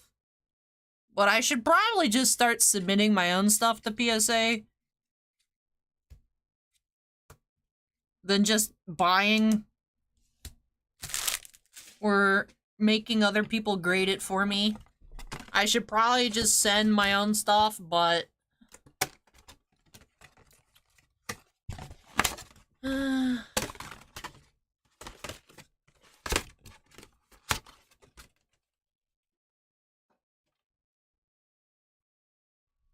Alright, so we just had the one starter deck foil there, the Swimsuit Sarah. But we had the Crystal Token, a Legend, and a Common full art.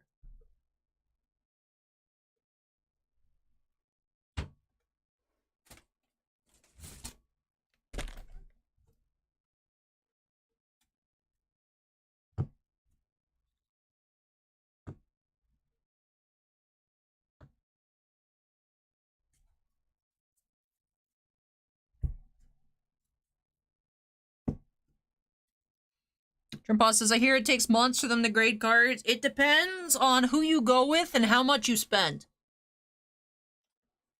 So the cheapest, most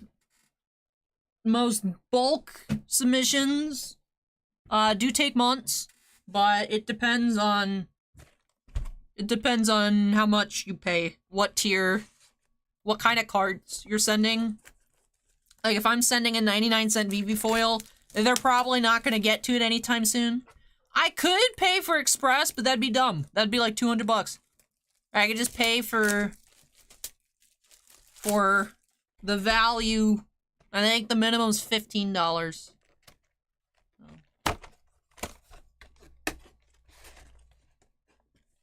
Oh, I messaged PSA on Instagram one day because I was bored. PSA grades Squishmallow cards. I want a PSA Archie collection. Yuna foil. I don't think my foil would 10 no. I think it would 9.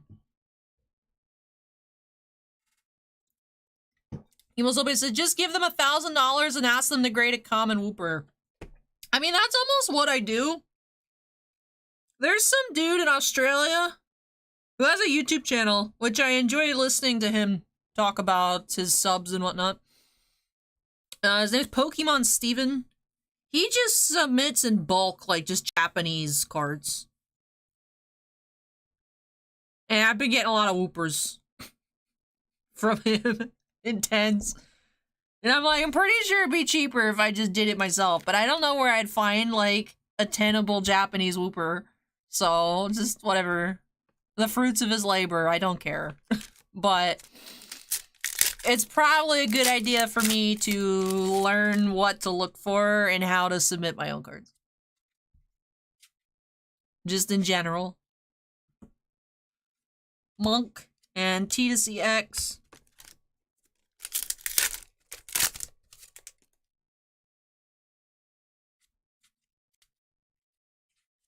We got full arts. Ace, another legend full art. Arc.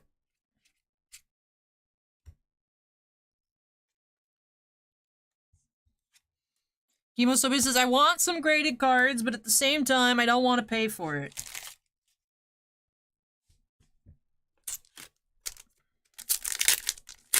It was for comic books. That was for comic books. My CGC Academy was for comic books. We have a starter deck snow foil.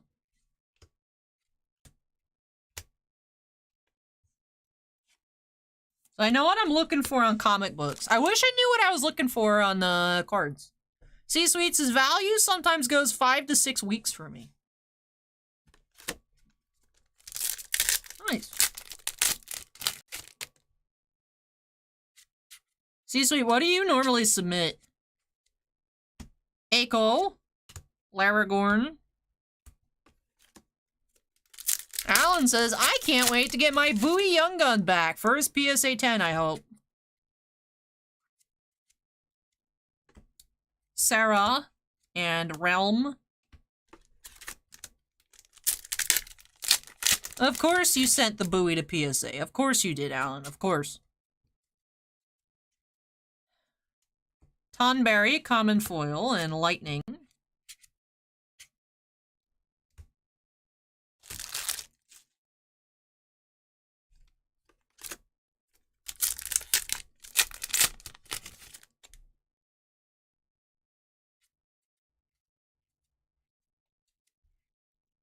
Vayne, a Legend, and Strago EX.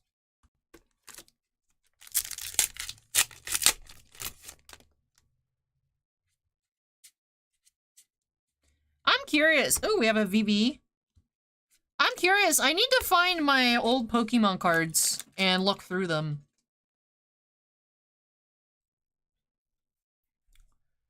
Because I have some really, really nice older cards. I just have no idea what the condition is on them.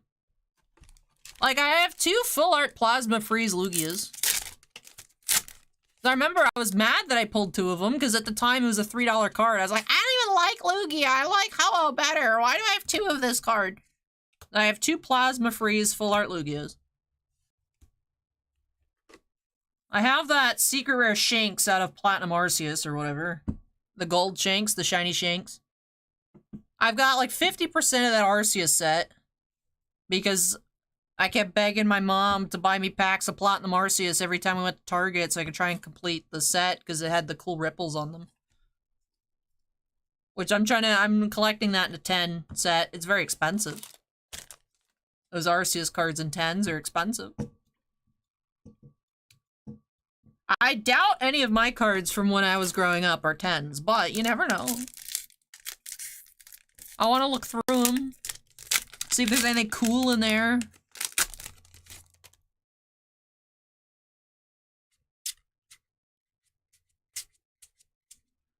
Yuna. And Vane. Girls and Boys Toys says, I noticed there have been a lot of videos about card trimming lately. Not sure how that can happen, but it makes me sus out of the integrity of the hobby. I will say, I was actually accused of trimming someone's card a couple weeks ago. I was like, what?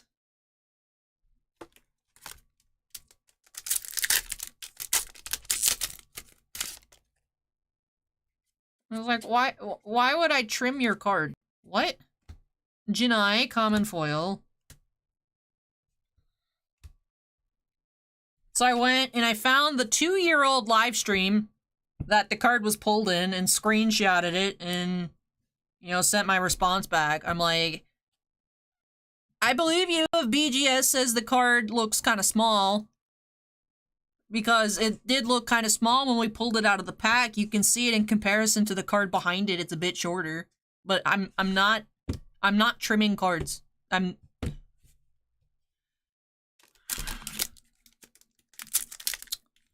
Kimusobe says, like, cutting the edges. No, so for...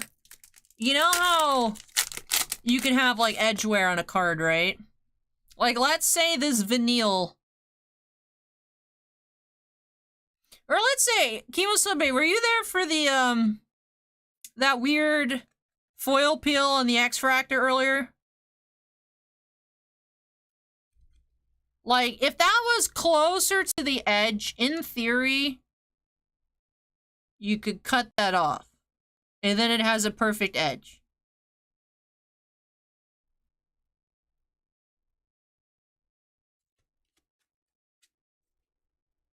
So trimming can be a little weird. Trimming happens a lot, I think, in Vintage. Right? Because the old cards were cut pretty roughly. You know, cards will be pretty off-centered. So if you just take off a sliver of the edge to fix up the condition, if it's not a whole lot, there is the potential that you might get away with it. I have never seen trim cards. I know that when I was at my CGC Academy, I learned about people that trim comic books. And I saw images of, like, actual, like, inches taken off a book to make it look more centered, but it's obviously, it's shorter. So it gets flagged as altered, but...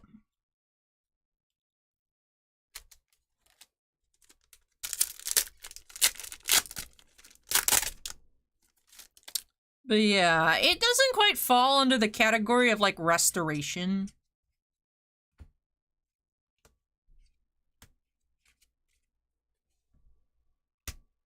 Oh. Trimpa says, didn't you pull a card that was a bit bigger than the others not too long ago? Like, sometimes stuff just comes out of a pack like miscut. So just because a card's weird in size doesn't mean it was trimmed. But it is one of those things that you do have to think about. Thankfully, I'm not a person that is interested in any vintage, so it never is something I need to worry about. But if you're buying, like, 1950s tops, you probably want to watch out to make sure your stuff's not trimmed. So... Alan says, you want to hear something sick and disturbing? What? That you're a big fan of Bowie? We already know that.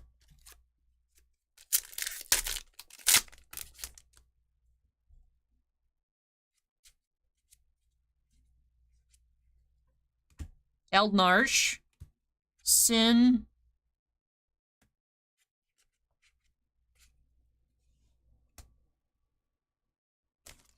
I have an old friend that was in the legacy MTG scene around here that whiteboarded an entire set of beta.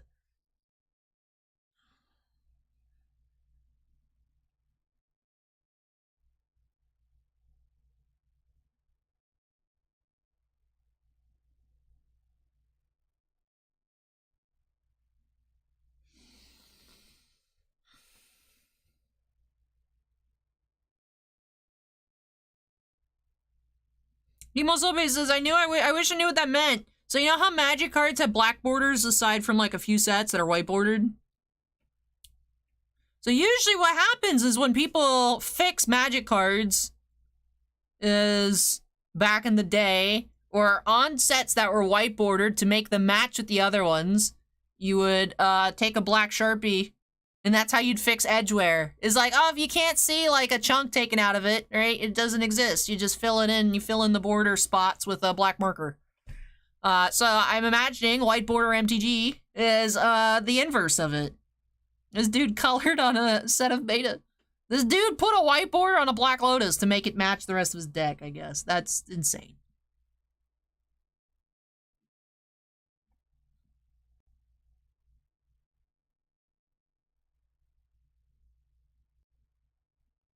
See, I'm sure at the time it was like, oh, it looks cool, like it doesn't matter. But, you know, like 30 years later,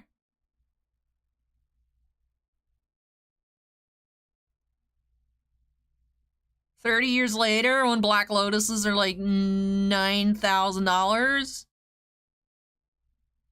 I don't even know how much a beta one would be. That might have been something else. Like,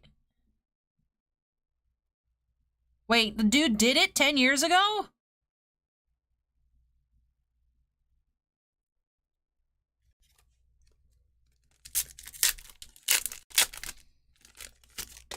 The dude whiteboarded his set of beta in 2013. Oh, we have a full art Warrior Elite. That's a nice one. We're finding so many legend full arts. We are being so baited by this case so far. We've had 3 legend full arts. Where is the cloud?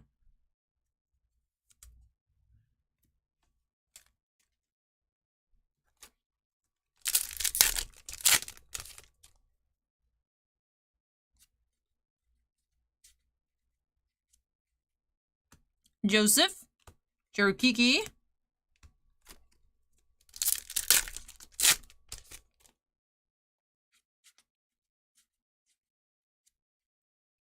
Zoo, Sid,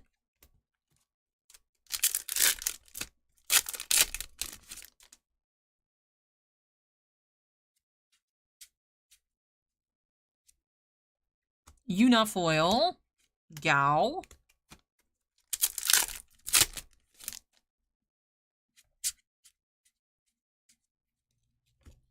Aerith, and Barrett.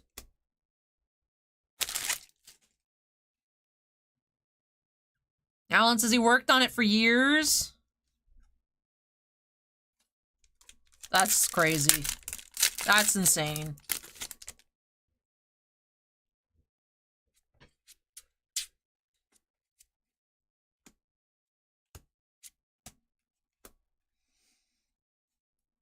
Like, I thought Kyoji was wild.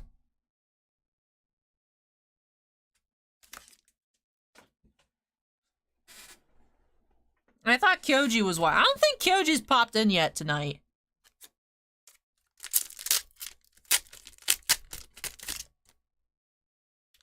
I can't remember which card it was. I don't remember if it was a library or a bazaar. I think it was a library, but if Kyoji pops in, we'll ask him.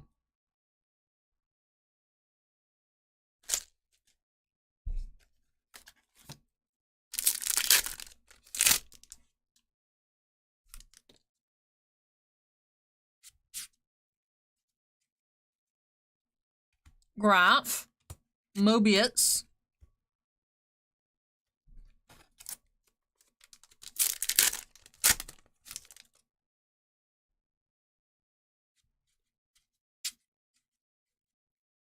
Strago EX, Sarah, Hero, Hey, you're welcome, Evan. I hope you really enjoyed it. Then Kevin says, I don't collect these, but love watching all your breaks and exploring other products. Hey, glad to hear it, Kevin. Thank you for watching.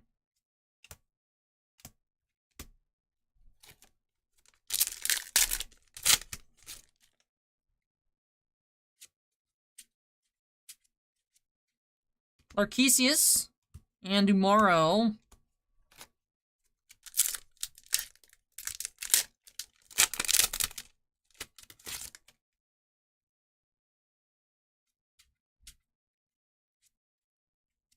Another crystal token.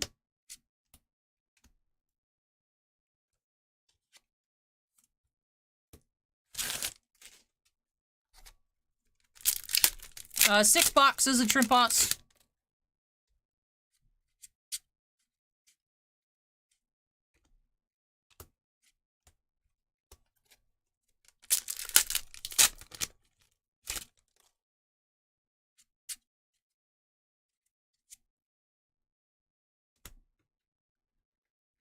Nice, Evan. Let us know what you find. Riku, Common Foil. Yuna, Legends.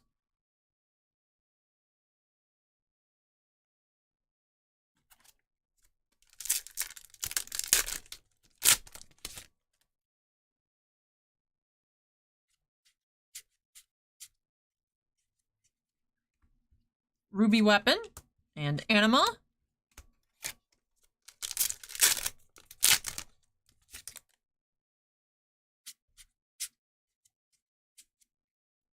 Bahamut, Starter Deck Foil. Sophie. Hero. What deck was it, Alan?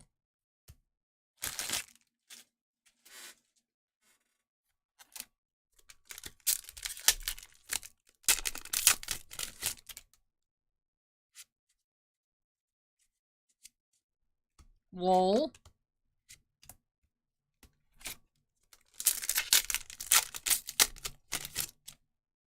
Reanimator. Blue-black.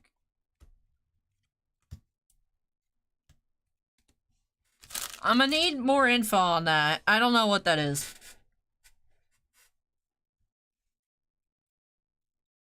I need what's in it.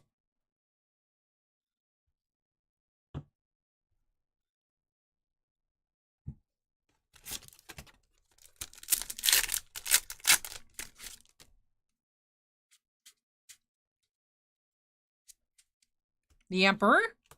Ishtola.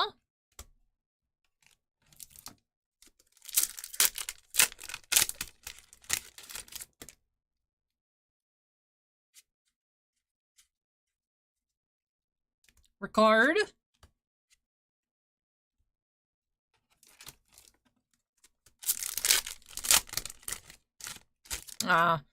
Chemosophie, Alan got disqualified because opponent shuffled his deck and almost damaged his cards, and he lost his freaking mind and threw a fit, is, I'm assuming, how it went down.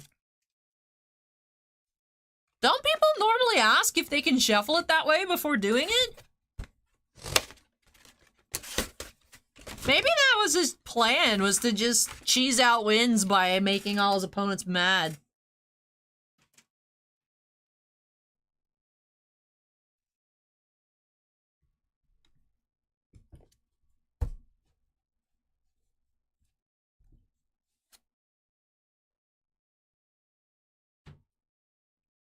Alright, 2 boxes down. Kyoji, how are you? I was actually just talking about you. Alan, tell Kyoji what your friend, or that dude you knew did to his deck.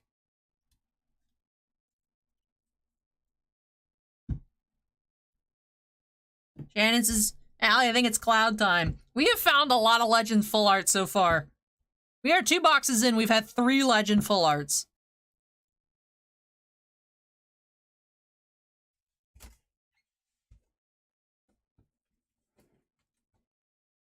Kyoji says, why would anyone want to talk about me? Well, we were talking about crazy stuff that people have done to their cards, and it reminded me of the story you told me about... I don't remember if you said it was a library or a bazaar, but you had Rudy sign the card. And I was like, that is nowhere near whitebordering an entire set of beta. That is the new craziest thing I've ever heard.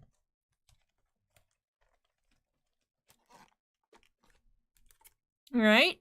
Again, our Yuna promo. There's a bazaar.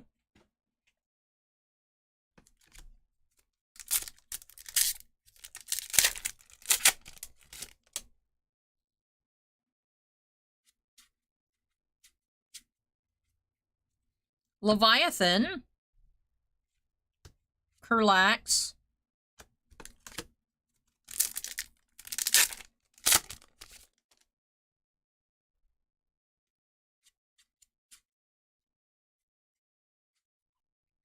Vincent. Sin.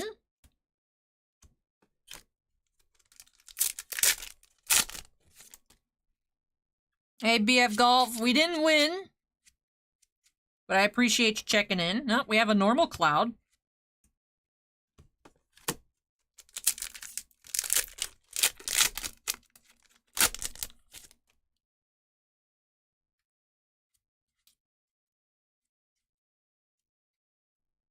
The Death Lord. Medine.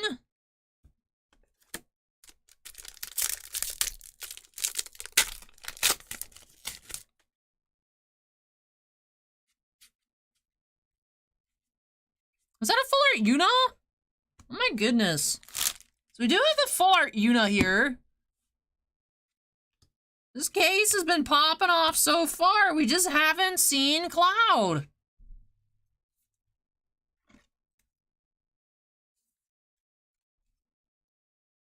So top load the Yuna.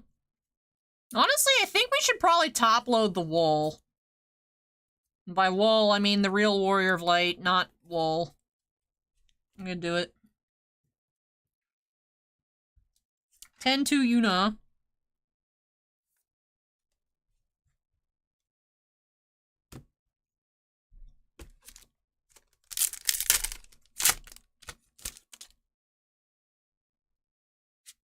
Resurgence of Power in general is like a really good set. Vanille's starter deck foil.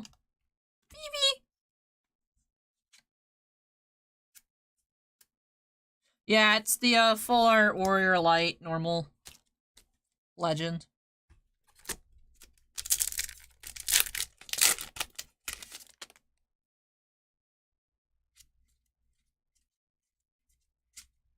New Mole. Shadukigi.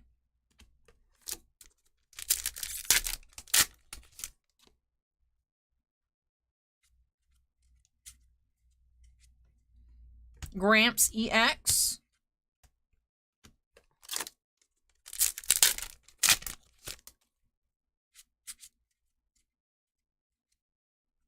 Rama.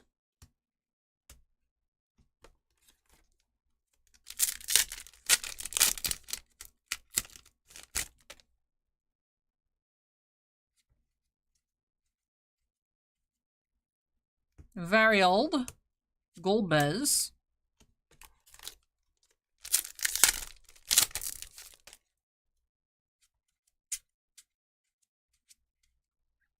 Alexander, rare.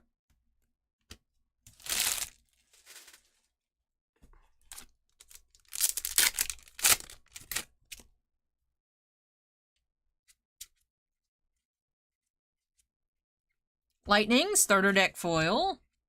The Emperor.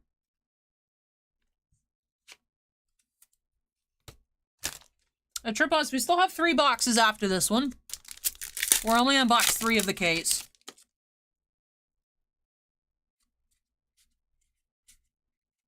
Wonder if we'll finish up here tonight before the Taco Bell closes. Since Dan gave me that super chat for Taco Bell, I'm like, wouldn't mind some, late night Taco Bell. Realm, Foil Legends.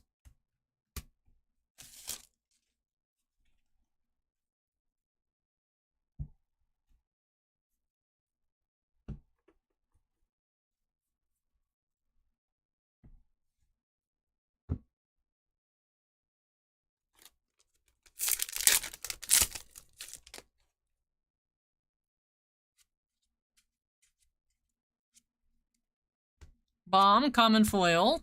Anima.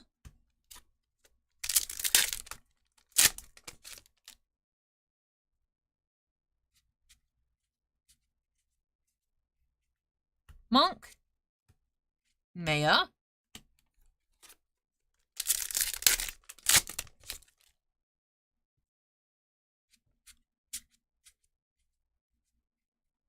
Garnet. Laragorn.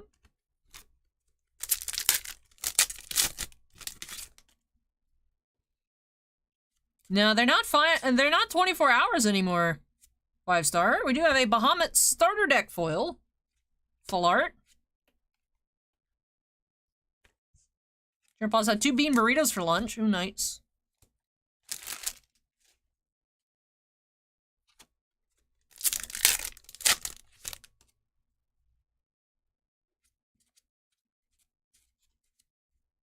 Sid.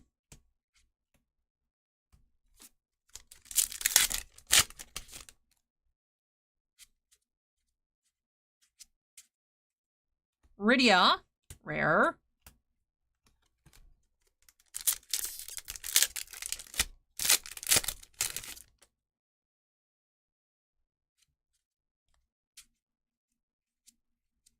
Terra. And Yuna. R.I.P. Onion Knight.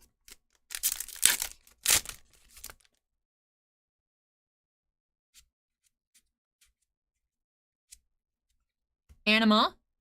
Tidus.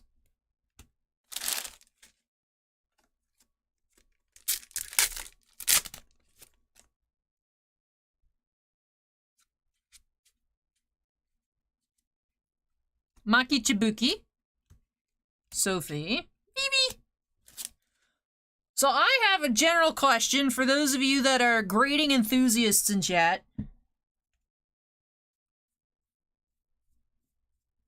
I feel like I personally see more CGC Perfect 10s than Black Label BGS.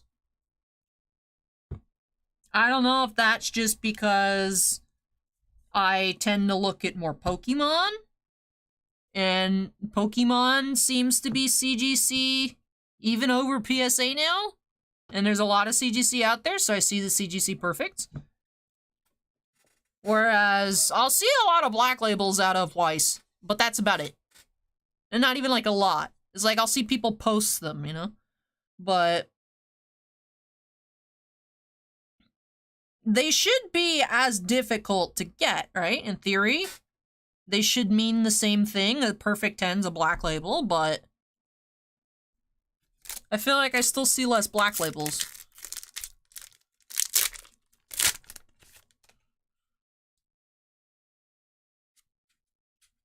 Or am I just looking in the wrong places? Do you guys see more Black Labels over Perfect 10s, maybe? Or do you guys see what I see?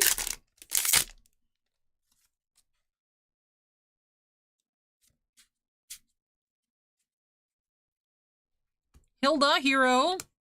Yeah, Black Label's all 10 subgrades. And BGS actually makes the label black.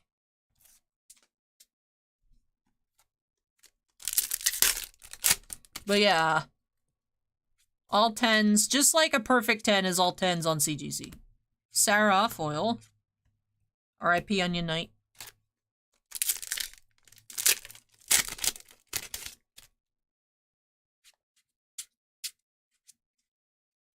Mew. Mog.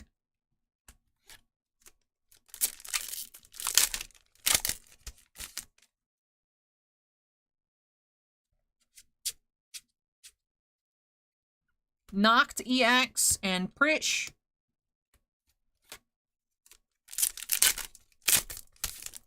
C-Sweet says, BGS Black I'm seeing a lot, bleeding into Pokemon more recently. Lots of Weiss and Sports. Yeah, as far as I know, BGS is preferred for Weiss over PSA because most raw, from what I've heard, most raw cards from Weiss should PSA 10. They should at least 9.5, which most of them come back PSA 10.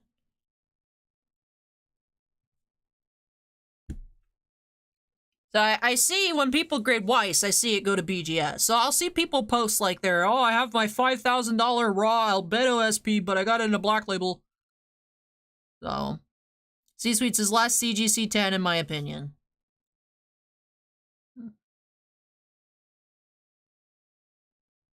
Interesting. I feel like I don't normally see BGS Pokemon, but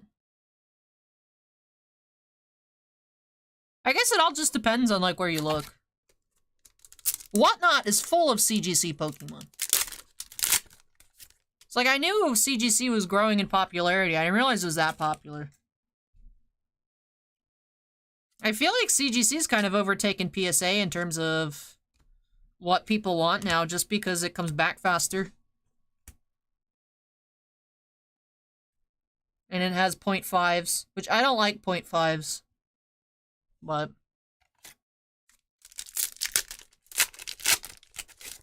it makes sense that people would want an 8.5 over an 8 or a 9.5 over a 9. So I guess it helps, but...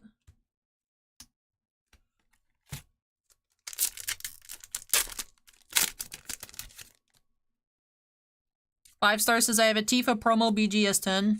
Oh, nice. Dwight says CGC also a bunch of modern era Magic. I really haven't seen Magic graded much. If I do, I think I normally see it BGS on like Power 9. But again, I think it's just because I'm looking in, you know, different places.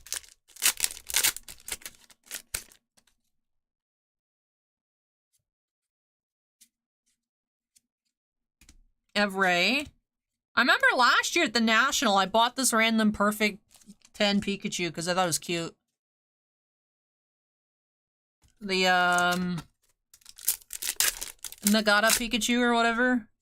I bought it. I was like, this is cute. I was like, ah, it's a black label, but it's CGC. Scholar. Vivi!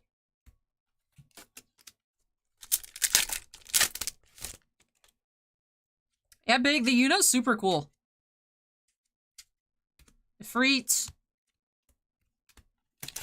Alright, last pack of box 3. But now that I have the Pikachu, now I'm gonna want to get all the evolutions. RIP Onion Knight. Which I'm like, I don't want to have to collect that set as CGC 10s. That's gonna be nuts. And not just regular 10s, perfect 10s. Because I have a stick up my butt and it needs to be perfect. That's why I like PSA. No subgrades. It can't be high. Not all PSA 10s are created equal, but I don't have to look at it. I get to enjoy it rather than look at it and be like, well, my centering's a 9.5 and not a 10. Like, it doesn't tell me that. I just get to enjoy it as is. Which is not a good reason, I think, but that is why I prefer PSA. I said I have a stick up my butt, Alan, and it needs to be perfect.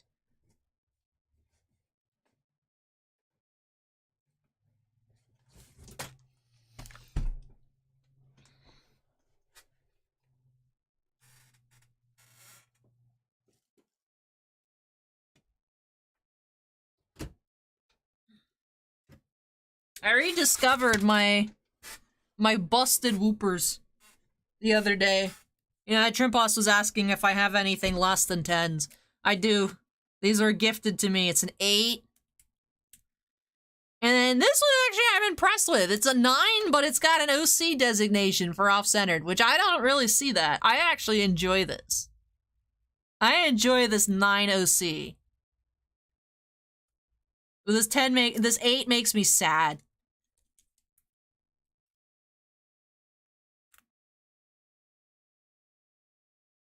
The 8 makes me sad.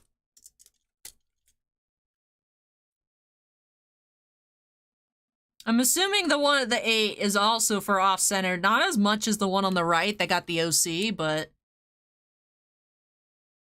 And then I'm guessing there has to be something on the surface, because otherwise, like, it looks really clean to me.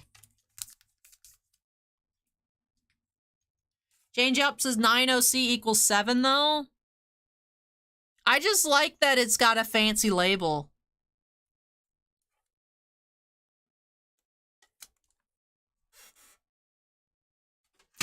I will not purchase whoopers that are less than PSA 10s, but I will accept whoopers of any condition. If anyone wants to rehome any whoopers, I will take them.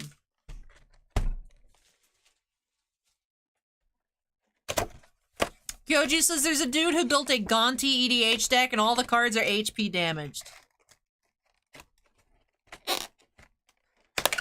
See, when I used to play Yu-Gi-Oh, I wanted to build all my decks with near mint cards.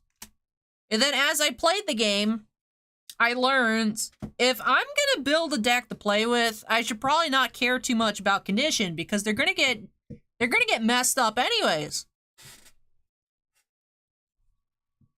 You know, I always see people like playing, I'm like, oh, they're super cool, like people at like the NAWCQ, like, you know, with like max rarity decks. And I'm like, that's so cool. And then I'm like, but aren't they stressed out all the time? I feel like if I were to actually like do events and stuff, I would do min rarity. I would have like my display deck like maxed out, but like my actual playable deck would be min rarity.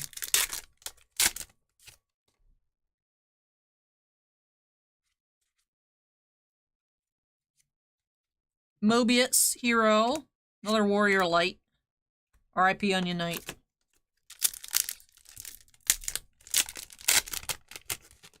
I did a Trim Boss, thank you. They're actually right here. They're the 3 new ones on the pile. This is from when I opened. And those are mine, and then these are the ones that you sent. Thank you.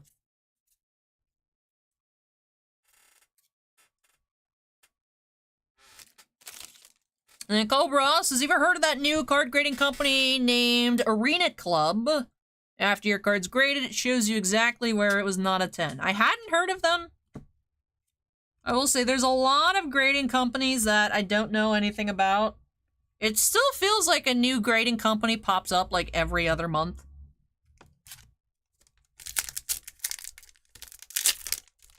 But no, I hadn't heard about them.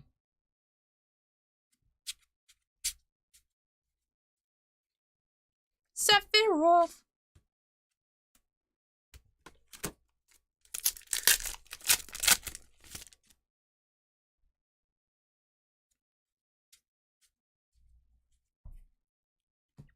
Edge.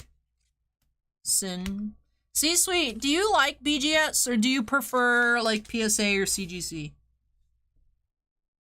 I personally, it's weird.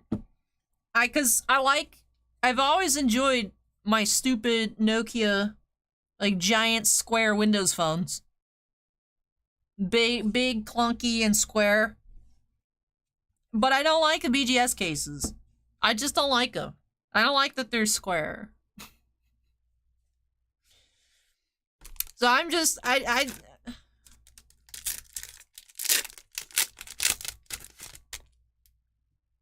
respect it. I'm just not into it.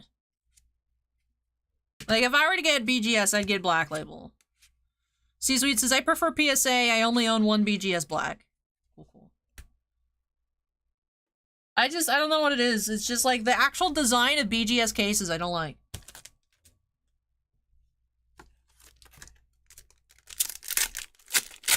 Kimo says, Allie, you mean you've never heard of my mom's garage grading? 5-star says PSA, BGS, CGS, GMA, CGC, rest not so good. What about like HGA? You mentioned GMA. There's so many random acronyms.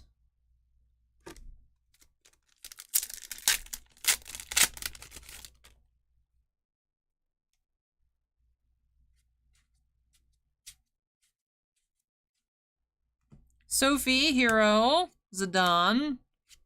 Me personally, PSA, BGS, CGC. CGC, for trading cards, while it's like, you know, it's very new, I give my trust in CGC because of their reputation with comics. I trust that whoever trained all the people looking at stuff knew what to be looking for to properly grade a trading card. PSA and BGS, I trust them. They've been doing it for years. The rest of these companies, if people want to do whatever, I mean, HGA has the custom cases, like, that looks cool. Would I really care too much about the number it says? Not really.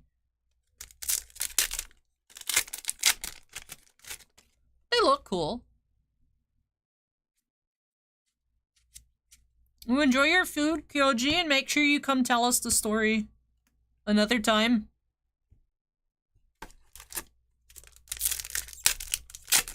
Or before you eat, or next week. This fur dog says, grading is so subjective. It is. It is.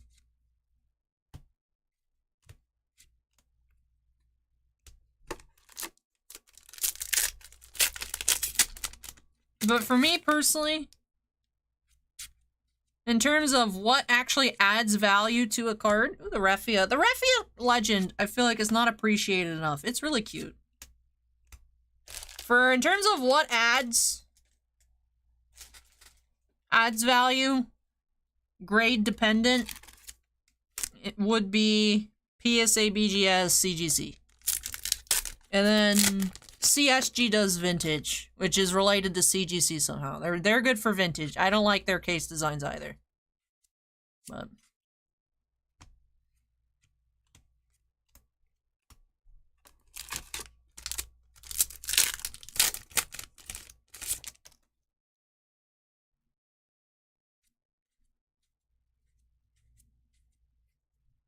Kane, common foil, and Kurlax.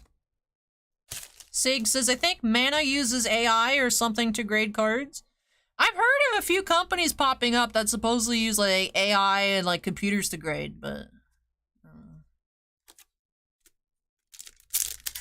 Dwight says, Card Market grading slabs look cool, but I haven't seen one in person yet. Isn't Card Market like the European TCG player? I didn't realize they have grades, you know? Edgar, rare.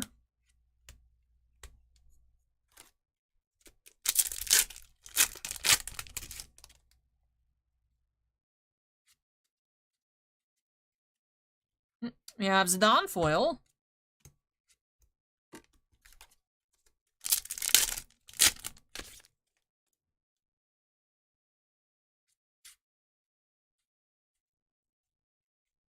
Wall. Morrow.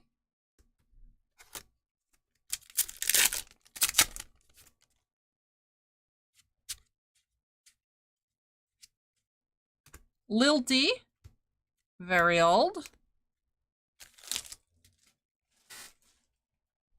Furdog says, I think getting a high-value card graded by either PSA or BGS is a must for selling to help avoid scammers and authenticity.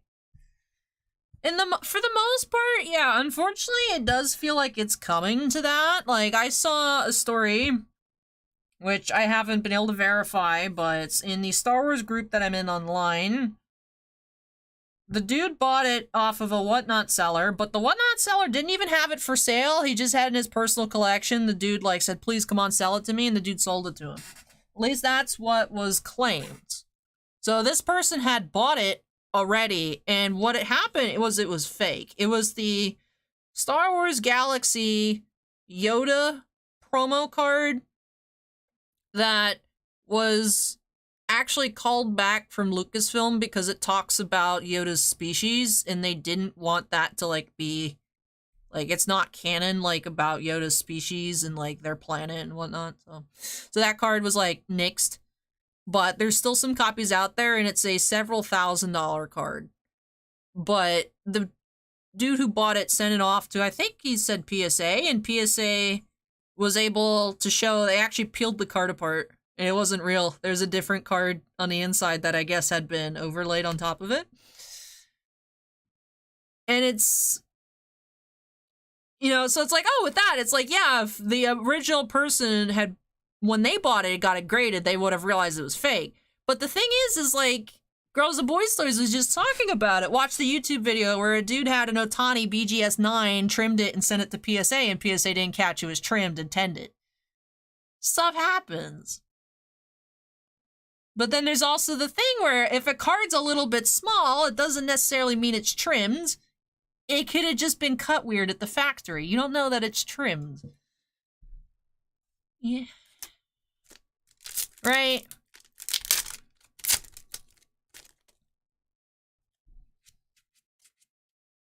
We have a regular foil cloud. I saw the shininess and I was like, oh my god, but it's regular cloud foil. Alright, Cloud, I see you.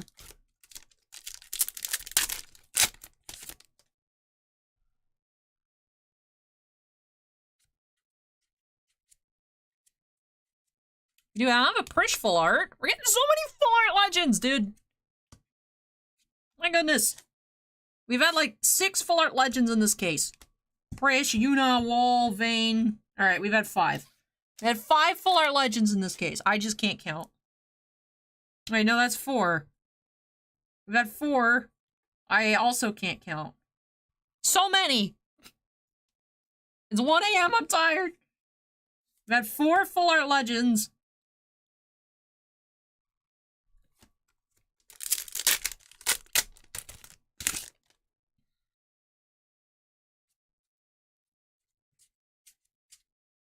Buffasaur, Mobius. Burdog says, I sold a Mock Sapphire Raw on eBay 4 years ago. The buyer said I sent him the wrong card, so he got to keep the card and also got a refund. See, stuff like that is what the eBay authenticity program prevents. It prevents people saying they didn't get the right card and wanting a refund, because it's like, no, we checked it, you got the right card. It catches people sending stuff that's in worse condition than stated. It catches fake cards, in theory, right? It catches all this stuff. But also, let's say someone buys an Otani rookie, and then Otani, like, breaks his arm in 2 days. Knock on wood, that doesn't happen. I'm not wishing ill, just for an example. And needs, like, a second Tommy John surgery, and they're like, oh, I want to send it back because now my investment's not. It's like, you can't just return stuff if it doesn't meet your prospecting, which has happened to us a few times back in the day. We'd sell like a pretty hot like Bowman card or something, and then like almost a month later the person's like, card not as described, I want to send it back. So, which you can't do that with the anything that goes through the eBay authenticity guarantee is non-refundable. You cannot return it.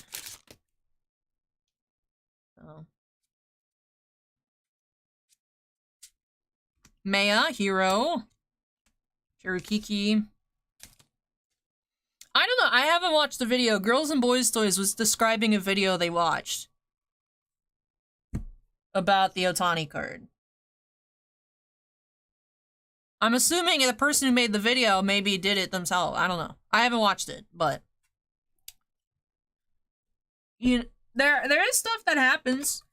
Like, I'm sure, like, you know, there's restored comics that, you know, with, the way they can fill in holes, like leafing and whatnot. I'm sure there's some, especially if it's a small area and you do a really good job, I'm sure you can get it, people to look, like, to miss it. Like, I'm sure there's, like, slight touching up, you know, that makes it through without being noticed. Like, I'm sure trim cards don't always get caught. Trim Boss says, didn't you criticize eBay service and they didn't like it? No, eBay left comments on the video. They didn't seem mad at me, but, you know.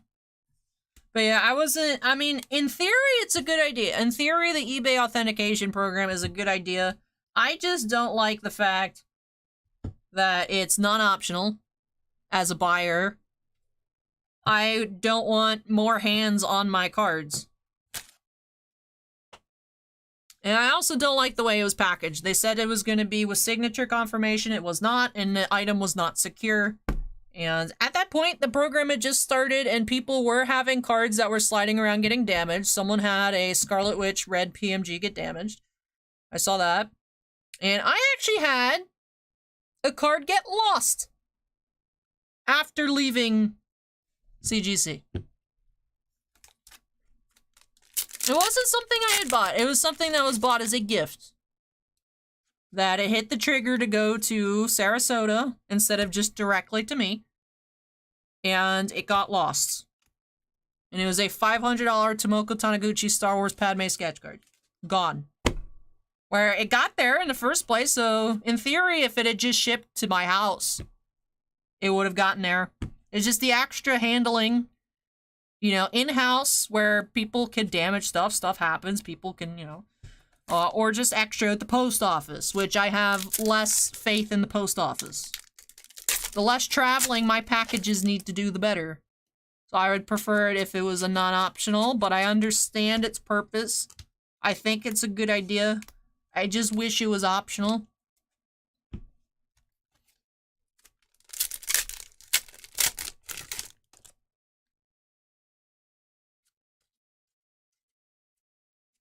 So.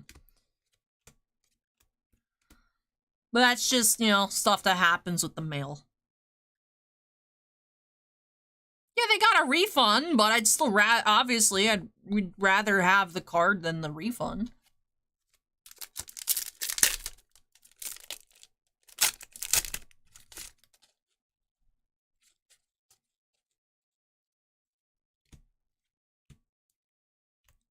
Vivi!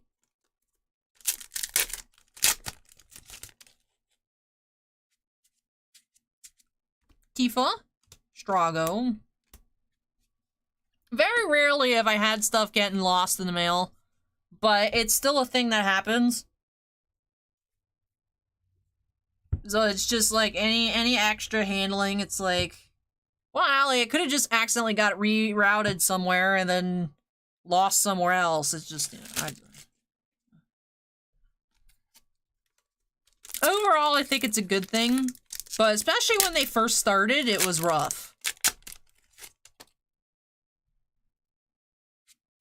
Especially on sketch cards. Sketch cards, I don't think, are supposed to trigger the eBay authenticity, but sometimes they do, sometimes they don't. Just like, it's supposed to be now any card that's over 250, but sometimes our hockey singles get flagged for it, sometimes they don't. I have everything in the same category.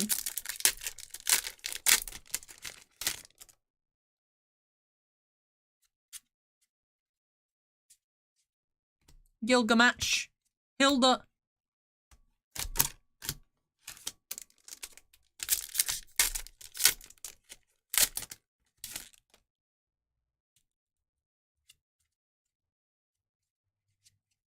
Sid Rain, starter deck foil. Your boss says, would you grade a 1 of 1? Me, personally, I don't really see the point in it outside of preservation. I understand why people do it, right? You prove it's authentic. It also is encased, so it, unless you run it over with a truck, I mean, it can't really get worse. Like, if you slab something and it comes back a 9, you know, it's encased in the slab, unless you, like, throw it on the ground and then run it over with a truck. You know, or, like, throw it in a lake. Like, it's gonna stay a 9.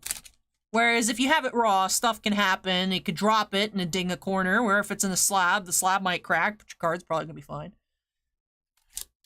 So, I'm not into slabbed 1 of 1s, again, because if it doesn't 10, or perfect 10, or black label 10, wherever you submit it to, the stick that resides in my bottom doesn't like it. It's not perfect! And you can't get a better copy because it's the only one that exists, so it's like, my card is not perfect. So, like, for me, I'm not about it, but I get it.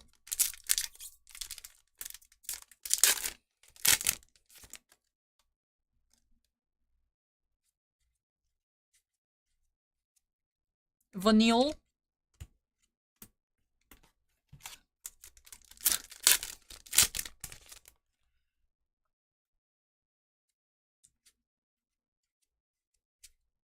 Cookie Chibuki. Rare. Full art.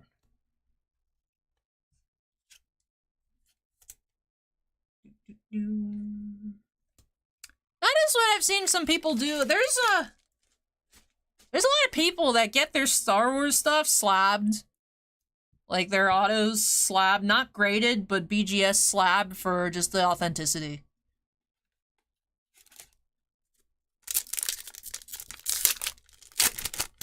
Yes, Francis, if you list a card for over the threshold and you take an offer that's less than threshold, it still triggers. But, like I said, for us, sometimes some of our listings... Like, I honestly think we had an Austin Matthews auto, number to 10, I think sell for $800. It didn't trigger. But other stuff will. It's weird. Some stuff triggers, sometimes, I don't know. So...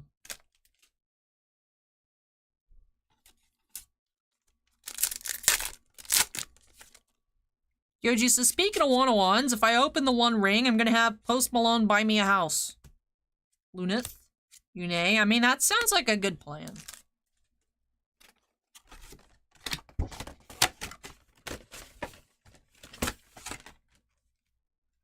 International does not trigger. That is correct. I believe also, if you have it sent...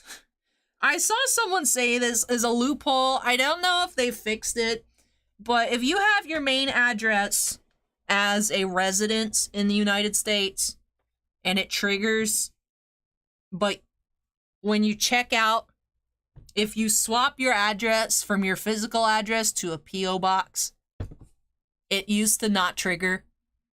If you didn't want to wait, if you're like, I just want the card sent to me, if you switch it from a residential to a P.O. box. I don't know if they fixed it.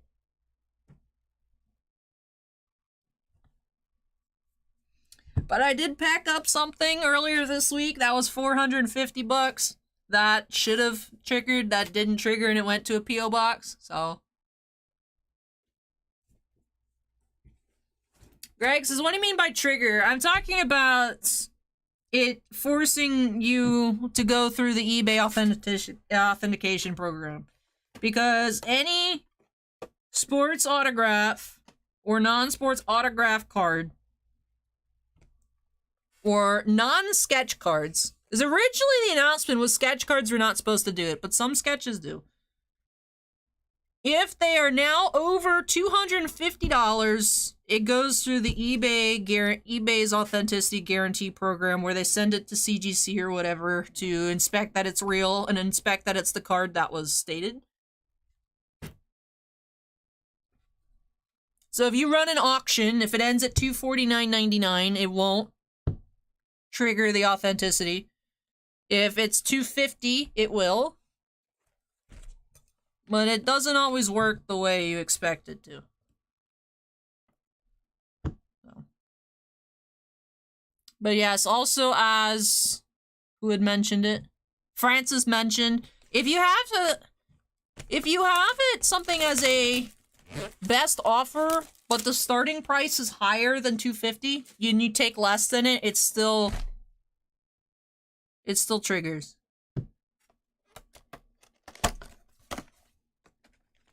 Alright, Kyoji's story time about a Pokemon flipper. Let's hear it.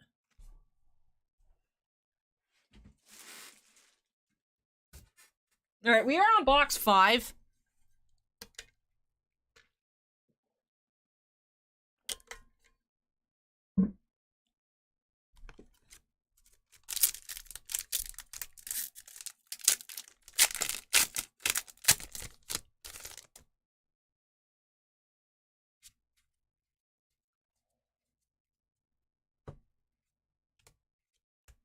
R.I.P. Onion Knight.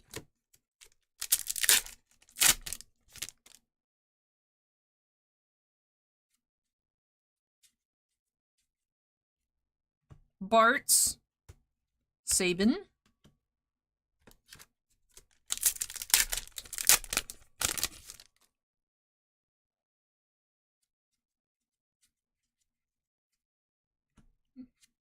Spooky Moogle.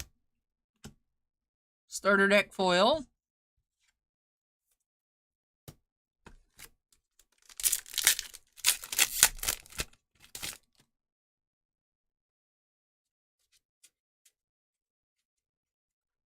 Sapphire weapon. Realm.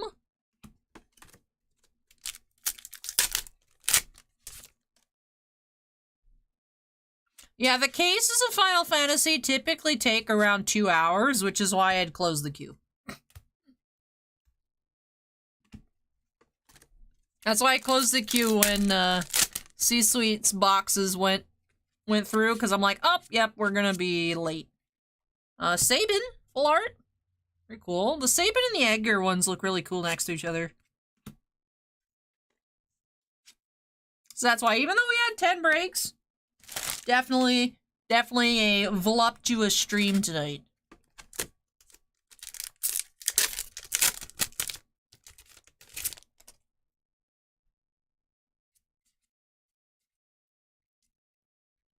Chocobo Eater. That's rude.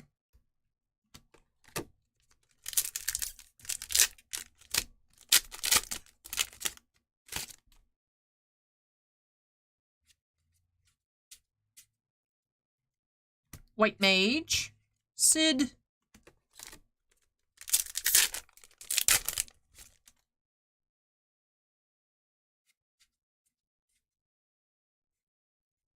Ifrit. Ace. So, Kyoji says, hanging out my LGS, and this guy comes in looking for sleeves. One of his first questions was, is this going to damage my card's PSA grade? As he keeps talking to the employee, I can tell everything he's saying is regurgitate from what he heard online, but he had no idea what he was talking about. That does sound like someone who watched a YouTube video about PSA grades. Will this sleeve damage my card's PSA grade? Anyways, before he left, he asked, you guys make a lot of money on Pokemon, right? He was told not really, and then he gave his best advice. If you guys bought more Pokemon, you'd make more money.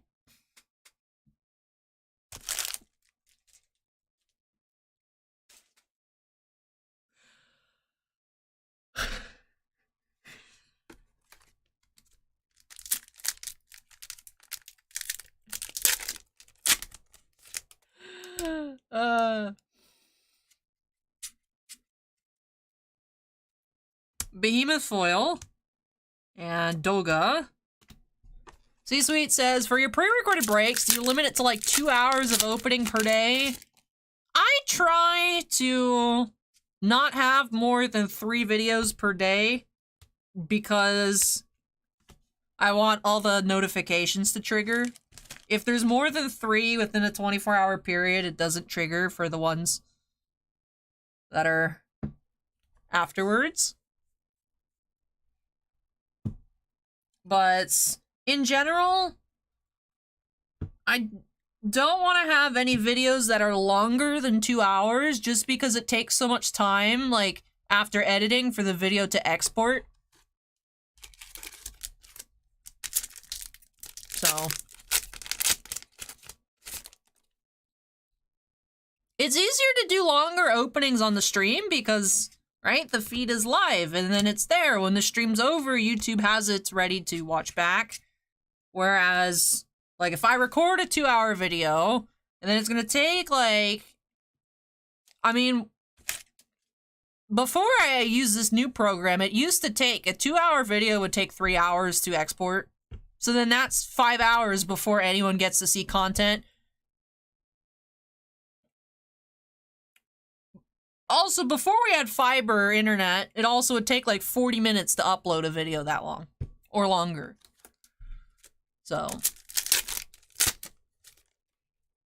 that's why sometimes we would have videos not even go up on the channel until like midnight.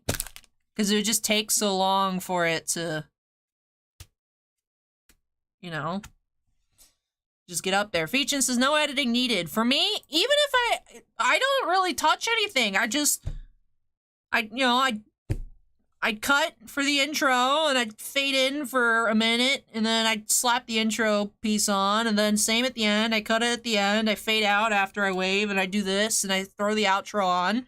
And it still has to, like, whatever it does, reconfigure the entire thing. It used to take forever.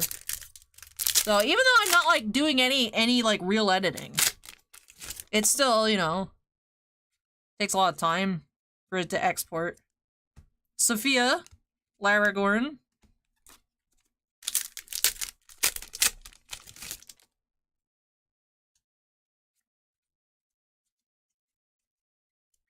Kurlax, Hero Foil, and Sarah. C-Sweet says, I love case breaks, master cases even more so. I suspect we'll be doing this a lot each week now. I also love how you sort. Oh, I'm glad you enjoy it. I'm glad. I get that a lot, that people like that I sort. And I'm like, well, you know, I want us to, like, this is how I like looking at my stuff. Just because it's not my cards doesn't mean that it shouldn't be, like, easily noticeable what the heck's going on, right? So, I like separating stuff out so that we know where everything is. So, I will not be here next weekend. I will be out of town, but then we'll be back to regular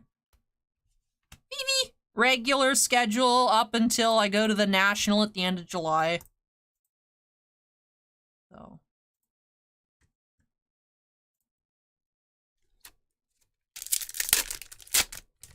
Trip Boss says, speaking of videos, Allie, will you have a Thursday Trove video, or will you be on your way to the concert by then? I will be leaving on Friday. I don't know how busy this week's going to be. If I have time to record for the Trove, I will. If I don't, then I'll just skip it. Because I do think the Eternal set's coming out on Wednesday. I don't know how much we're opening of that for me to sort, and then Bossman prices, and I list, and I have shipping and everything. So.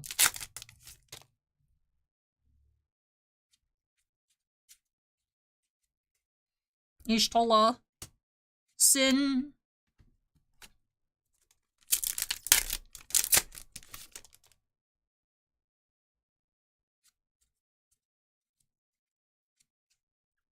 Chimera. Anima. I wish 5-star, but no. Leon. And Sophie. C-Sweet says, do you toss common / bulk if requested? I mean, if you don't want them, I won't ship them. We have a box of stuff that's for free for, like, kids in store. Like, it's full, but, like, I just have a pile. Right now, it's a bunch of, like, Upper Deck hockey base. And then as like, kids take it, then I just put more free cards out. So, like, if you didn't want the bulk, like, if you didn't want your commons and uncommons, I don't have to ship them.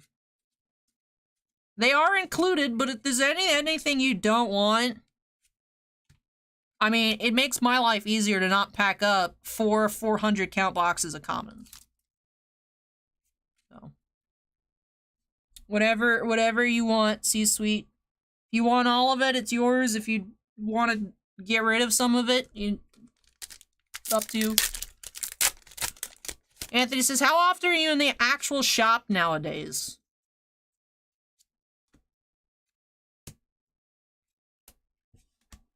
Might pop in for a few minutes, like once every couple weeks.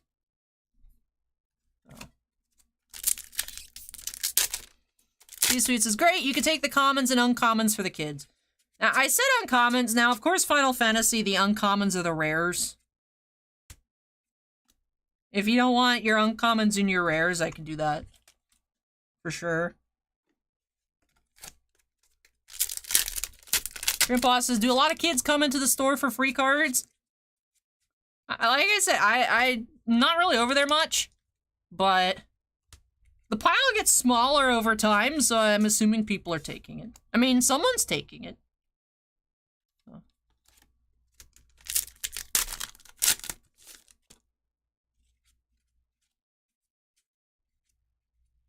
Medine.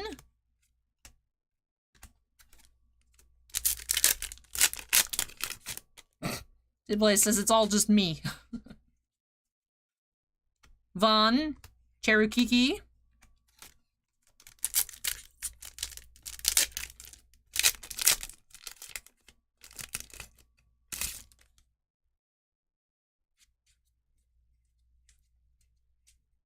Norstalen.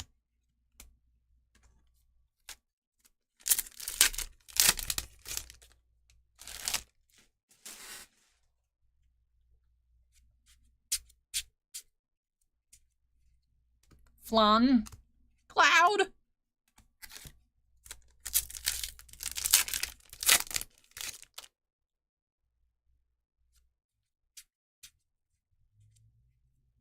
Kuki Chibuki. Every time we see this Kuki Chibuki card, I think it's a Vivi.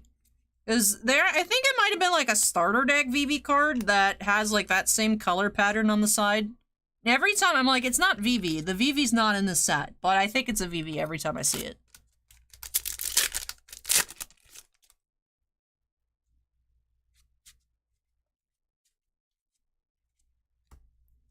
Noelle starter deck foil. Grandpa says, what time does Taco Bell close? They used to stay open till 3, and then they went to 2:30, and then they went to 2. I think now they're open till 3 again. I'll check after we're done. Anthony says, I laugh every time I hear you say Kuki Chibuki. Elgo EX.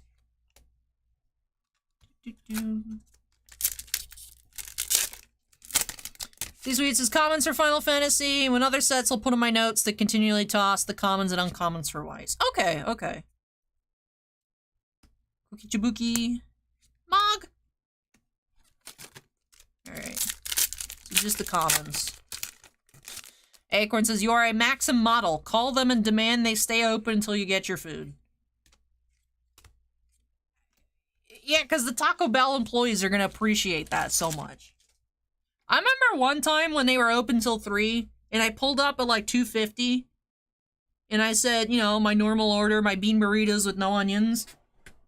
And they're like, no onions? I'm like, yeah. And they gave me extra onions. Because I pulled up at 2:50 in the morning. I was like, y'all could have just told me you closed early. You didn't have to, like, make my food bad on purpose.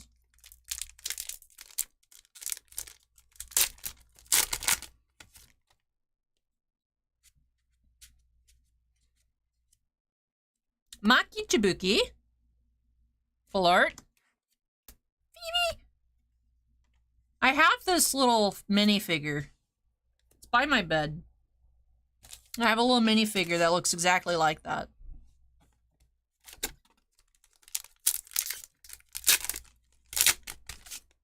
Yoji says, do you know how many times my order gets made wrong? I'm guessing a lot. Because it's Taco Bell.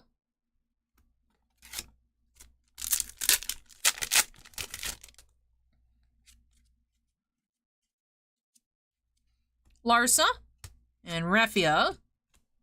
In C-Suite, I just want to check. I don't want to assume to retroactively apply it. But did you want your Data Live commons and uncommons or nah?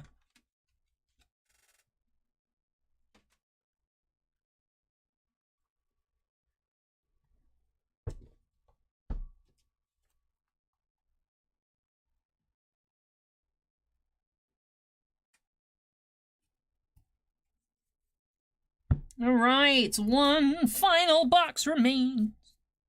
One more to go. If I could reach it. Why can't I reach it?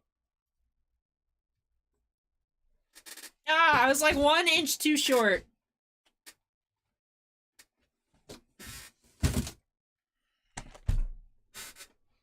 Alright. No, thank you, C-Suite. It does help me get it packed up faster.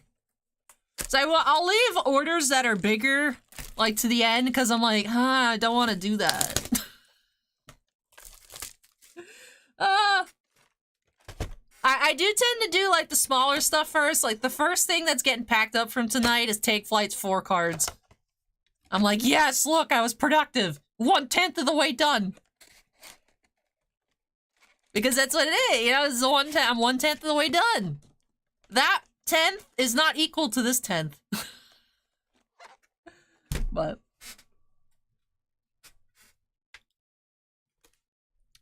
our 6th and final Yuna.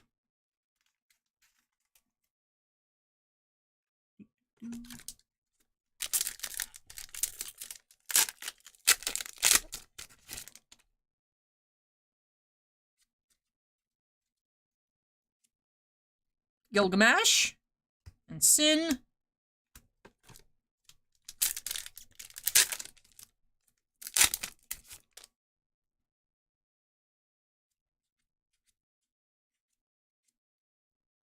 Waltrell.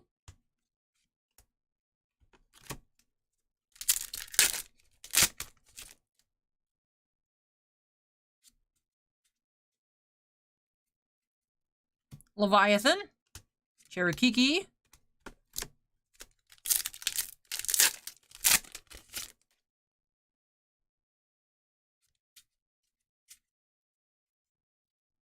Deathlord.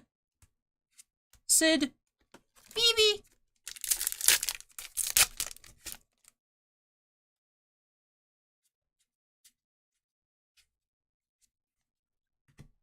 Very old. Yune. Dibley says, I hate when KFC asks, what sauce do you want? I don't know. Will you actually give me some this time? Interesting. I was at Chick-fil-A today.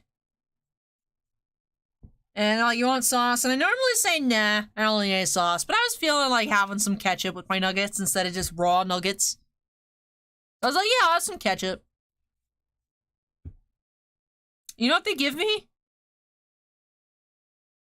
I didn't get any ketchup. I got Polynesian and Chick-fil-A sauce. And I'm like, well... Now I just feel bad, because I'm not going to use these.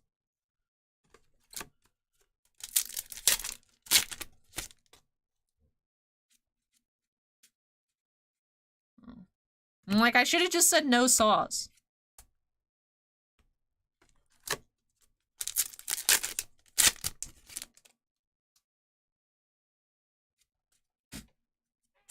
Ooh, Zidane full art.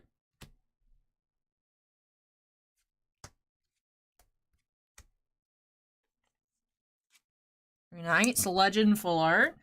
It's our 5th Legend full art? Yep, our 5th Legend full art of the case. 2 rares, 1 hero, 1 common, 2 crystals.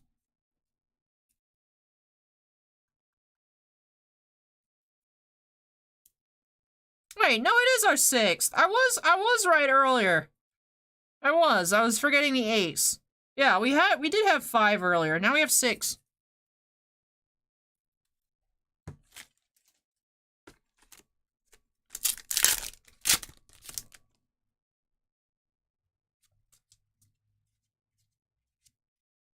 Shiva.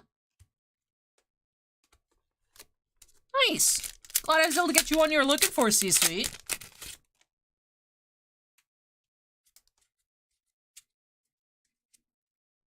Dodge, common foil, relax. This Dodge foil's like $2. I guess it's playable.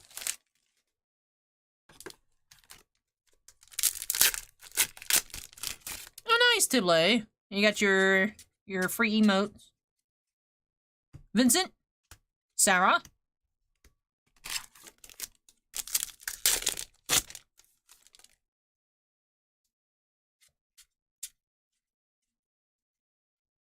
Ace foil. Og. What's my least favorite fast food place?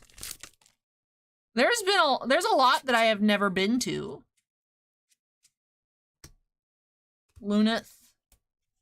Out of fast food places I've been to, my least favorite,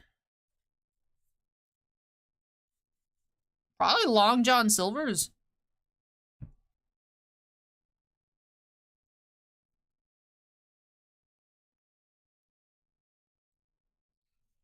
We've actually been through less cases of this set than we were Resurgence of Power, Acorn. I remember it was like 2 weeks in a row we opened up cases for Evan, maybe even 3 weeks, and we didn't find a Yuffie. After the initial Yuffies. Terra. And Refia.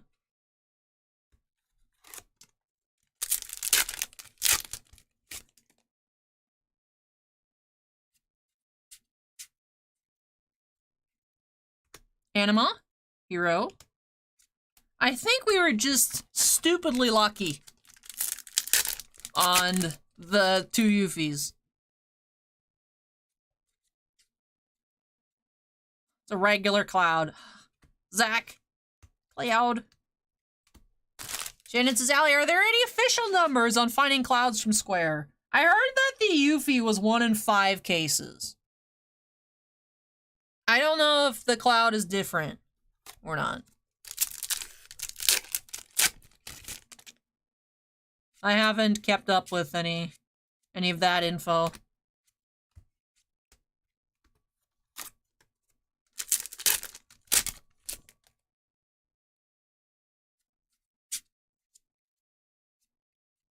Garnets. Maya.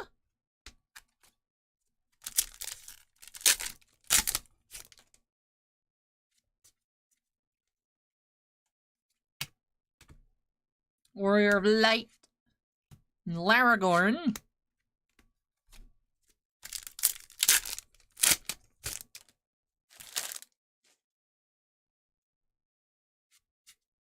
C-Sweet says this will be my 4th case. Wow. Vincent. The Emperor.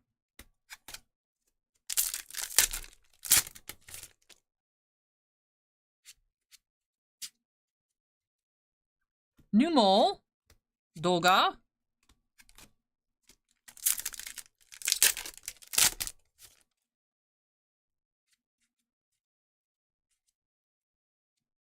Alexander. And Umaro.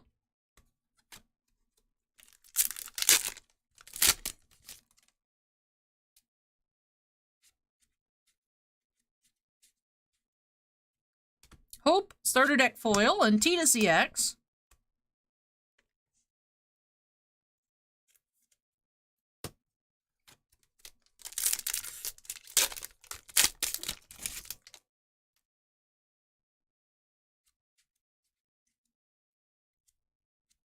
Gramps EX and Arc.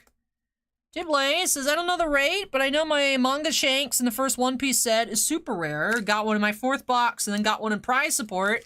And TCG players still at $8.78 market price.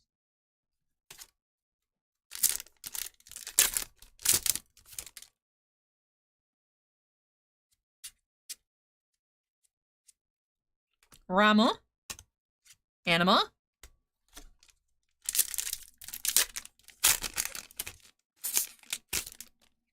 Boss says, Allie, if you still got the sketch cards you showed off last week when I was sick, could you show them again? I don't remember what I showed off last week.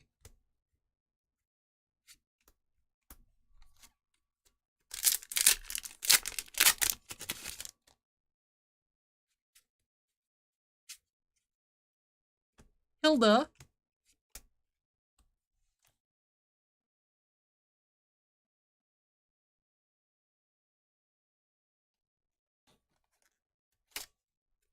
I honestly have no idea, Trimposs. I can't remember.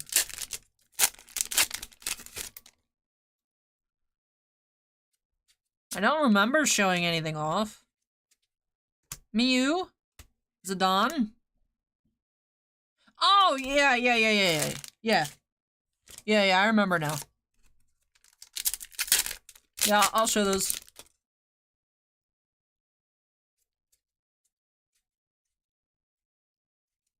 Noct EX.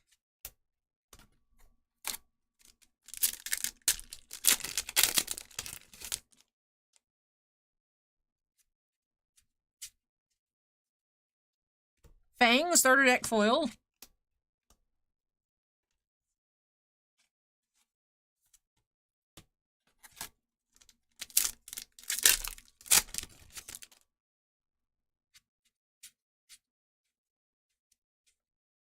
Sid, Hero, Lightning.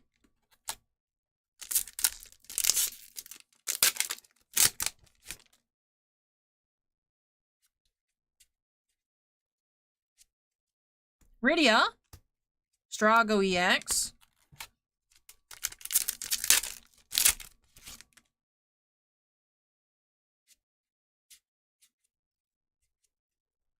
Bomb, Vayne.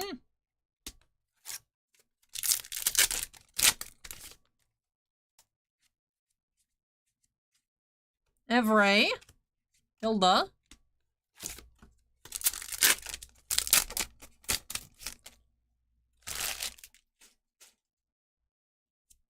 We have Ricard, full art rare. Relax. Alright, 2 packs to go.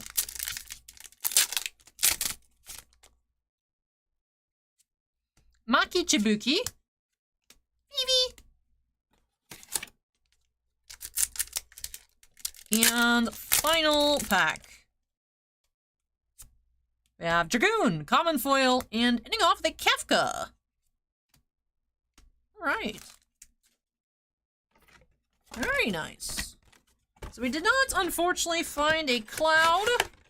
However, we find that reprint Yuna. We've seen her twice now. Saw Warrior of Light full art. We saw 4 other Legend full arts. Then we had 3 rare full arts, 1 hero, and 1 common, and the 2 tokens. A lot of starter deck foils as well. But let me tidy up, and then we'll get into our recap. I don't know, Trimpos.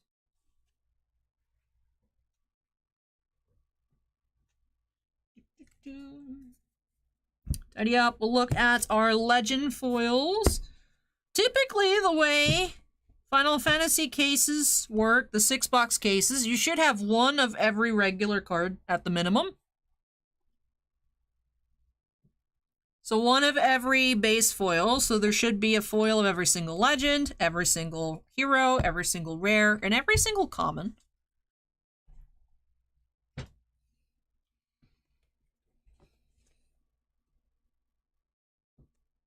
Well, let's take a look here, see if we have any duplicates on our legend foils. So out of the case, we did find a Warrior Light, Ace, Golbez, Ishtola, Cloud, Zidane, Raffia, Sarah, Realm, Yuna, Vayne, Kefka, Prish, and Yune. Pretty sure once again we had perfect collation. And of course, our box topper promos did have Yuna, 1 of each in each box. Alrighty. I did take the liberty to individually top load a couple of our full arts. Hey, Super Drew, welcome. Did have the Opus 6 Legend reprints, 10-2 Yuna. And then from this set, we did have the Warrior of Light full art. And as I mentioned, we did have 4 other Legend full arts. Did have the Zidane, Prish, Vayne, and Ace. We had the hero full art Sabin. Rares Maki Chibuki, Kuki Chibuki, and Ricard. Also 1 common full art, we had Larsa. We also had the 2 crystal tokens, which I believe are a reprint from Opus 16. Resurgence of Power. I think that's what they're, or not Resurgence of Power. Rebellion's Call. I think those are originally from Rebellion's Call. And then on our starter deck foils, did we have any repeats?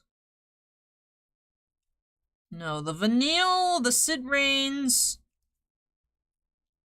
the Mog, and the Noel, I think, in my brain have blended over. I think those are the 4 we got in Evan's 2 boxes, so no repeats here.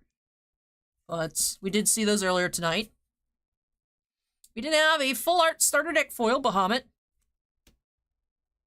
We had the Fang, Hope, Noel, the Creepy Moogle, Sid Reigns, Lightning, which this card does come in full art as well. We haven't seen it, but very cool lightning imagery. Vanille, regular Bahamut, Snow, and the swimsuit Sarah. With that does wrap off this case here, and does wrap off break number 10 for C-Suite. So thank you so much, C-Suite, for letting me open up so much cool stuff for you here this evening. The Data Live Volume 2, the Yu-Gi-Oh, and now your 4th case of From Nightmares. I'm glad I was able to get you the Zidane, and I hope I was able to find you other cards that you are needing for your collection. Unfortunately, no Cloud this time around, but we have to see him at some point. We saw 2 Yuffie's. I have a hard time believing that we will not find a Cloud ever. So he's just hiding. He's hiding somewhere. But thank you so much for letting me open on up for you. I really hope you enjoyed all of it and love your new cards. But alright, I'm gonna go ahead and snap. As I mentioned, I will show Mako. I'll show off those sketches again. So let me grab them. And then we'll do all of our outro jazz. They're still over there, I think, yeah.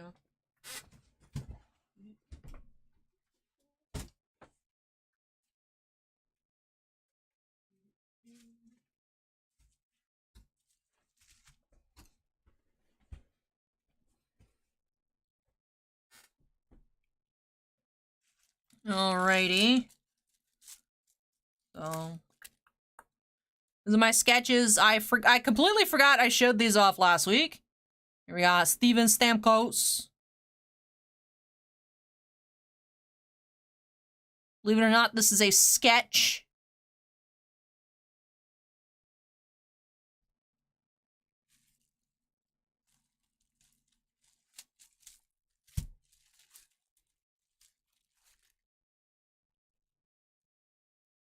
We also have Jonghyun here.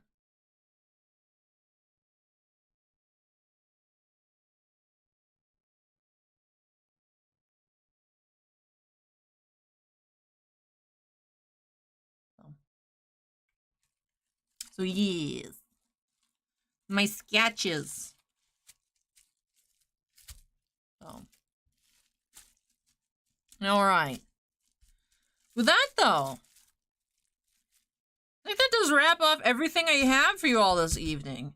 Reminder that next weekend I will not be here. I won't be here Friday. I won't be here Saturday.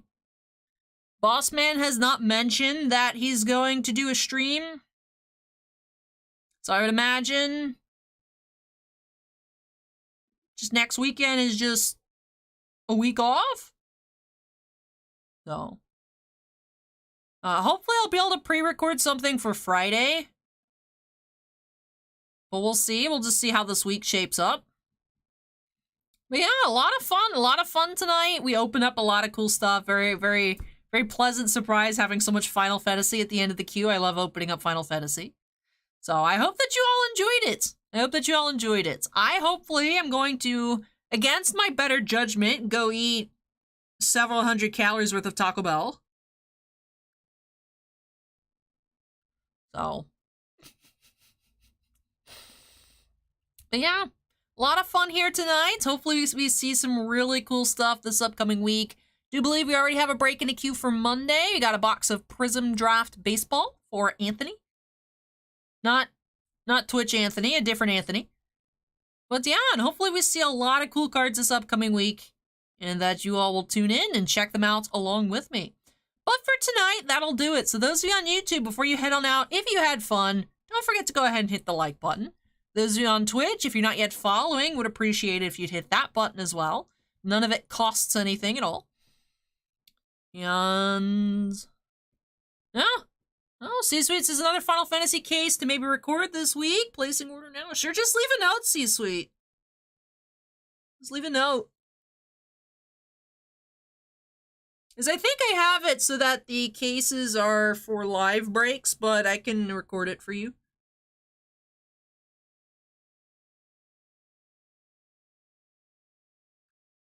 Probably would be easiest to do it on a day that's the only video, so either like pre-record for Friday or Tuesday, maybe.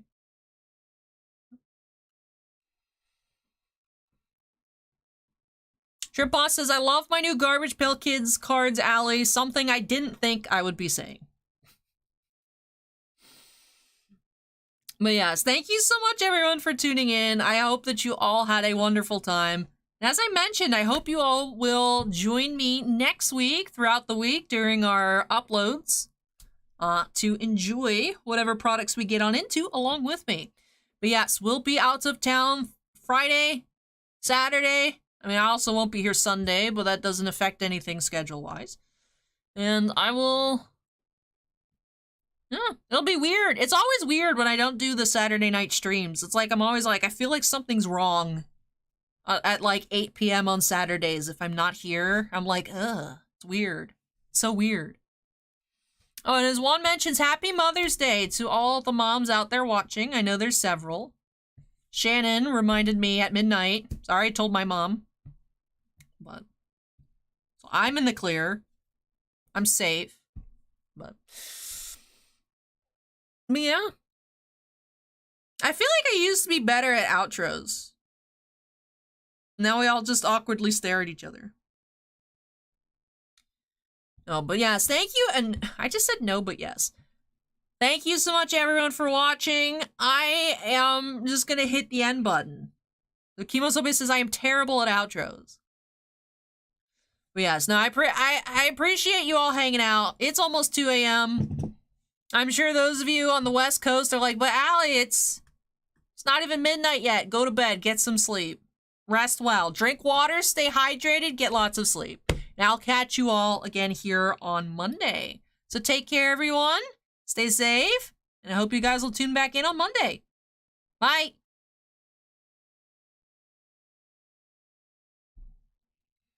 All right. This is our monthly cringe. Well, our nightly cringe. Weekly cringe. I provide more than just weekly cringe, but our weekly live cringe. Alright, bye. Acorn, Kimosobe, Trimpots. Let me scroll through. Alan. Tibley. I'm sure I've scrolled past names as well. Thank you. Good night.